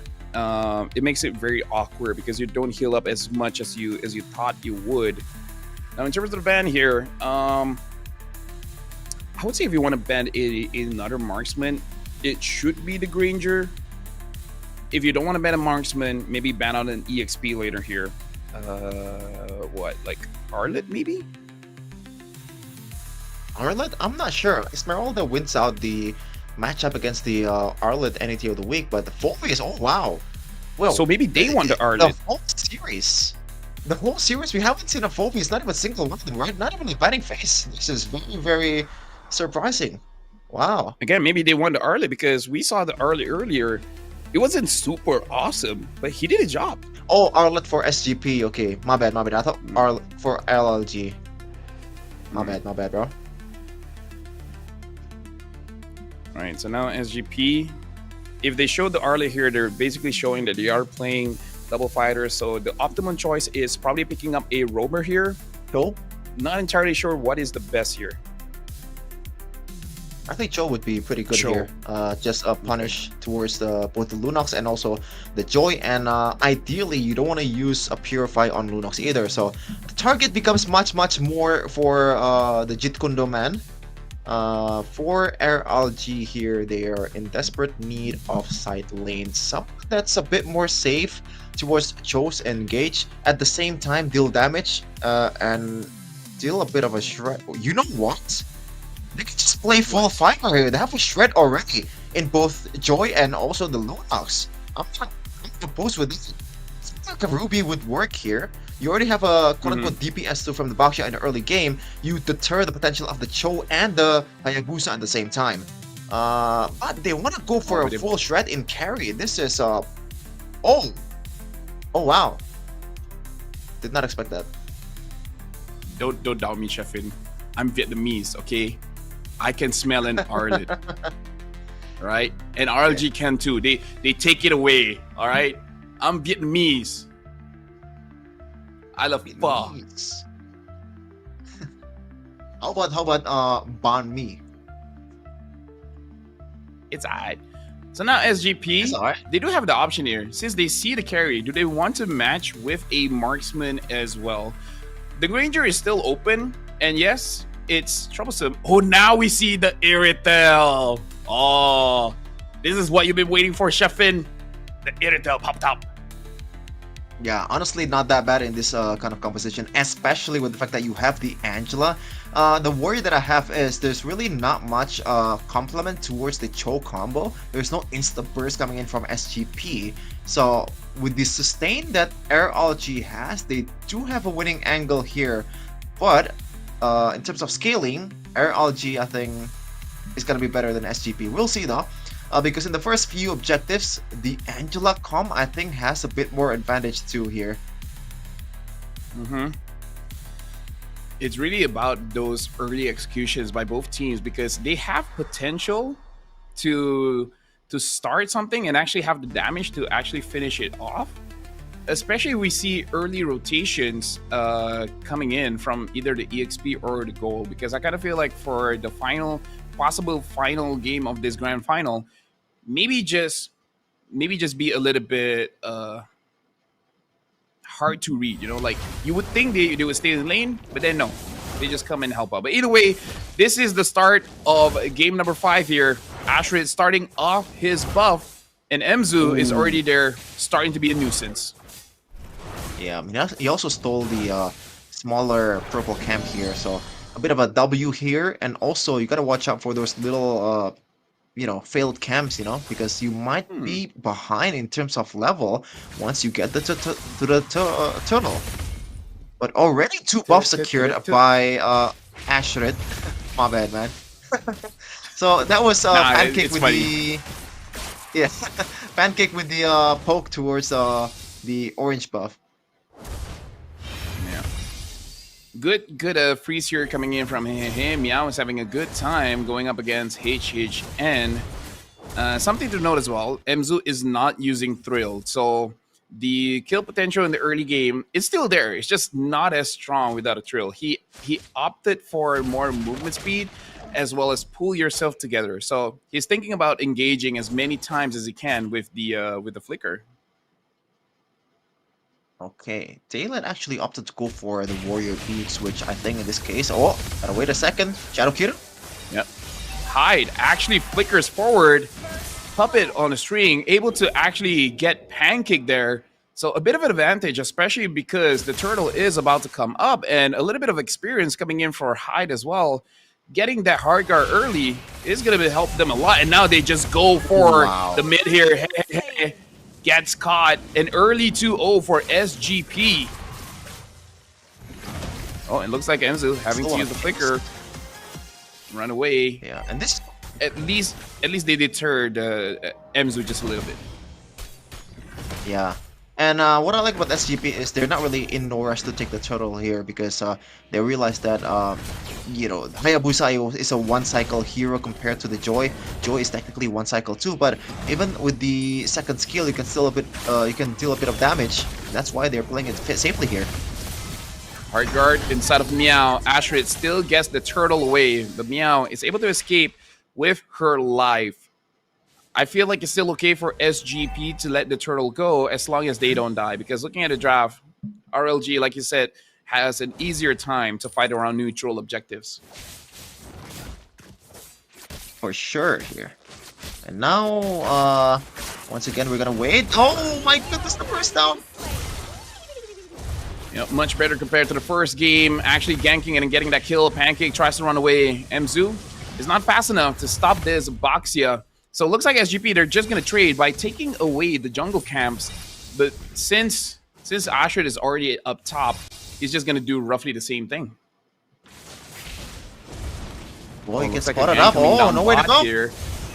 Daylight has to run away. Ogi Shadow Kill actually hitting onto to revitalize use as well, and Hyde escape at a wrong angle, taking a bit of turret shot there. Pancake is still alive, but now Malik actually goes in, and Joe gets a kill onto Daylight. But they're staying here for quite a long time, and then a Way of the Dragon be used by Emzu onto Hehehe just to disengage. Yeah, but up top though, that's just not a good trade at all. Hey, very trigger happy. Yeah, Ashrid wants to get onto Hyde, and Hyde could not channel fast enough. He's gonna get taken down. Joe has arrived. He does get the shadow onto Pancake. A little bit too tanky, but still uses the Ogi shadow kill, and Pancake almost gets taken down.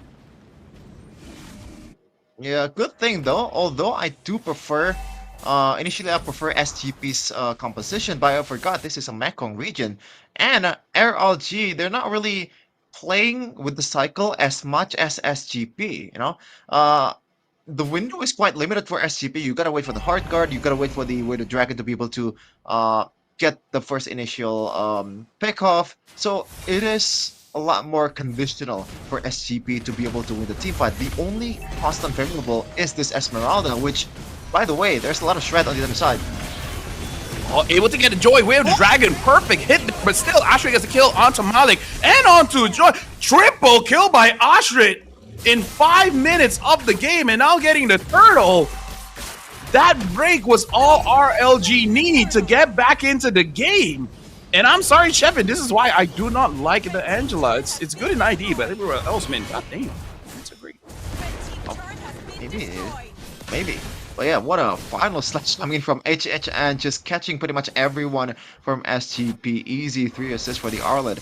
And now they can just build onto this lead. A hero that, carry is not really picked that much. First of all, it's because of the range, obviously. And you need a proper setup to be able to use the carry. But you have, when you this kind of lead, I don't think it really it really becomes that much of a problem. Now we'll get shadow kill used onto Ashred. Joe actually losing the trade there, taking quite a bit of damage. Ashred is level 10 and Joe is level 8, so a 2-level lead is much worse than the almost 4,000 lead here that RLG has. SGP has to find a way to get back into the game and let Malik eventually carry the game. But look at this, RLG, they're relentless. They want to get his turret, and Malik has to be very, very careful. And now even the hard guard is used onto him, but the final slash pulls him back into the fight.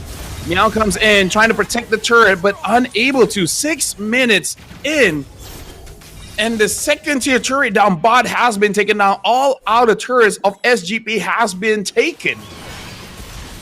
Yeah, and SGP, they're just forced to respond at this point. They do not have enough damage to deal with the Baksha, first of all. And that's why I think SGP MZU has to find an angle where the Baksha is not even present.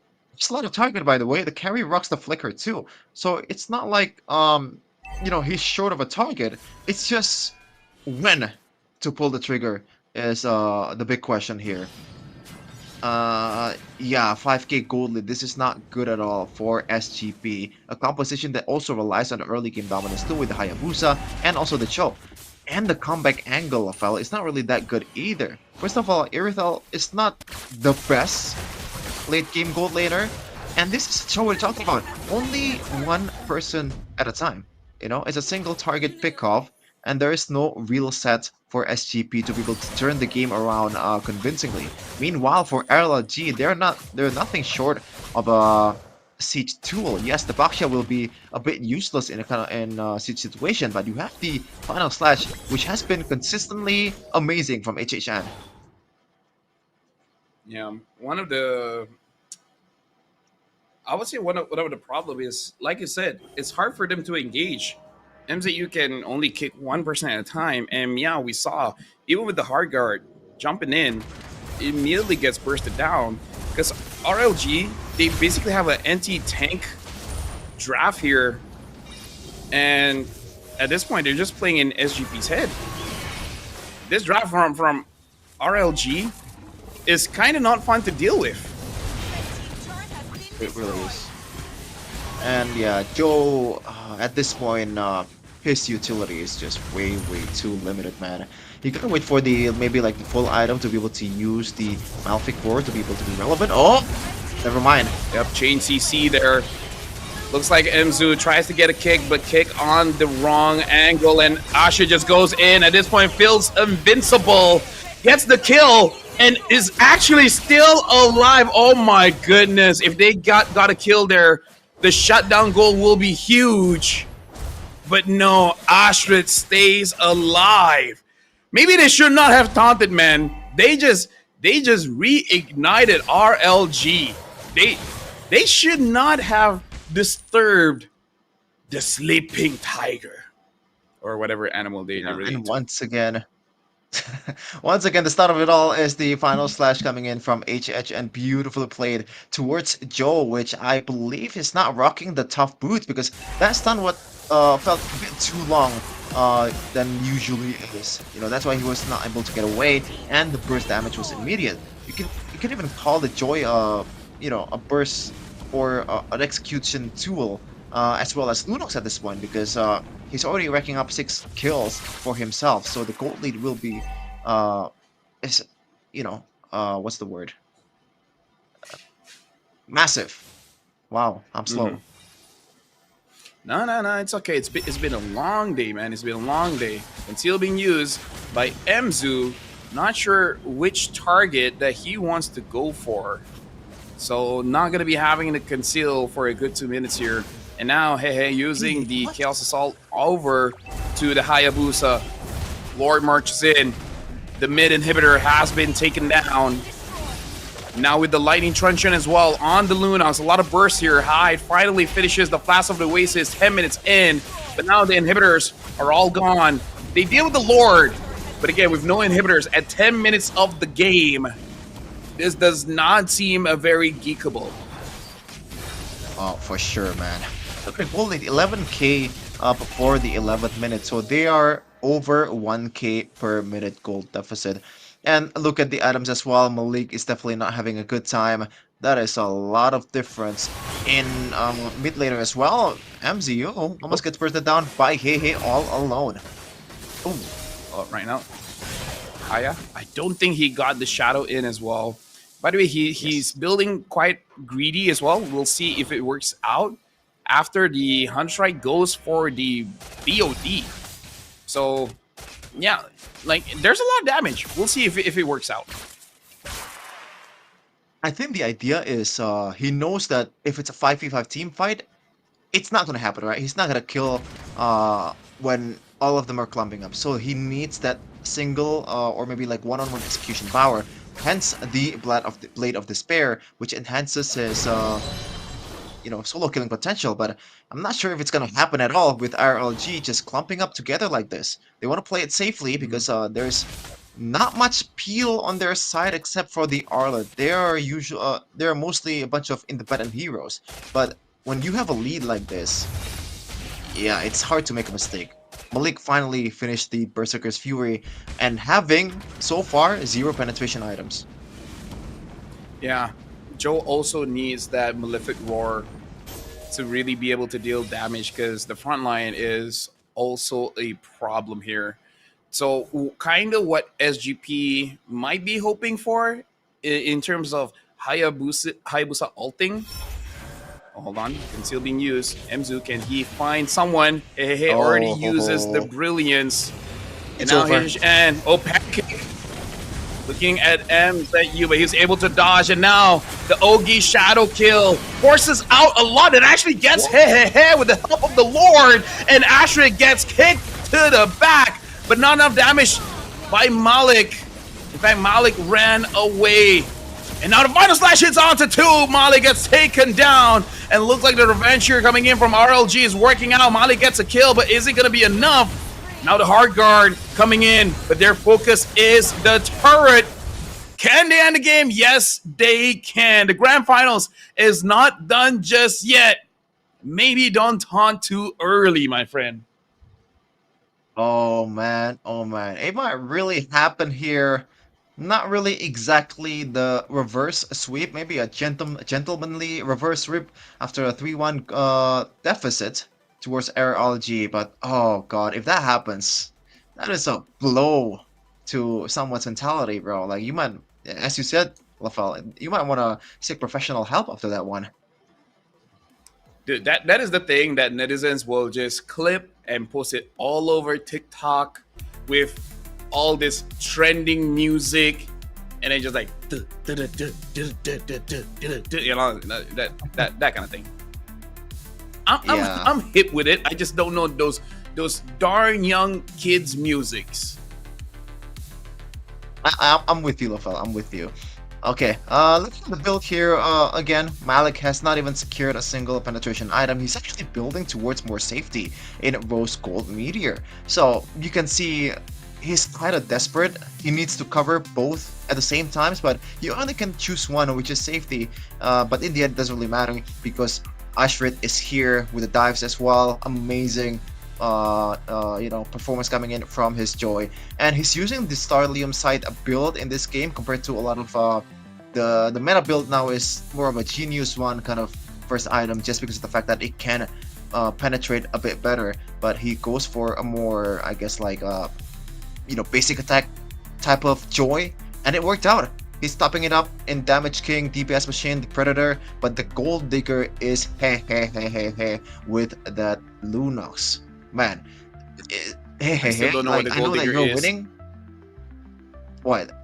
Isn't it like GPM? No. That's still the rich guy, and that is GDC. So what is GDC? Oh, gold differential. The best that I come up with is gold damage conversion. It's like per goal how much damage you're dealing, but that doesn't seem very Gold Digger-ish. It's more like a efficient thing.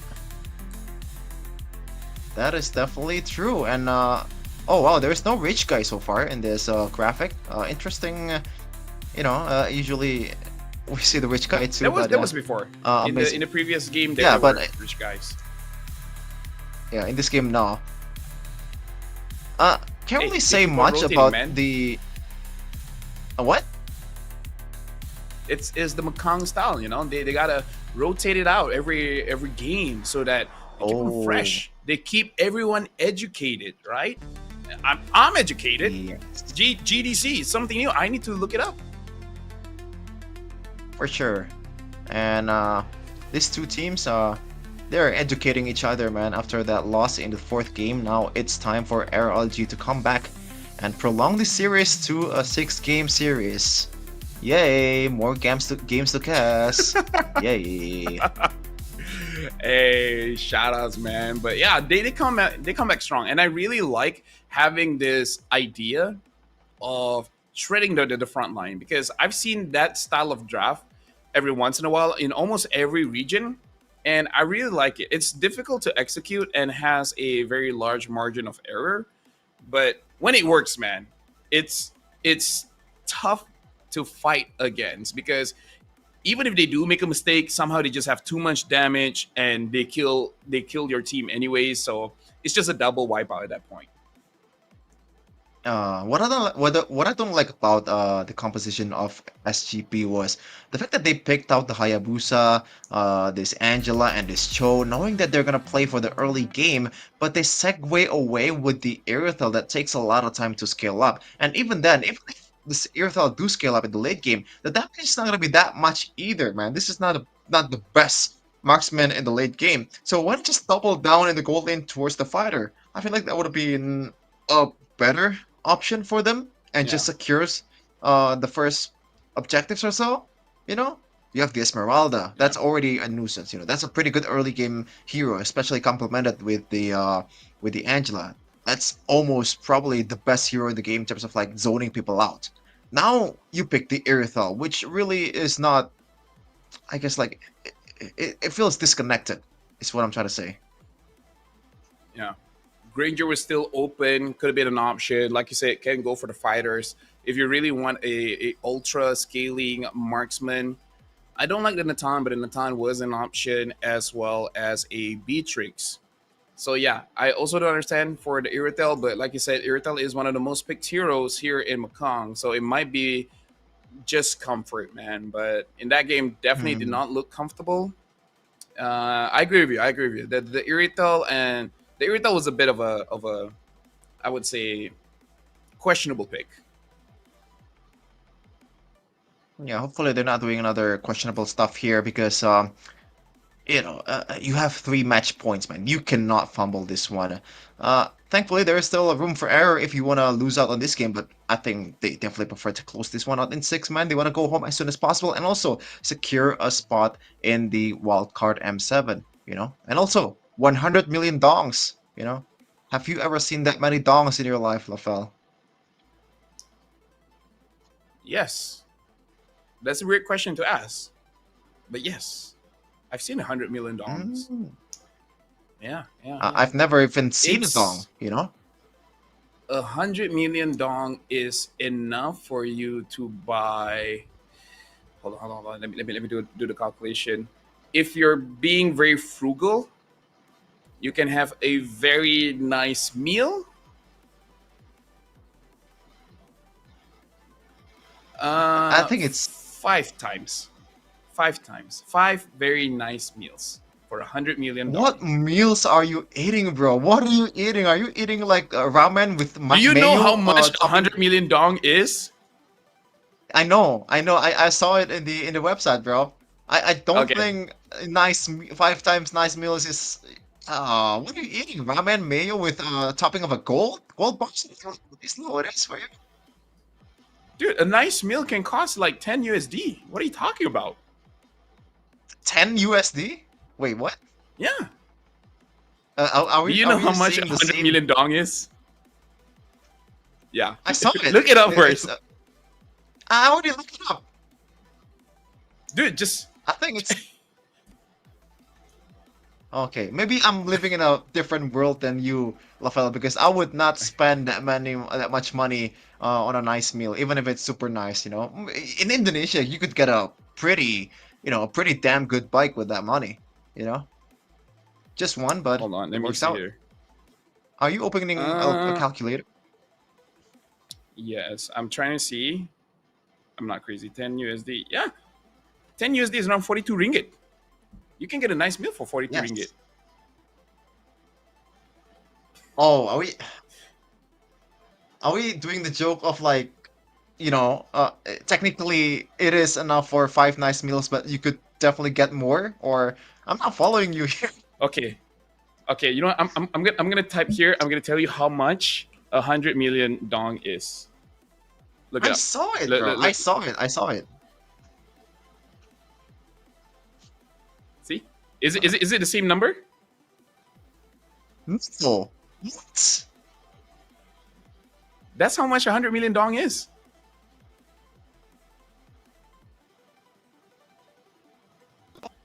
And I'm gonna Google that for a second. Yeah, 100 go. mil dong to USD. No, you are a fraud. Where are you looking I am? up the numbers, bro?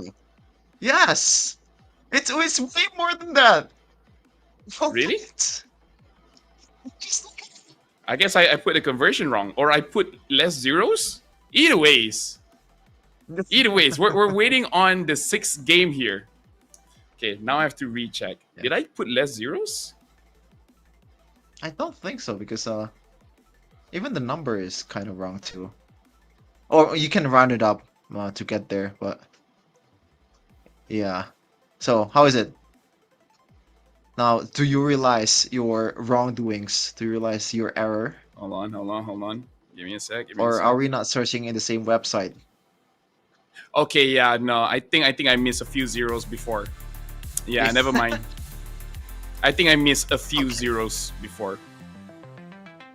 We are So no, it playing can get you on a lot more nice meals. Yes. Yeah, I was wondering like what are these guys eating? What do you classify as a nice meal? Like what the hell? Okay, we're playing on the My Buy map, Lafal, which is the Flying Clouds. It looks like the Angela still gets banned, even though it didn't really work out in the previous game. Here, the Kimi will be the prio ban for RLG. They don't want to face that constant DPS from mid lane. And if we're going by the same route in the 4th game, I believe, it should be a Lunox ban on the red side.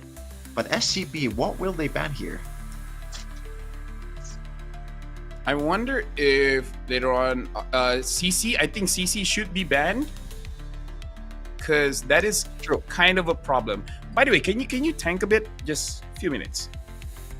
Yeah, thank you for telling the broadcast that. But yeah, I will tank just for a few minutes here. CC should be coming next just because of the fact that it brings the flex, and I believe so far in all of this series CC has always been banned. Same with Jushin.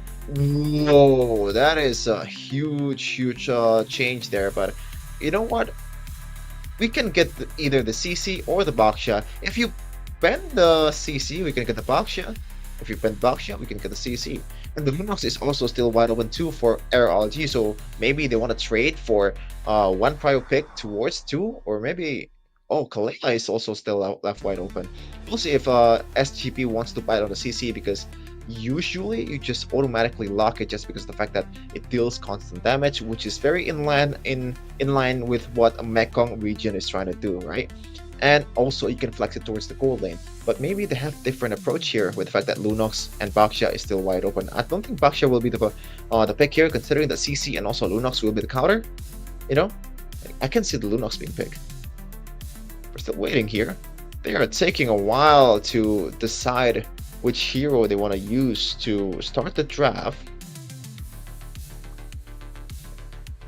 3-2 so far in the score, guys. It was 3-1 for SGP earlier, and just for more info, RLG has not dropped a single match this season.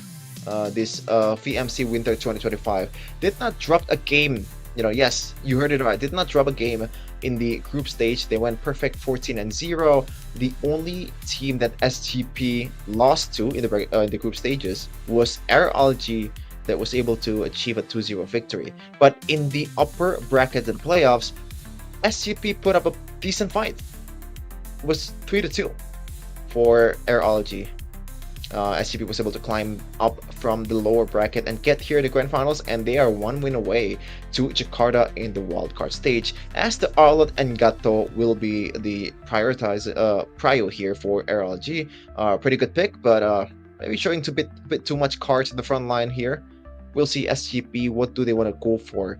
Lunox is still open. You know what? Go for Boxia. Like, I completely forgot about that. It's completely left wide open. The 3 picks, that's probably the most prio in this region. Boxia, Lunox, and also CC. There is no reason for them to not go for that. And also considering that there's not much shred that is going on the opposing side, but they want to go for the Yi Sun-shin instead, trying to flex that gold lane. So yeah, SGP, they have already a perfect first phase here. You know, in this kind of region. Farsa will be the option for hey. But I'm not sure, because so far hey has been a bit too trigger happy, didn't really manage his resources properly, and normally you want to put a constant hero on those kind of players, not a hero that relies on a cycle, which is the Feathered Airstrike for the Farsa. Now the bets are coming. It's going to be the frontliners for RLG. Grok will be the one that gets banned first. Maybe something like a Hylos will come through next time. SGP, good ban towards the Joy, considering also the fact that Joy was the MVP for 2 games in a row before this, Lafel. Yeah, CC gets picked up here, and the Lunox and the Yi Sun-shin. Honestly, SGP, they already have a pretty solid draft. But again, having that Arlet as well as the Gato Kacha can actually become a problem because of all the chain CCs. And if we're being like international meta, we might see a follow-up of something like a Fredrin or an Akai, and just let the Arlet kind of solo carry. Yeah. But I'm not sure if SGP wants to let that go though, especially the Fredrin. Akai, you can kind of let that go, I think, just because of the fact that it's a bit more conditional in a way to proc the Unleash Vengeance of the Arlet. Fredrin is the better standard pick for RLG. So yeah, the Uranus gets banned for RLG, for SGP, by the way. So no more potential front lines in the EXP lane. It seems like RLG is convinced that CC is gonna go towards the gold lane, but the flex potential is still there, and they're still gonna hide it until the last moment here. RLG already revealing the 4 cards that they're gonna play in this match. We'll see. Is it gonna be the gold lane? I think they're gonna save the gold lane for last, just because of the fact that CC can still be flexed, and you want to put someone or a hero that does well against the potential matchup in the gold lane. You don't want to lose that lane.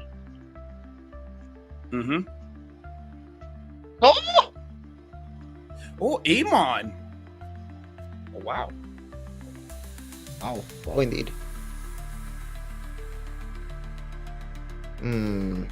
Honestly, for SGP, I think Terizla is not that bad. It's a good punish towards the backliners of RLG, and it locks Amon into one place, you know, especially if you have the flicker.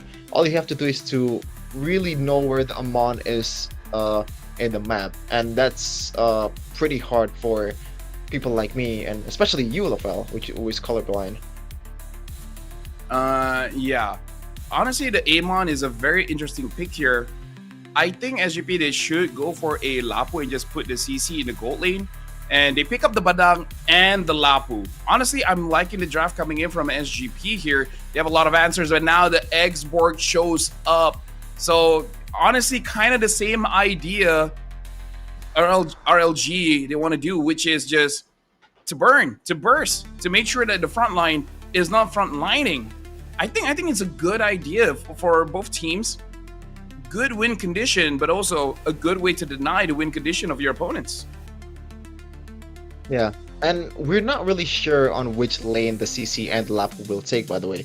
If for RLG, that also seems to be the case, just because of the fact that Eggsborg is usually picked just to purely win the lane against CC, you know. But it seems like so far it's gonna be Eggsborg gold lane to match up against the CC. We'll see if they want to switch lane once the game gets going. Yeah, but either ways, both teams have a lot of wombo combo potential, having good matchups between both. But personally, for me, I want to see how the Lapu Lapu of Meow really plays on through, because I feel like he should be the linchpin of how the team fight should really be executed. And right now we can see Daylight already punishing Malik quite a bit, and Malik trying to fight back, but with a full stack of heat there, he's really getting punished quite a bit, already forced out to heal. Yeah, this is it doesn't really happen that often in pro scene. It happens a lot in the rank game, just because of the fact that winning out a lane is very, very important. But Xborg is usually a very conditional pick, right? You can punish really, really easily, especially once the Faraga armor is not there anymore. But in this case, the punish is kind of lacking. The only one that can really get the Xborg down before, or maybe get the Faraga armor down, is probably the Lunox and also the Yisun Shin. Even Lapu Lapu lose out the lane against the Xborg before level 4. RLG, their mid trio, is doing quite a good job of keeping SGP being very honest. Stay inside of their own jungle here. Especially Mzu, he took way too much damage, much more than I think he really bargained for. And Hyde, even though that he can basically self-sustain with all the minions, is having trouble. Ashrit, his Amon, even in the early game, is showing its presence. This is going to be a bit terrifying when you come to the late game, especially if... No, not even late game, even like second or third turtle. Even if Ashrit doesn't get the turtle, I'm pretty sure he can get at least one kill. For sure. It's all a matter of the execution, though. And honestly, usually when you see the Almond 2, you want to punish with the Batang, right? That's why he's here right now. No level 3 from HHN. Yep, but still able to flicker away. And now with the feather airstrike, Meow is there, but just walks forward and looks like he might get punished. Final slash coming in from HHN. Meow just walked up and just took free damage. Uh-oh, not a good sign here for SGP. And I believe for all the games so far in the series, the one that wins the early game ended up winning the match too. So we'll see if that's going to be the case here in the potentially final game. But from the looks of it, RLG wants to prolong this one to a 7 to become a best of 1. Down below, it's a gank. Oh, again, looks like Meow gets taken down. A good fist crack here coming in from Mzu. Brilliance has to be popped. HHN a bit wrong timing, but now the Endless Shards hits onto Hyde, and Hyde still survives. And like I said, the Lapu is going to be the linchpin, win or lose. Oh, good turtle. Turtle bow hits, but now the last Insanity is able to deal enough damage, but double kill for Joe. And then moving on forward, looks like Daylight is trying to get away, but Malik is here in the scene, doing quite a bit of damage, but unable to get the kill. Finally, some recovery coming in from SGP, but RLG, they were diving a bit too deep. Not really respecting the potential of the CC2 to rotate around the map. Even though the export technically got there, I believe, earlier than the CC, the current calls is such an underrated way to burst down and also lock down the opposing team. Hyde still has the brilliance intact, but he didn't pop it.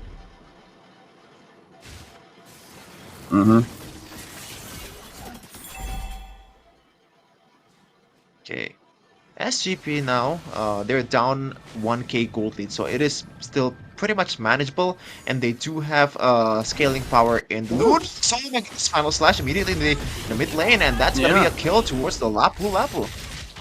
Yeah, but now they try to punish this Xborg, able to dash inside the turtle pit. Now AOG is not gonna hit onto anyone. HHN finds Mzu. Malik has to be careful, but now the Endless Shard secures the turtle. Oh, maybe that's a bad time for Hehehe to use the Feather Airstrike. Immediately gets caught by the Yisun Shin, and now Final Slash hits onto Hyde as well as Malik, but Ashra continues to get the kill. But look at the Lapu Lapu trying to get a kill over to Daylight. The team fight is split in two. HHN is all alone, but able to self-sustain with this Arlet. Yeah, it looks like from the looks of it, from the body count, RLG was the one that's losing in that exchange, but they do have the turtle to make up for it. And economy-wise, he was able, or RLG was the one to be able to come out on top. We'll see if that's gonna be the case here in the mid game as we're entering the 6-minute mark. Malik this is also gonna be a already big power securing that spike. War X. Yeah, the War Egg is definitely going to help out a lot because one of the problems is that Malik could sustain in most of the fights, even against the X-Borg. So this should really help him out. Being 0-0-0, I think he would be happy to get like at least 3 assists to really accelerate to get his brute force very soon, or maybe even the Oracle.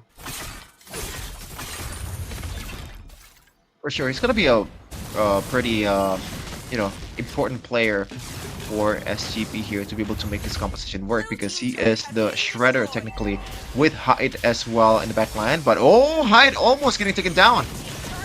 Yeah, brilliant, just in time. And looks like unable to move forward with MZU over there, pushing him back. So far, at least SGP has stopped the bleeding, not giving much over to RLG, at least not for free. But Astrid has been basically doing whatever he wants in this game.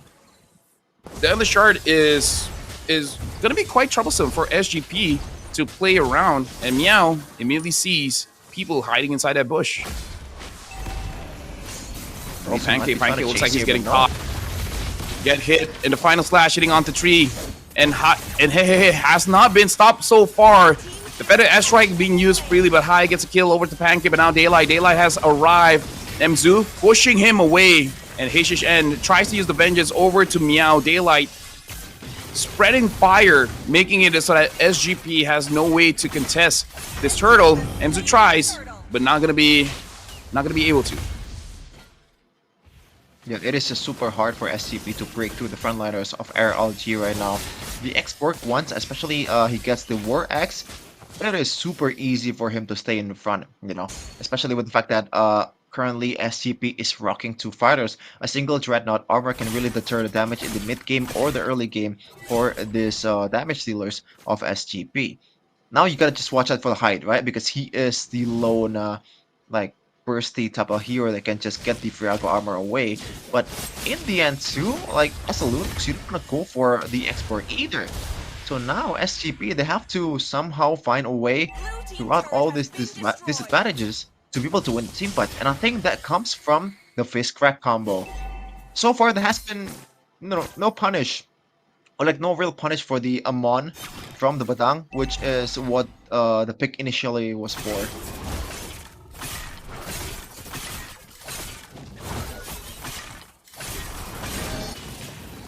Now it's sorry, still a waiting game. Now I'm back. Okay. Yeah.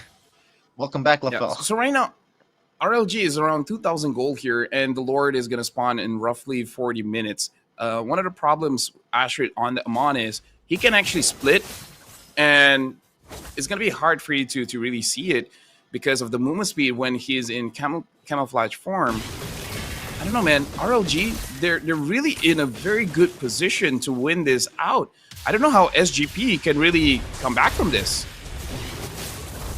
Yeah, they can play with the cycle and especially the fist crack. I mentioned it earlier, Lafel.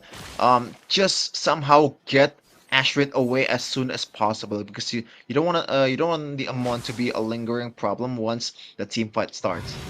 He's gonna be the first target on the board because at the same time, even though he is super slippery, he's also the most vulnerable, especially with the fact that you have Badang to punish, you have Lapu Lapu to punish, and if he gets revealed, the current call might be massive to be able to lock down the Aemon.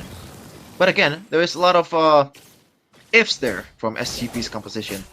RLG, the composition, I think the winning condition is much more easier to achieve. I'm worried that Meow is so under leveled here. Not even level 9. HHN is already at level 10. Look at that. MZU finds Pancake, but Pancake, more importantly, finds the jungler here having to use the fist crack just to avoid the crowd control. But all the while, RLG is stuck on the Lord. Hyde has the Divine Glaive. Unsure if that's going to be enough here. Daylight is just trying to zone everyone away. Meow tries to get a good angle for him to use the Bravest Fighter, but he has the Bravest Fighter just outside. And Endless Shard to confirm the Lord. Malik, nowhere for him to go. The last insanity gets a kill. SGP, they're struggling here to deal with the composition that RLG have. They don't have any ways to deal with Daylight, HHN, or Ashrit. Yeah, this is literally what happened in Onyx ID versus Alter Ego match yesterday. There's no real answer for the expert. This is what a conditional hero that have met the conditions in the draft gives you. Just pure dominance in all fronts. He can zone, he can 1v1, he can pretty much do anything. And honestly, if Daylight does not have the last insanity, I think he would still bring up a huge value for the team just because of the fact that he can sustain and also do damage at the same time. And it is range too, by the way. Molly tries to damage. Oh, look at that! 3 people caught! But now the AOG tries to fight back. An amazing engage coming in from Mzu. Double kill for Malik. And Hyde as well gets the kill. That's potentially the play that can turn things around. Mzu with the hero play. We're looking at the replay here. Getting that fist crack onto 3 members. And then HHN and Pancake basically dashing inside of it as well. HHN making a mistake. Dashing inside the turret, getting that extra damage. That's a big swing, about 1,000 gold. And RLG didn't even get an inhibitor out of that. Oh no. Okay. Hyde didn't die from that. Still has the brilliance also to get away. But yeah, that was I said earlier. That's a lot of if to be able to win the team fight, but the ifs happen. It was the perfect set. You cannot ask for a better set with the fist crack towards 3 combined with the Mon Chalker. That is a long CC duration to deal with. Even if you are the X-Borg. Daylight didn't end up dying in the end, and yeah, I don't think X-Borg is, the X-Borg pick can be solved in this position here for SGP. But other than that, they can still get the kills towards the other member, which also includes hey. Like, there's no reason for him to be in that position, man. Like, he's a Farsa. Like, you got 4 frontliners with you. You should be the safest person in the whole entire court. Dying is not acceptable for him. Something interesting here. Joe actually has more gold than Ashrit. I mean, sure, 405. That's an amazing counter. But Ashrit looks like he gets caught. It was a mistake. Mzu with the backup. Fist crack. Hits him on the wall. He almost got Joe too. Oh no, if I'm RLG's coach, I would be face bombing right now. What the hell is this so far from RLG? It was so good in the first, like, I don't know, 8 minutes or so, and now they're starting to throw. Might be tilted here. Daylight. Oh no, the damage is coming through. Ranka armor is still intact, but they wanna just burst down the Lord. Meow tries to get onto hey. Looking at the Lord here. Daylight dealing damage onto Hyde. Looks like they're going to commit. This is not going to be a dance. But S-Strike used and Joe gets it and able to get hey in the back. Pancake is all alone dealing with Meow as well as Joe. And now Ashrit is here. HHN gets taken down. Joe gets the kill. Hyde now with the Wishing Lantern. This is trouble for RLG. All the advantage they built up is crumbling one at a time. And let me just say, if there's an MVP for this game, I'm giving it to MZU, man. Oh my goodness. I am just stunned here. Like, this should not have happened. This is like Doctor Strange 1 in 14 million kind of scenario. That 2 times the throws. The fact that Acid went down in the top lane, that was unacceptable. Like, what was he doing? He's trying to get the solo kill, but you know, it's not necessarily you were leading by bajillion goals, my dude. And now the Lord looks like is gonna get stopped. SGP cannot help out there. It looks like their idea is that they want to get the outer turrets first, which is fair. Gotta play it safe. But that does mean that they're not utilizing the Lord all that great. Malik now with the Sea Halberd. It looks like all outer turrets have been taken by SGP, and now the gold swing is swinging towards their favor. Yeah, and they shift their focus towards the bottom lane tier 2. That's already a lot of value, but still, the long lane still favors RLG. Even though the gold favors SGP by quite a lot, 1k at this point, I gotta say, for a team fighting potential, I'm still taking RLG LFL. I'm not sure, like, how can they fumble this? Like, Daylight, it's literally an unsolvable problem. Like, he cannot die. You know, and he also out-sustained pretty much all member. Mizu, though. Yep, conceal being used. It looks like Joe tries to get hit and he gets him. That's a lot of damage. And on the last insanity use, able to get Joe. So that's a big shutdown. The Endless Shard did not kill anyone here. And Meow hits a stun onto 2. The follow-up damage is not there just yet. They're able to get Joe. So that's a big shutdown for RLG.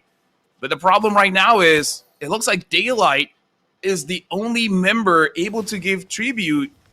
Everyone else has very little impact in this game right now. Yeah. Yes, I think it's a good problem to have too, you know? Just really rely on Daylight to be able to poke down all the members first before you join into the team fight. You know? That's a viable strategy. And by the way, that was the long lane second tier turret secured by SGP. Now, the wave becomes a bit more manageable for SGP, you know? This might be a 50-50 in the Lord Pit. So now the Lord has spawned Joe now having the Rose Gold Meteor. 60 minutes of the game. Losing a team fight here will not cost you the game just yet if you're RLG. But you definitely don't want to give that advantage over to SGP here. But Malik has definitely scaled up. Same as Hyde, same as Meow. But more importantly, Joe right now, 7-1 and 6, 7-1 5. Oh, they're bursting it down. This is the Mekong way. You don't dance. You just fully commit. Oh, that was a stinker from RLG, man. They forgot it's a Lunox. And also, I feel like they forgot that they didn't reset the Lord. It was already at 20k HP. All they have to do is like wait for 3 seconds to be able to burst that down. RLG is getting robbed in the broad daylight. But I gotta say, I think they themselves opened the door. You know, they let this happen. Now the Lord is marching. SGP, they're looking very dangerous here. Like Joe can 2-tap, 3-tap. Hey. So if the Farsa is not there, the wave clear is going to be pretty bad. So the Farsa really has to be careful of the positioning. Once you're taken down, it's a sign that you could end the game. Yeah, thankfully Joe already put out the Modern Choker, so no more of that CC mechanic available. Mizu though, I think he's looking for a concealed play here after this, but the Lord is gonna get cleared down with Daylight in front, man. Still a huge problem for SGP. And I think the best way to approach this problem is to not approach it at all. Just ignore somehow. I know it's also a huge task too to ignore the export. It really is, for me, the only way for you to be able to flourish in this team fight. Just get the important members first. That is Hey, and also Ashrit. Look at the damage taken here. Pancake has been taking a beating in this game. Looks like everyone is basically full item here. Only the roamers haven't completed their items. Well, looks like the mid as well. Just a little bit more until it's completely done. Daylight having the Twilight armor just in case if he becomes the main target of Joe. He's going to survive that one. But so far, I think only Daylight is really a factor here. Everyone else, the set from Pancake and HHN hasn't been easy. And again, to be fair, trying to set against a team that has a Badang is really not easy, especially if the Badang always mirrors your movements. For sure. And now for Ashrit, even though he's on 3 deaths already, thankfully he has the Winter Crown currently. So he's going to be a bit more safe here from now on. And if he gets stunned initially, there's still time to be able to survive and item swap towards the immortality. And as you can see, I believe in the 3rd or 4th game, Ashrit is definitely the better item swapper in this matchup. But we'll see if that's going to happen. If the CC duration is long enough to be able to cycle or to be able to be chained, it's not going to matter at all. As Mizu or MZU secured Dominant Eyes. What? Yep. I think unnecessary, but look at Joe able to get HHN, and Daylight does not have his Faraga armor. Meow gets onto Ashrit, I believe, and Ashrit gets taken down. HHN, as well as Daylight trying to run away, and Meow just tanking the damage. And look at that, the Lord is up. The Lord is going to get contested. Ashrit is not there. RLG, they might have to try to fight here, but without the Firaga armor, you can't really do much. Another free Lord for SGP. That was amazing. Non-hesitation move coming in from Meow, man. Oh, MZO. I think he's tanky enough to deal with that. But yeah, that Bravest Fighter towards the front, that was huge. And as I said earlier, if they can chain the CC correctly with the Badang, it's not gonna matter at all. No Winter Crown possibility for Ashrid at that time, but he does have it in this Lord push. And now the Malefic Roar is there as well. The inhibitor has been cracked before the Lord even arrives. Ashrid is here. All 5 members from RLG are up. They have to defend their base. If not, they will have to take this loss.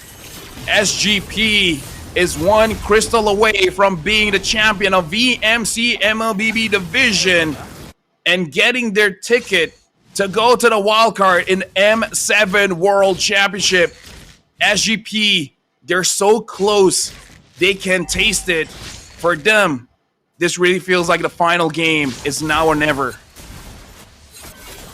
Yeah, for sure. Especially with the fact that the inhibitor turret on the long lane is already erased, and they do have that mountain shocker to spot people up on the map. The job becomes easier for SGP to force out a forced error from RLG. You know, they also have that burst down tool with the Chaos Order from the Lunox, which we always mention before the Lunox pick in the draft, and they've been using it really, really well so far, Lafel. It probably takes less than 10 seconds for SGP to take the Lord at this point.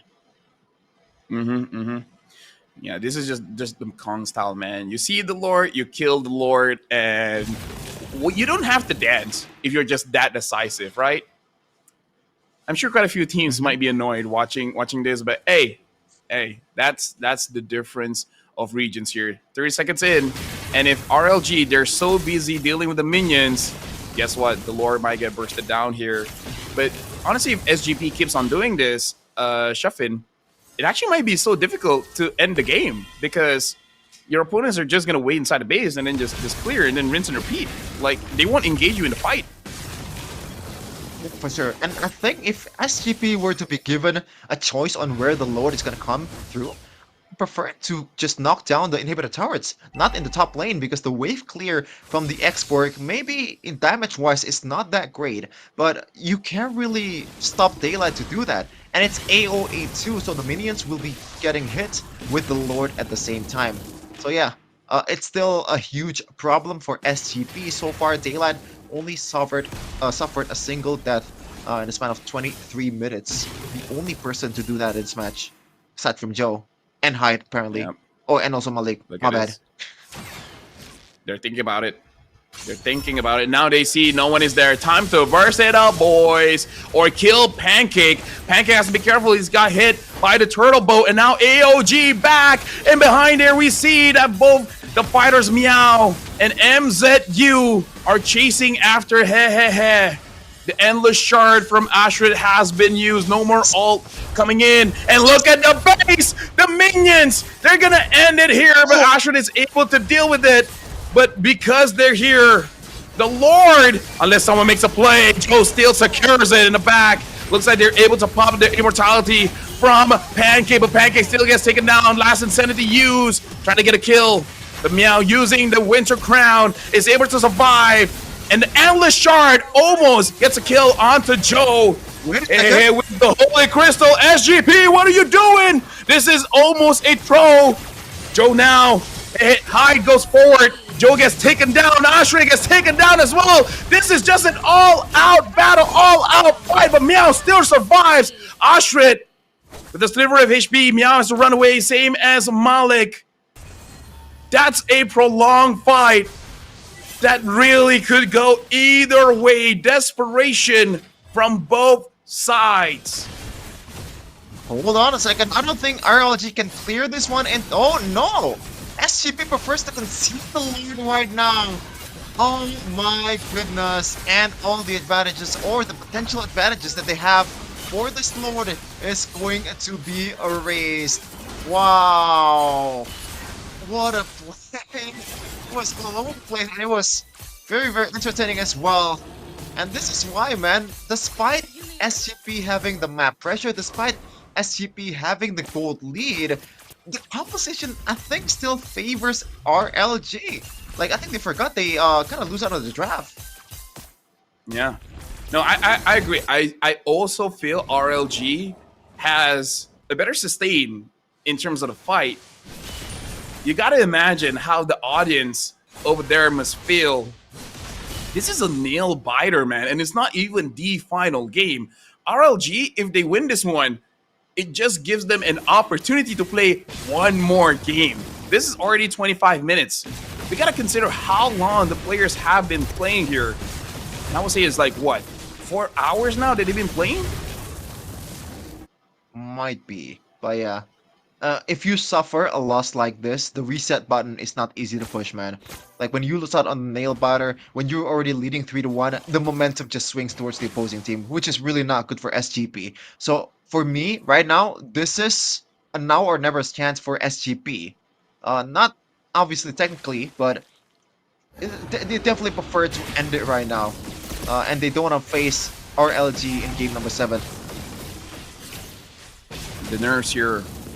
I don't envy the players, man, because you know it takes one mistake, and it's not even a team mistake. It could be an individual mistake.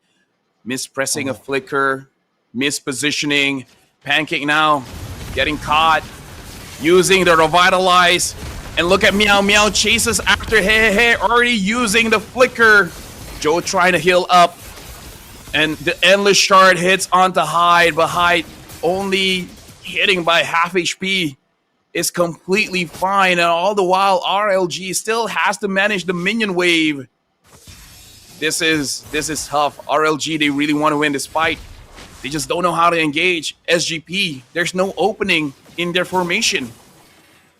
Yeah, thankfully Hey no longer has the flicker, so now it should be realistic for Hyde or maybe Misu to dive into the backline to get this Farsa, which is probably the best DPS that they have currently for RLG.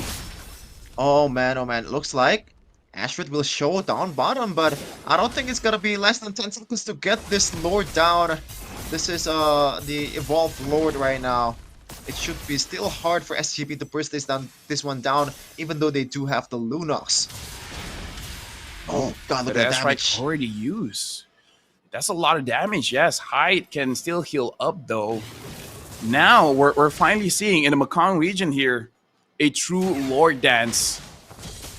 But hold on, they see Ashray. Are they gonna commit to this? This is dangerous. Pancake uses the conceal.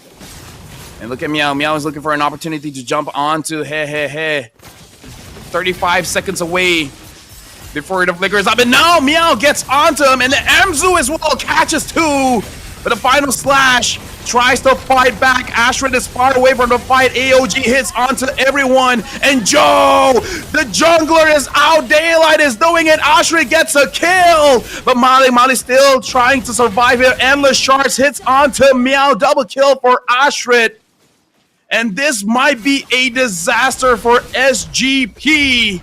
It's a good thing the inhibitor is down. RLG still needs to clean house before making the next move. Okay, but what's the next move here for RLG? They're cleaning the lane. Do they want to just end right away? It looks like they are. They're not going for the Lord here. The 10th time was on 40 seconds. Only CC and Abadam here. Not really the greatest of clear, but they're trying to make it happen. RLG is knocking the rest of his Lord. Whoa! Mzu getting that, but now the immortality is pop. Malik popping Hish and immortality as well. It's gonna be a long time before High gets up, and now looks like we're going for a game 7. RLG has done it. We're going all the way. SGP threw away their chance. Oh my goodness. And look at the happy faces and also the sad faces of SGP, man. 3 times in a row, they have the advantage. They have the match point, but now they have to do it again. Oh god. You do not want to be SGP players right now. The pressure against you, like the amount of burden in your mind, I was like, oh no, I thought it too earlier. Oh no. Dude, I gotta say that Exborg pick was the reason they won. Daylight was unstoppable, man. And SGP, they tried their best. They made it work. I would say this is not more on their fault. It's more on RLG, the resilience that they have. They really don't want to give up. They really want to get that 100 million dong. They really want to go to the wildcards in the M7 World Championship. And this is why they've been dominating the entire season. They don't want to go down. They don't know how to give up. And here is the MVP, Daylight 6, 2, and 6. We don't see Exborg all the time, but when the stars align, man, what an amazing hero. Yeah. I said earlier, a conditional hero, when the conditions have been met, it's literally the perfect, like it's the final piece of the puzzle. And this is just, yeah, there's nothing that the opposing team can do but the Exborg. Even in that last exchange, man, that last team fight, technically, RLG was playing 4-5. The Amon was super late to the party, and somehow they were able to come up or get the better trade in terms of HP. And that is because the whole team of SGP was clumping up together. And I don't really blame them either. They got the combo with the Bravest Fighter and also the Fist Crack. Unfortunately, the damage is not really immediate. Or maybe there were some item swaps too from from the whole team of RLG to be able to evade the initial stun, the initial lockdown, and buy them time for the Amon for him to be able to join the team fight. But yeah, TPS Machine, Daylight as the Exborg. You don't really see that very often. The Predator, Joe, with 8 kills, unfortunately didn't really manage to win the game. 221k damage taken. That's a lot. That is a freaking lot, man. And the audience, they are watching it live. They're getting their money's worth, dude, because not only are we going all 7 games, but every single game has been intense. I think we already have 3 games that went over 20 minutes, and every single one is a nail biter because it can really go either way. We have stall, I'm sure, but not that much in this grand finals, man. Like, this actually feels like a grand finals. This doesn't feel like a 4-0, a 4-1. Both teams are really hungry for this victory.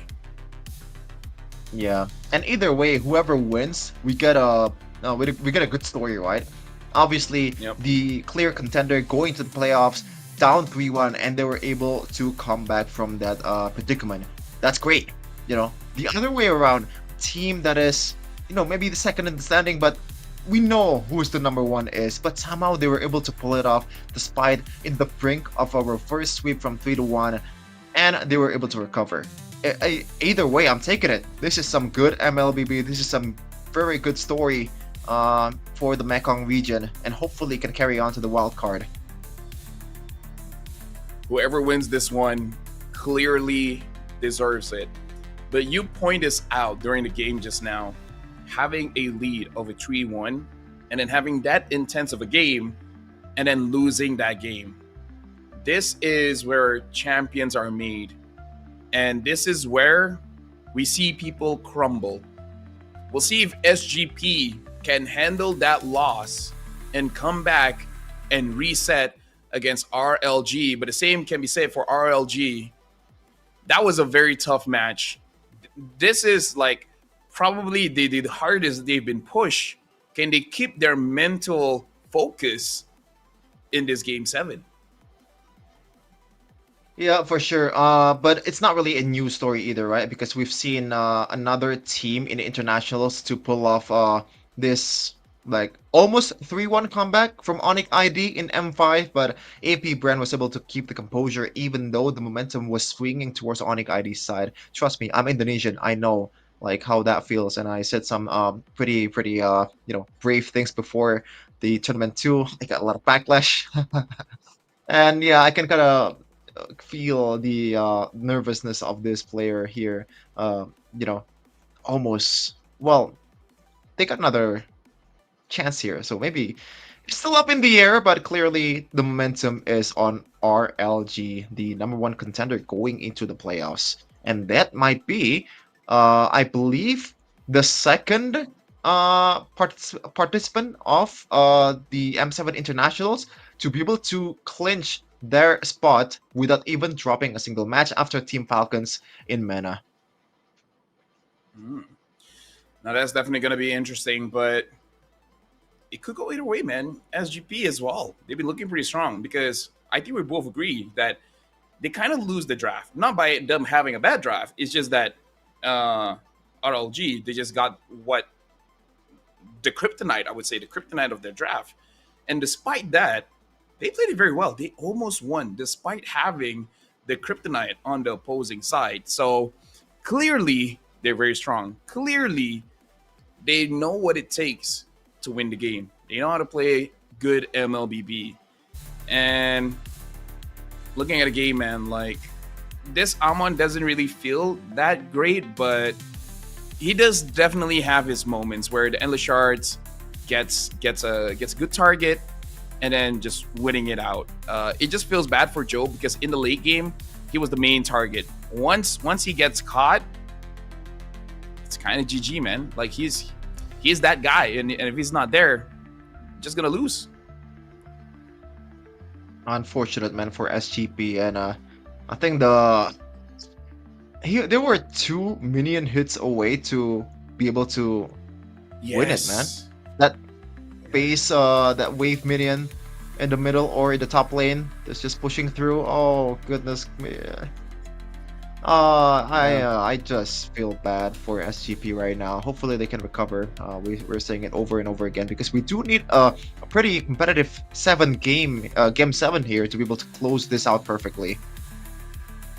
Can you imagine the stress of RLG seeing the minion hitting their crystal? I feel like the moment they killed that minion is when they started to breathe again. I legit feel like they hold their breath for a good 20 to 30 seconds. After the minion died, they're like,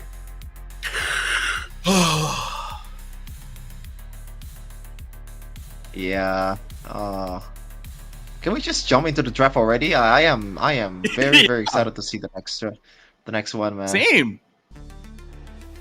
This comes to the situation where teams sometimes they want to relax, they want to tone down and discuss. But at the same time, in my career, sometimes it is better to just go right in because you've properly warmed up. You got that adrenaline.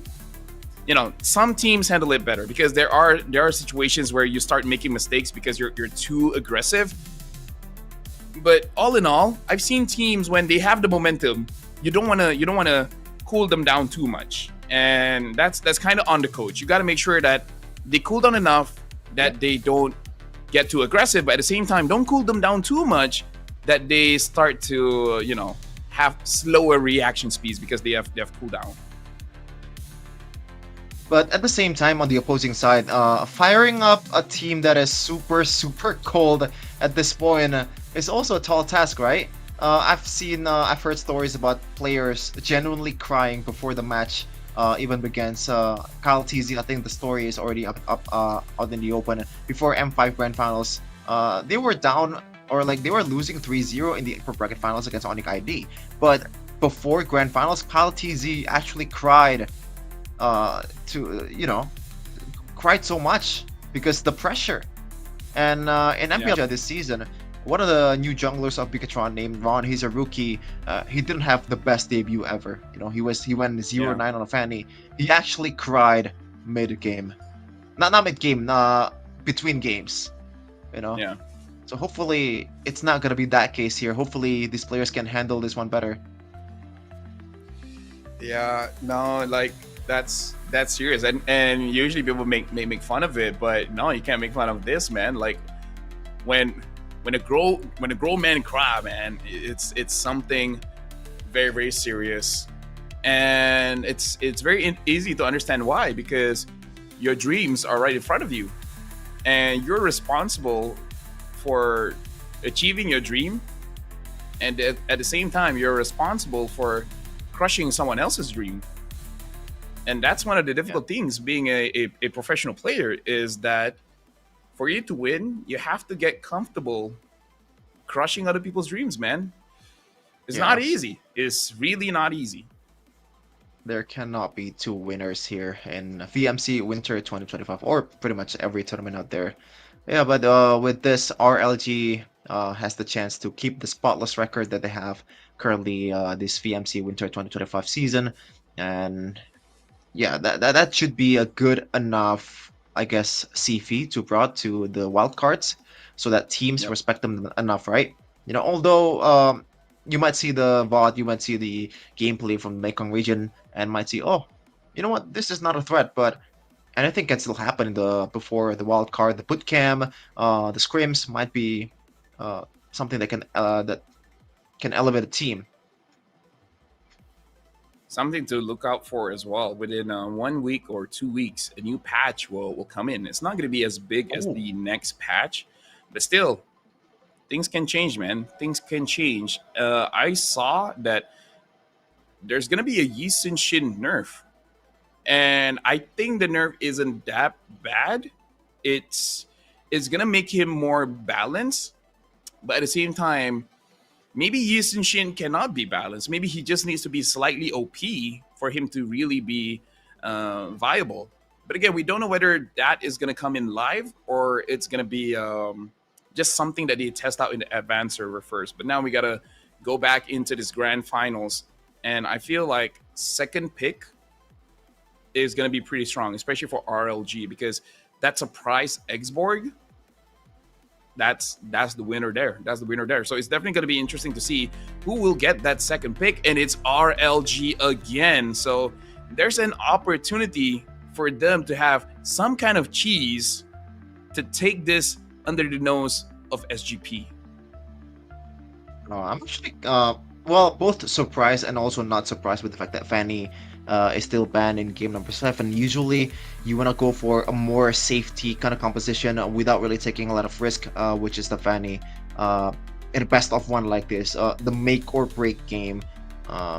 Yeah, but it seems like it's still a force to be reckoned despite all the risk that comes with it. And the hairband still comes in for SGP. They did it in the previous game, but I'm not sure if it's if that is the main problem Bannable. that SGP had in the 5th game. That is a risk here. So that means they want to open something up. What do they want to open up? A Kalia? Is Kalia going to be the play here? The Kalia gets banned. So Lunox again? earlier it CC? was CC. Yes. Yeah. Lunox might be possible. I think I prefer the CC just because of the fact that it can be flexed too, and it's also a natural counter towards the Boxia, right? Yeah. I'm not sure if picking the Boxia itself is wise in this case though. I would go for CC. CC is still strong. They didn't win with it just now, but it wasn't really the CC's fault. Oh. Whoa, whoa, whoa, whoa, whoa, whoa, whoa, whoa. What? What? Is that a misclick? Like, look at the reactions of RLG. Even they're like, wait, what?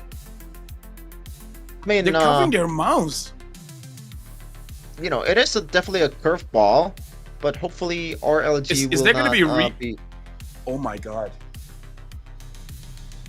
Dude, oh man. Wait, they're not reacting. Oh god. It's intended?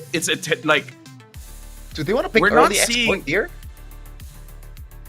Maybe.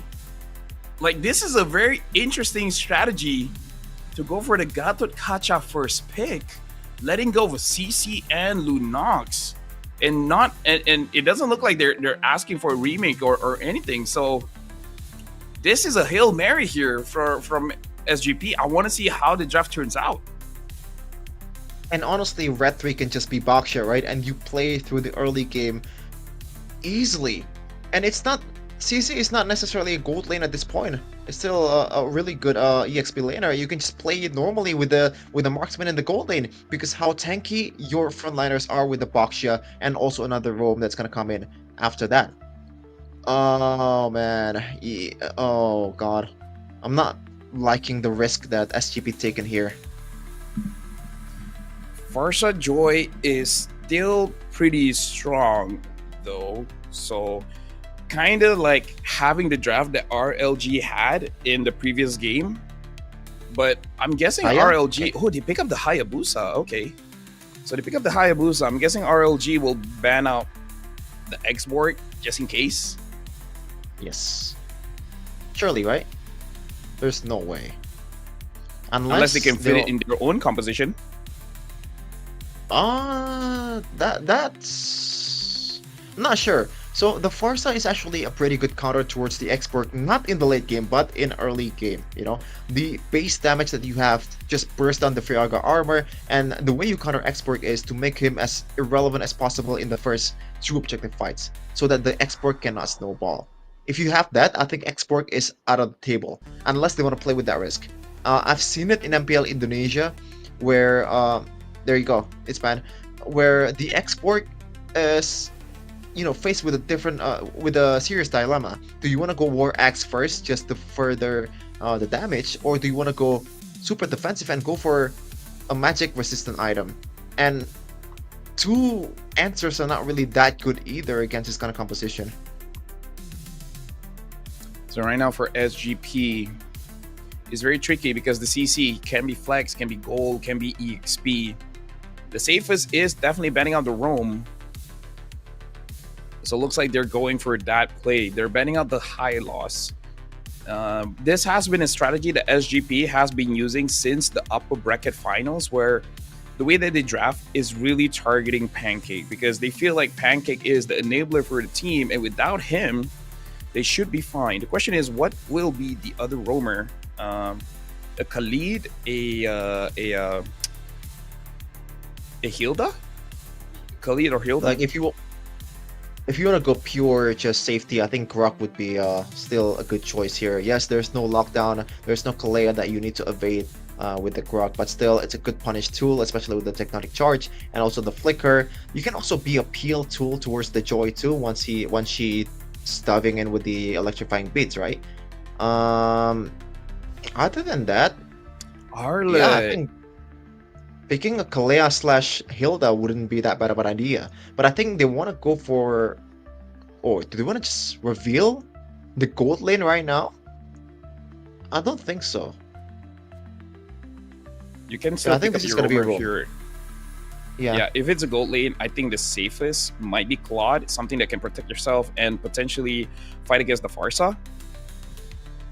Do you want to risk it going in the final game and not having a marksman here? Because we've seen a lot of games, at least 3 now, going above 20 minutes, and they pick up a Phovius. Oh, I don't like it. I don't like that either, actually. If SGP has a Shredder, even going for a carry, even though it was RLG that used it, might be troublesome a bit. Both teams are taking quite the risk here in the final game in this grand finals.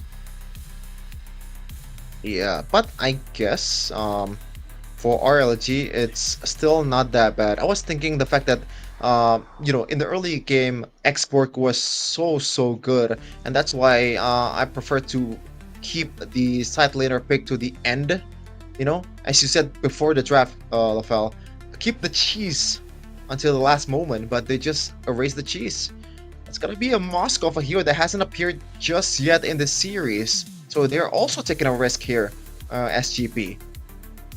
But like I said yesterday in the lower bracket finals, Malik on this Moskov, it feels like watching Innocent all over again. Speaking of which, SGP, I think they're just going for pure comfort here, man. It's like, hey, what do you like? No strategies here. I mean, like, they do have a strategy, sure, but meaning like, just pick your best hero. And now they pick up the Kaja. This is very all in from RLG here. So RLG, they have this cheese of just fight. But SGP, they got comfort here. It can really go either way. I don't know. What do you think, Shafin?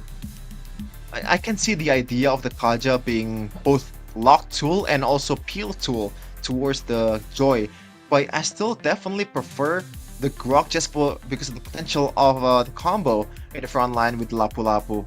Wait, no, not with the CC and also the Phobias. And also it complements the Hayabusa as well, right? Because you want to have the initial stun for Hayabusa to go crazy in.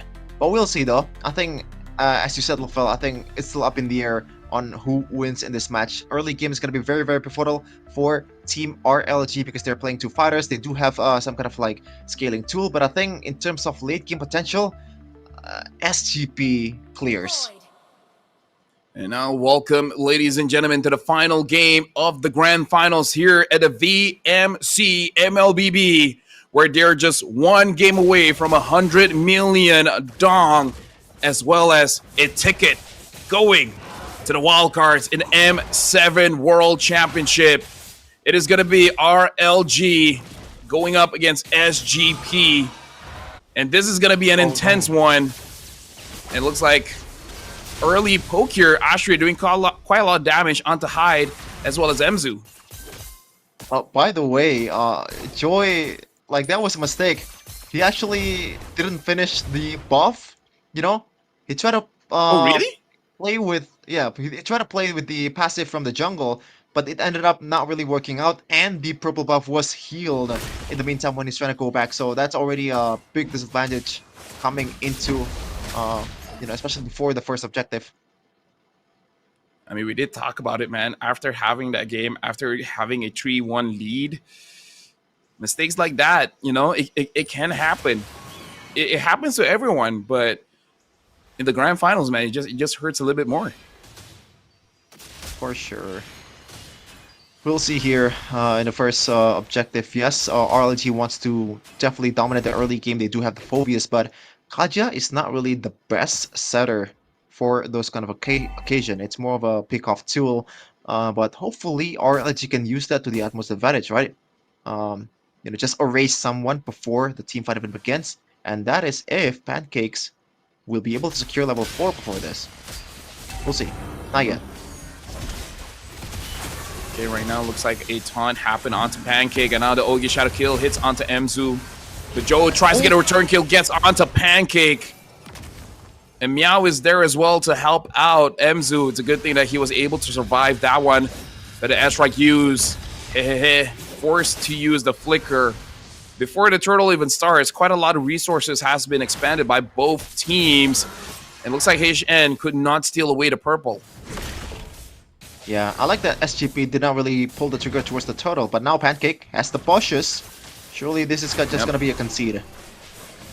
Yep, with the Chaos Assault being used, RLG is going to get that turtle for free. But I kind of feel like SGP, they saw that happening. They allowed the Moskov to get a lot of plating here. Daylight has arrived, so couldn't get as much as he wanted.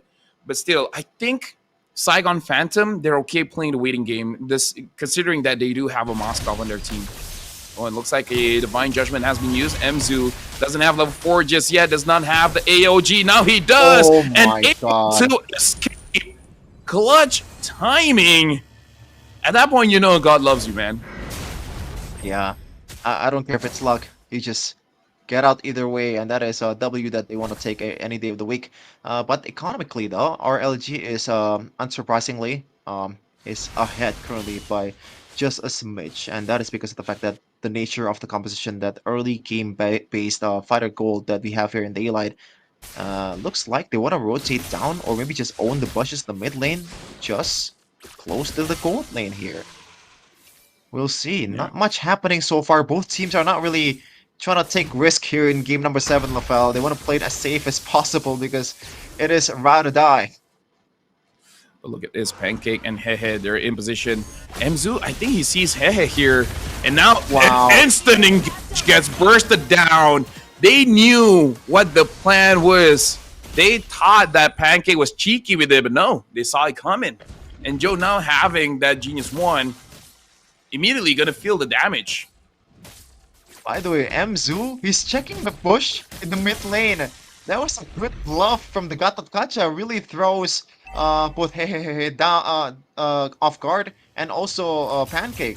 So yeah, some little movement that you really have to you know, appreciate here from the Gatot Kacha to be able to get the advantage before the second turtle fight. You know what? That's something I have to start doing, man. Bluffing that, oh, I don't know what's going on here. Ooh, am I in trouble?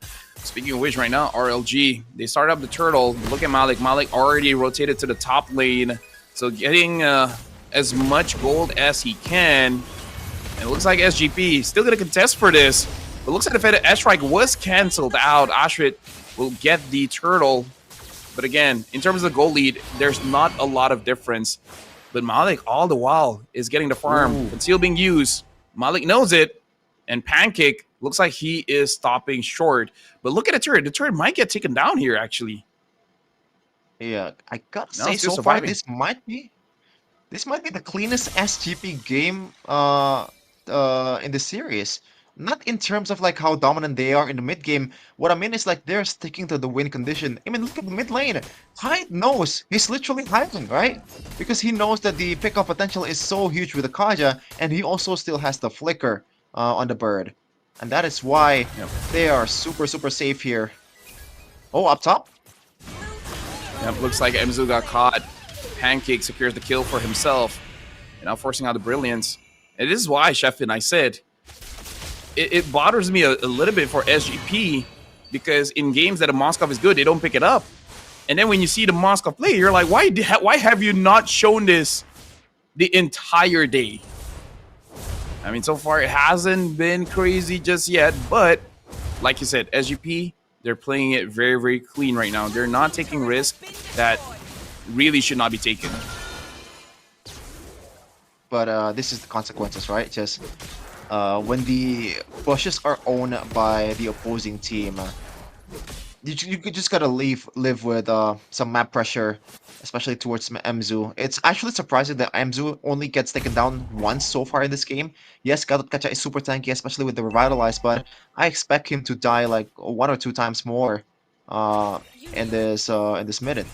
1k gold lead for RLG right now as they're building up towards the third total. And SGP knows that there's something fishy or birdie in the bushes of RLG. Uh-oh. Again, the turtle here. Looks like the Moskov is just going to get it free in the top. Meow using the Bravest Fighter just to run away. And yeah, they're just trying to trade as much as they can. I feel like Saigon Phantom, as long as they keep at least all the at least the tier 2 turrets alive, then I think they're still in a good position. Losing the outer turrets sucks, but at the same time, it's not that big of a deal. Pancake now looks like a little bit preemptive, even using the Chaos Assault there. Yeah. I'm sorry for the SO. Gotta wait a second. Malik. Yep. Ogi Shadow Kill bouncing between him and Meow is gonna be enough to save him. And now the Feather Airstrike use. Oh, if only. If only. Man, I gotta say, maybe I need to stop glazing SGP because the fact that they are down 1.6k gold lead. But yeah, the map recognition and map awareness is at an all-time high. Yes, they're not winning the game, guys, but like I'm just pointing out that they are, despite getting picked off one time, they are playing it really safe right now. This time, no. Yep, get a pick off now, and Daylight jumps on to Hyde. And look at that curtain call. The Hyde can't run away. Meow trying to save him the best that he can. It's incredible that Hyde survives. Seeing a bird getting chained down by a warrior. You've seen that move before. Now Joe comes in and just dashes out. He knows he can't fight just yet. But look at this. The Hayabusa tries to get onto someone and unable to. SGP, I do agree, they're playing to their strengths right now, but at some point you gotta stop the bleeding, because if the tier 2 gets broken down, that's gonna be so hard for Joe. Joe needs the buff. Joe needs the jungle creeps. You gotta make sure that he's able to eat, man. Yeah. And we also need to glaze RLG's early game composition that's been executed really well too. I don't think this is gonna be a contest, or is it? It looks like Ashrid is able to secure the Lord, and now the fight ensues. Joe is taken down, same as Meow. The damage coming in from Lunox is a little bit too much. SGP, they're asking Malik, do you have enough yet? We're running out of time. It's 9 minutes. and 40 seconds, and the tier 2 is broken down. Maybe the previous game took too much out of Saigon Phantoms, man. Because now, it looks like they don't know what to do. They're playing it safe, yes. But at one point, you gotta play to win. Yeah, it feels like they are capped by the draft itself, right? Because we mentioned it like a bajillion times that the early game will most likely be RLGs just because of the fact that they have a Lunox, they have a proper combo. Very honest, but there's really nothing the SGP can do. Even the guy that's supposed to get the beating, MZU, he's not comfortable anymore just going outside the base, Mofel. He can only just turtle down in the base as a Gatot Kacha. The risk of picking Gatot Kacha first pick is not looking good so far. And now even the holy defense has been broken. The Lord is there. Ogi Shadow Kill splits onto 4 members. Unable to get a kill just yet, but lead here, 6,500 gold. RLG, they're in a very good position to control all the Lord fights. And unless they make a mistake where SGP can safely defend their base, RLG might end it in the next 2 Lords. That might be possible. Thankfully though, for SGP, it's a Kaja, so it's not a big set. It's just a pick-off hero towards 1. And yeah, all they have to do is make sure that it's only 1, right? It's easier said than done, especially with the lead that RLG has right now, 5k gold lead, and they are playing it super safe right now, just freezing down the minions. They don't want to give out all the minions away to Cho, to Hyde, and to Malik, the 3 damage dealers of SGP. And now it's just a waiting game towards the Lord, man. RLG can just take this as long as they want to. Divine Judgment, back away. Divine Judgment, Lord, back away. Lord again, Divine Judgment. Just cycle it out. No need to go for the all-ins. Just get the pickoffs. There's gonna be some opportunities when it's presented, right? The all-ins, but conditions has to be met. Yeah. Look at everyone in the crowd. They're looking pretty nervous here. I would be too, man. I would be too. No matter which team I'm supporting, you do know that things can change on a dime. This is very unlike Mekong. 12 minutes in. Oh no. 3 kills to 4. Conceal being used. Trying to get position here. Finds no one. They got to contest for this lore, but considering there's a Lunox, they're not going to make it in time. Yeah. Nothing. It's okay. They know. Yeah, they know. Setting up a body block, literally a 3-man screen there between Malik and also the Lord. So good, safety measure there from RLG. And honestly, like, it might be endable right now if SGP makes a pretty bold move that ended up being a mistake. Pancake though, that's a safety net that's good for the Kaja and Immortality. So once he goes in and pretty much sacrifice the HP bars away, he can still somehow get a chance to live and see another day and cycle out the ultimate with Divine Judgment. Let's see, up top. Oh no, that's too early. Yep. He was scouting. He has to get out of there. Right now, there's 2 types of binds they got to be careful of. The Divine Judgment as well as the Curtain Call.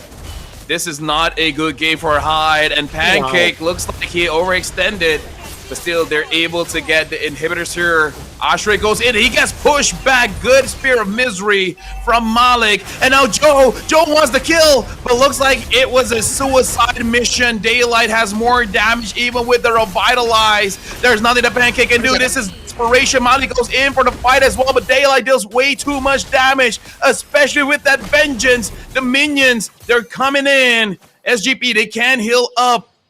RLG, will they commit? They have 9,000 gold lead here. Meow jumps in with the Bravest Spider. Didn't hit anyone with the stun. And now it looks like RLG will respect Saigon Phantoms and go back. But at 14 minutes, only 1 inhibitor for Saigon Phantoms.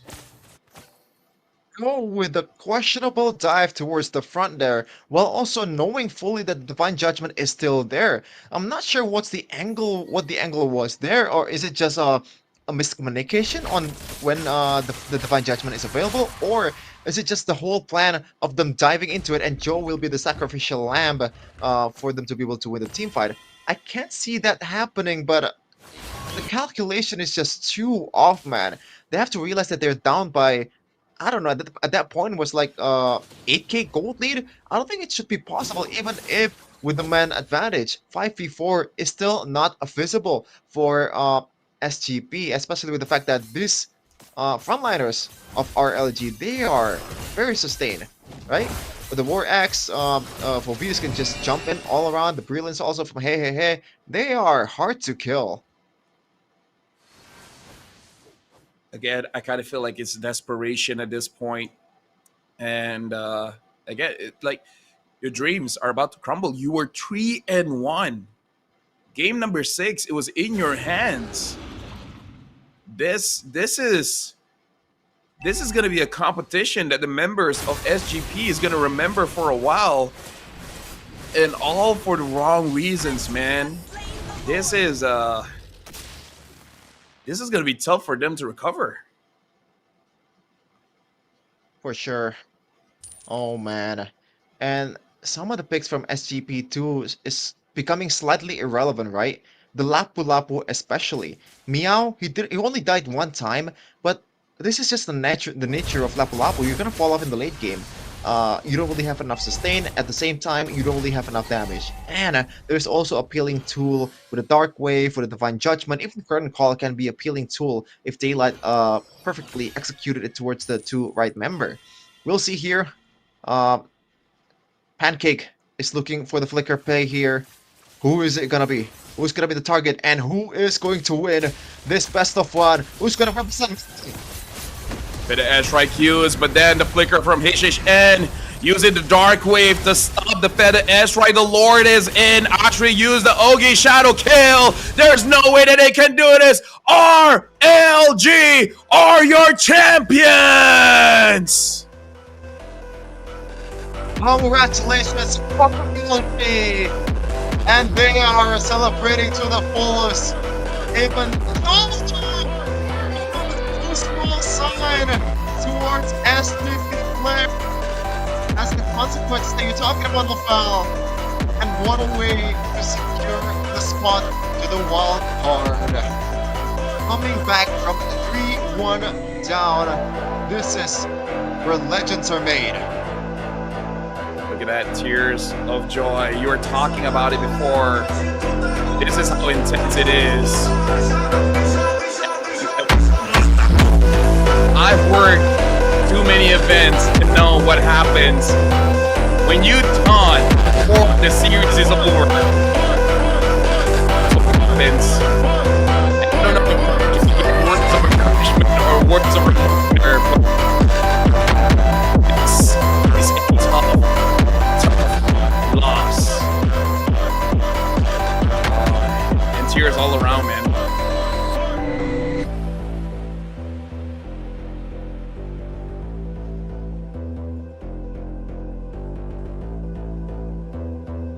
And we're seeing the moment of Radiance. RLG.